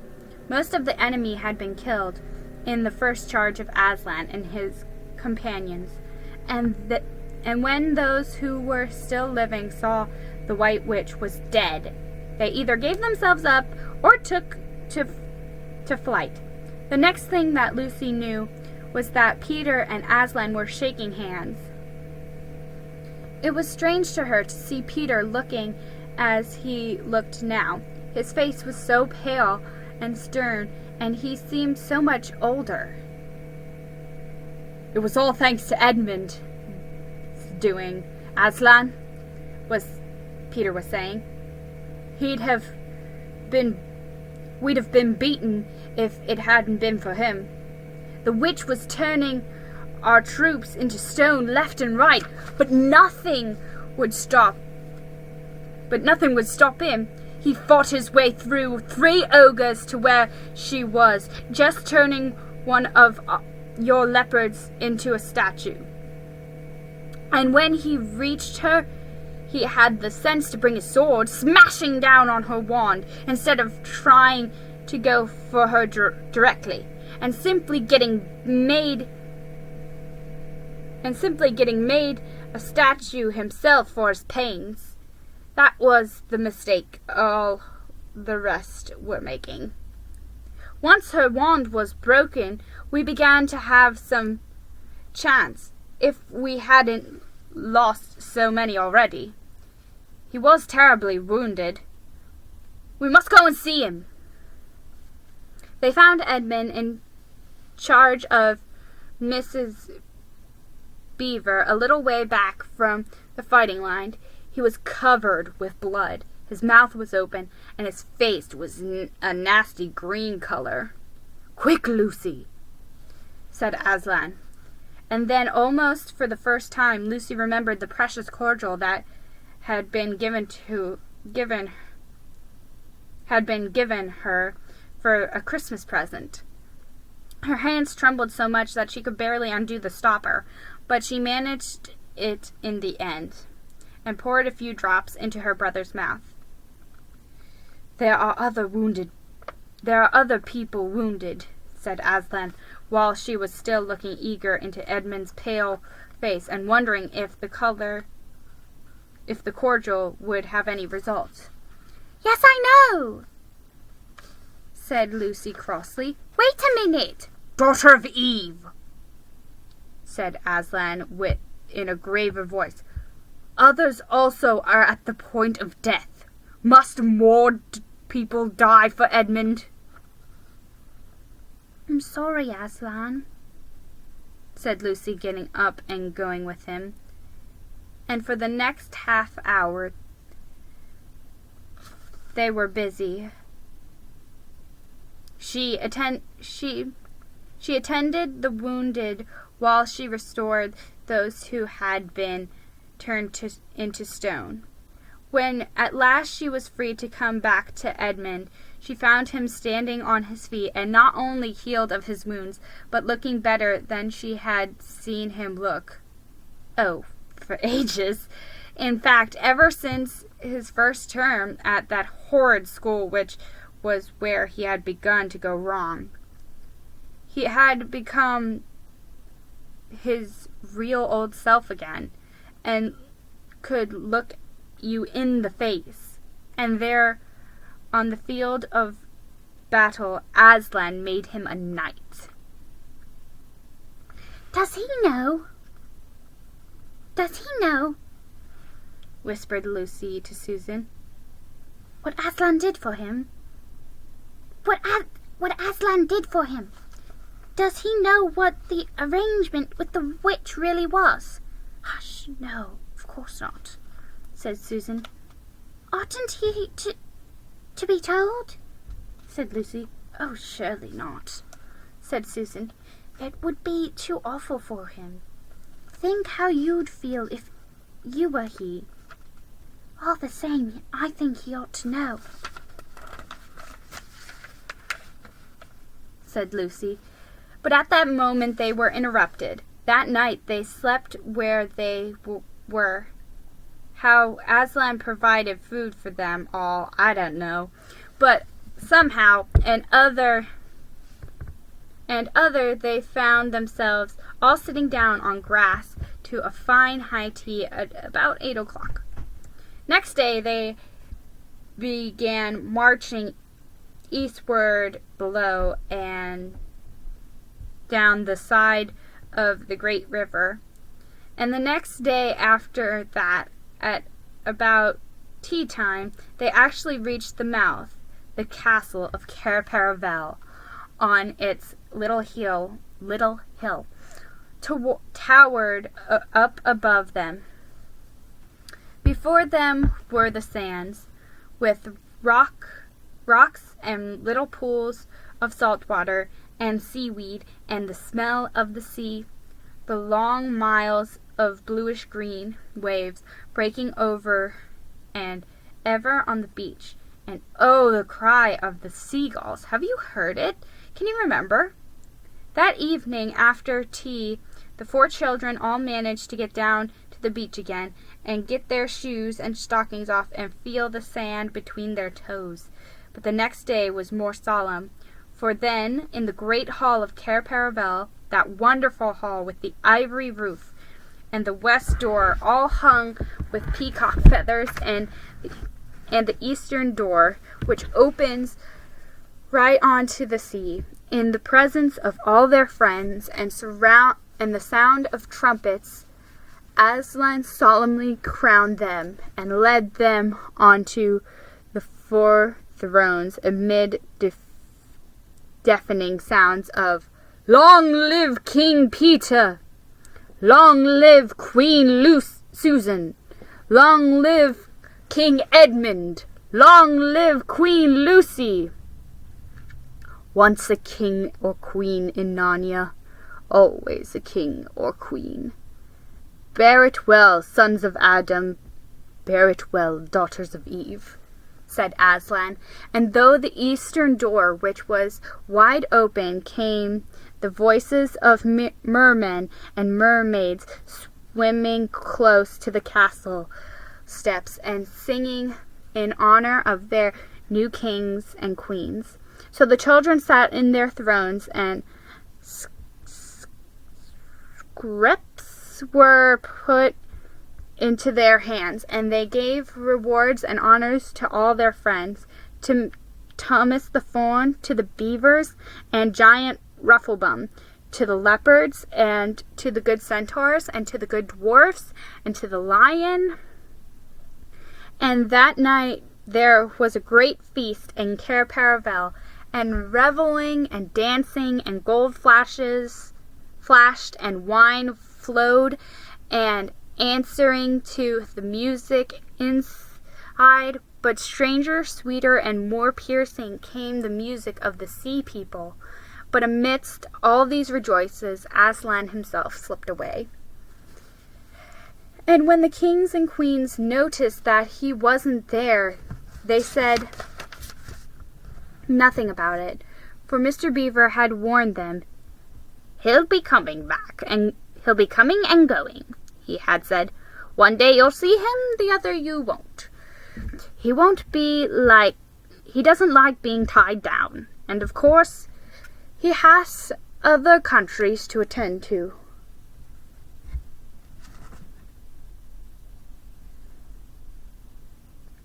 "He's quite all right. He'll often drop in. Only you mustn't press him. He's wild, you know. He's not a tame lion." And now, as you see, this story is nearly, but not quite, at its end. These 2 queens and these These two kings and these two queens governed Narnia well, and long and happy was their reign.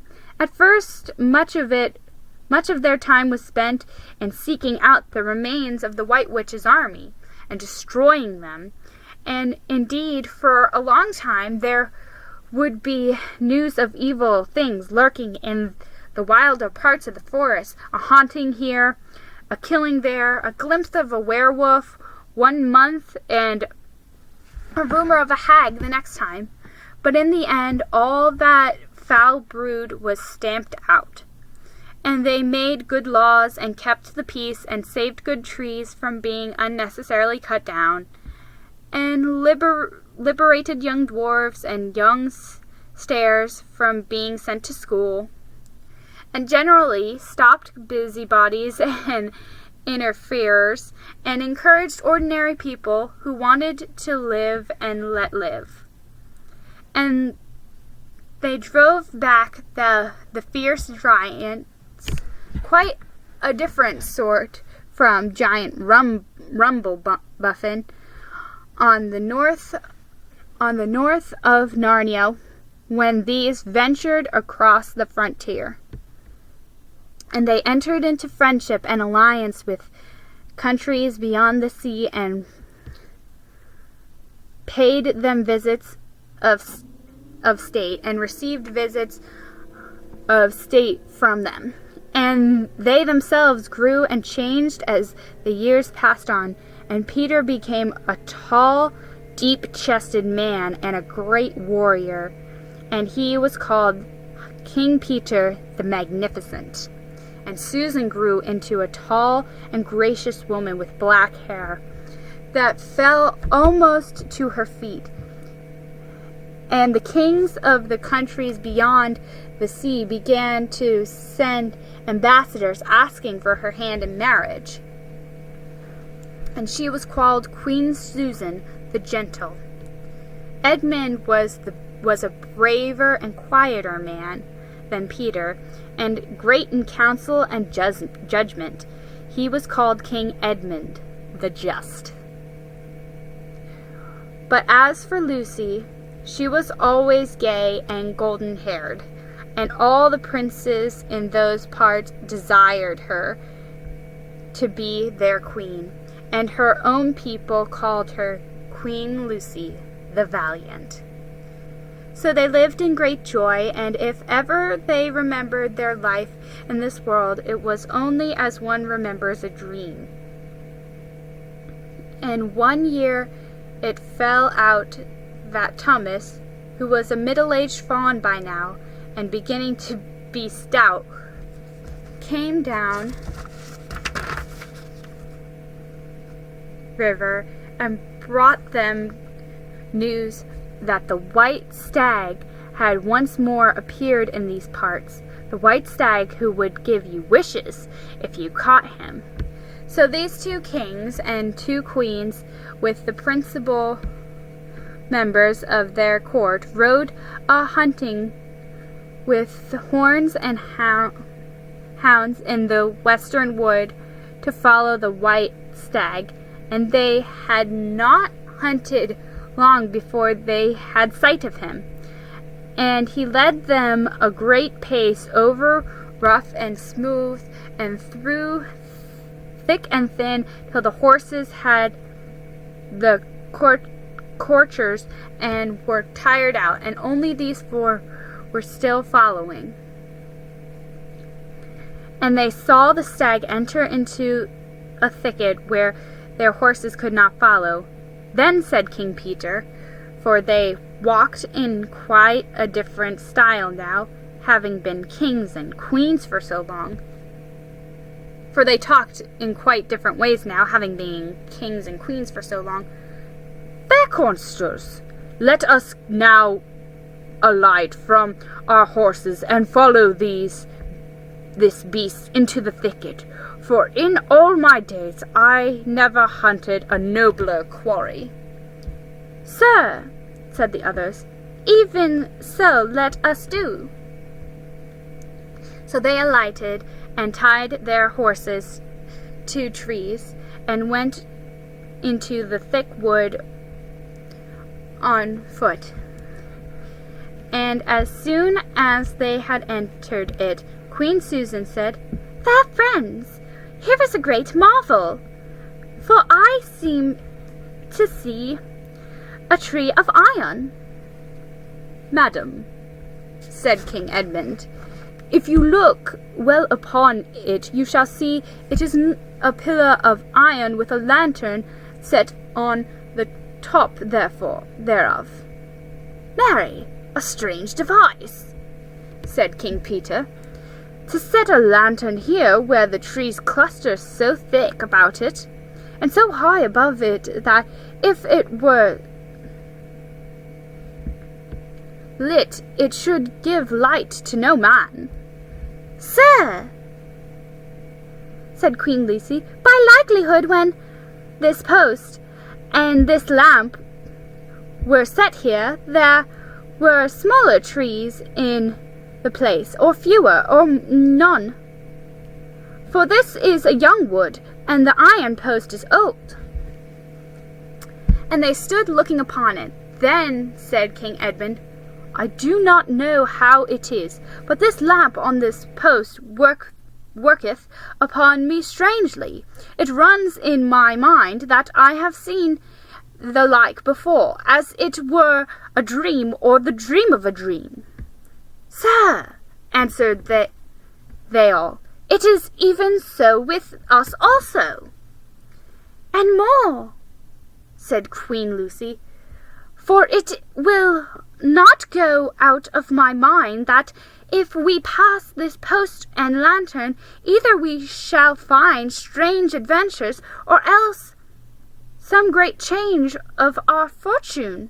"Madam," said King Edmund, "the like forebodings stirreth in my heart also."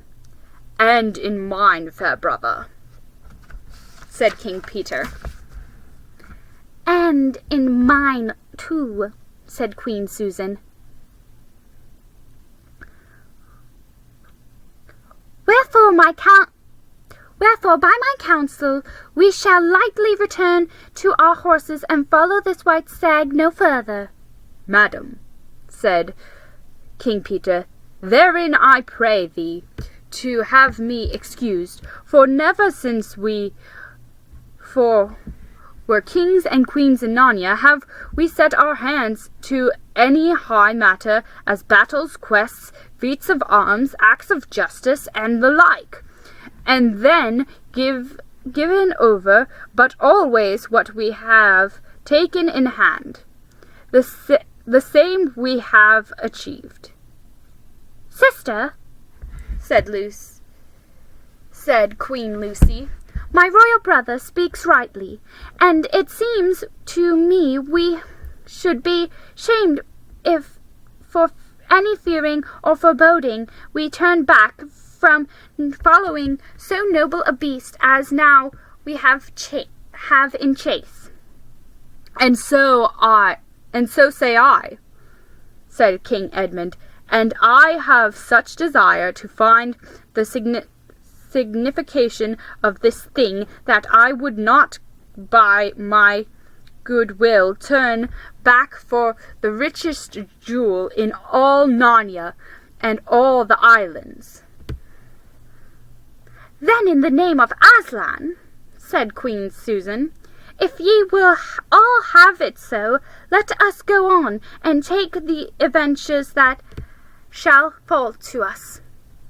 So these kings and queens entered the thicket, and before they had gone a score of paces, they all remembered that the thing they had seen was called a lamp-post, and before they had gone 20 more, they noticed that they were making their way not through branches but through coats, and the next moment they all came tumbling out of the wardrobe door into an empty room, and they were no longer kings and queens in their hunting array, but just Peter, Susan, Edmund, and Lucy in their old clothes.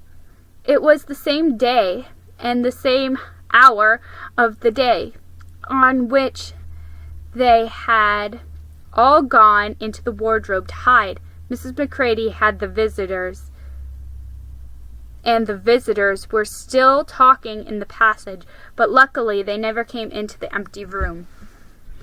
And so the children weren't caught.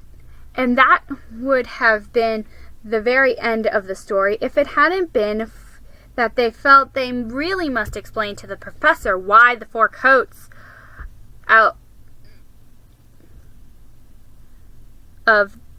why the four of the coats out of his wardrobe were missing. And the professor, who was a very remarkable man, didn't tell them not to be silly or not to tell lies, but believed the whole story. "No," he said, "I don't think it will be any good trying to go back through the wardrobe door to get the coats. You won't get into Narnia again by that route. Nor would the coats be much use by now if you did."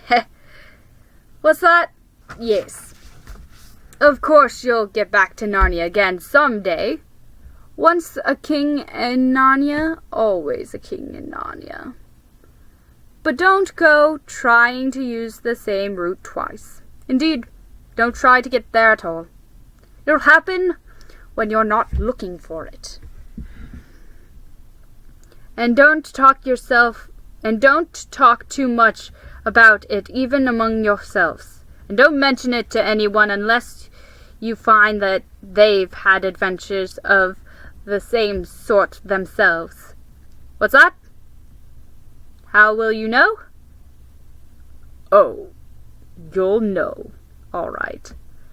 Odd things, they say. Even their looks will let the secret out. Keep your eyes open."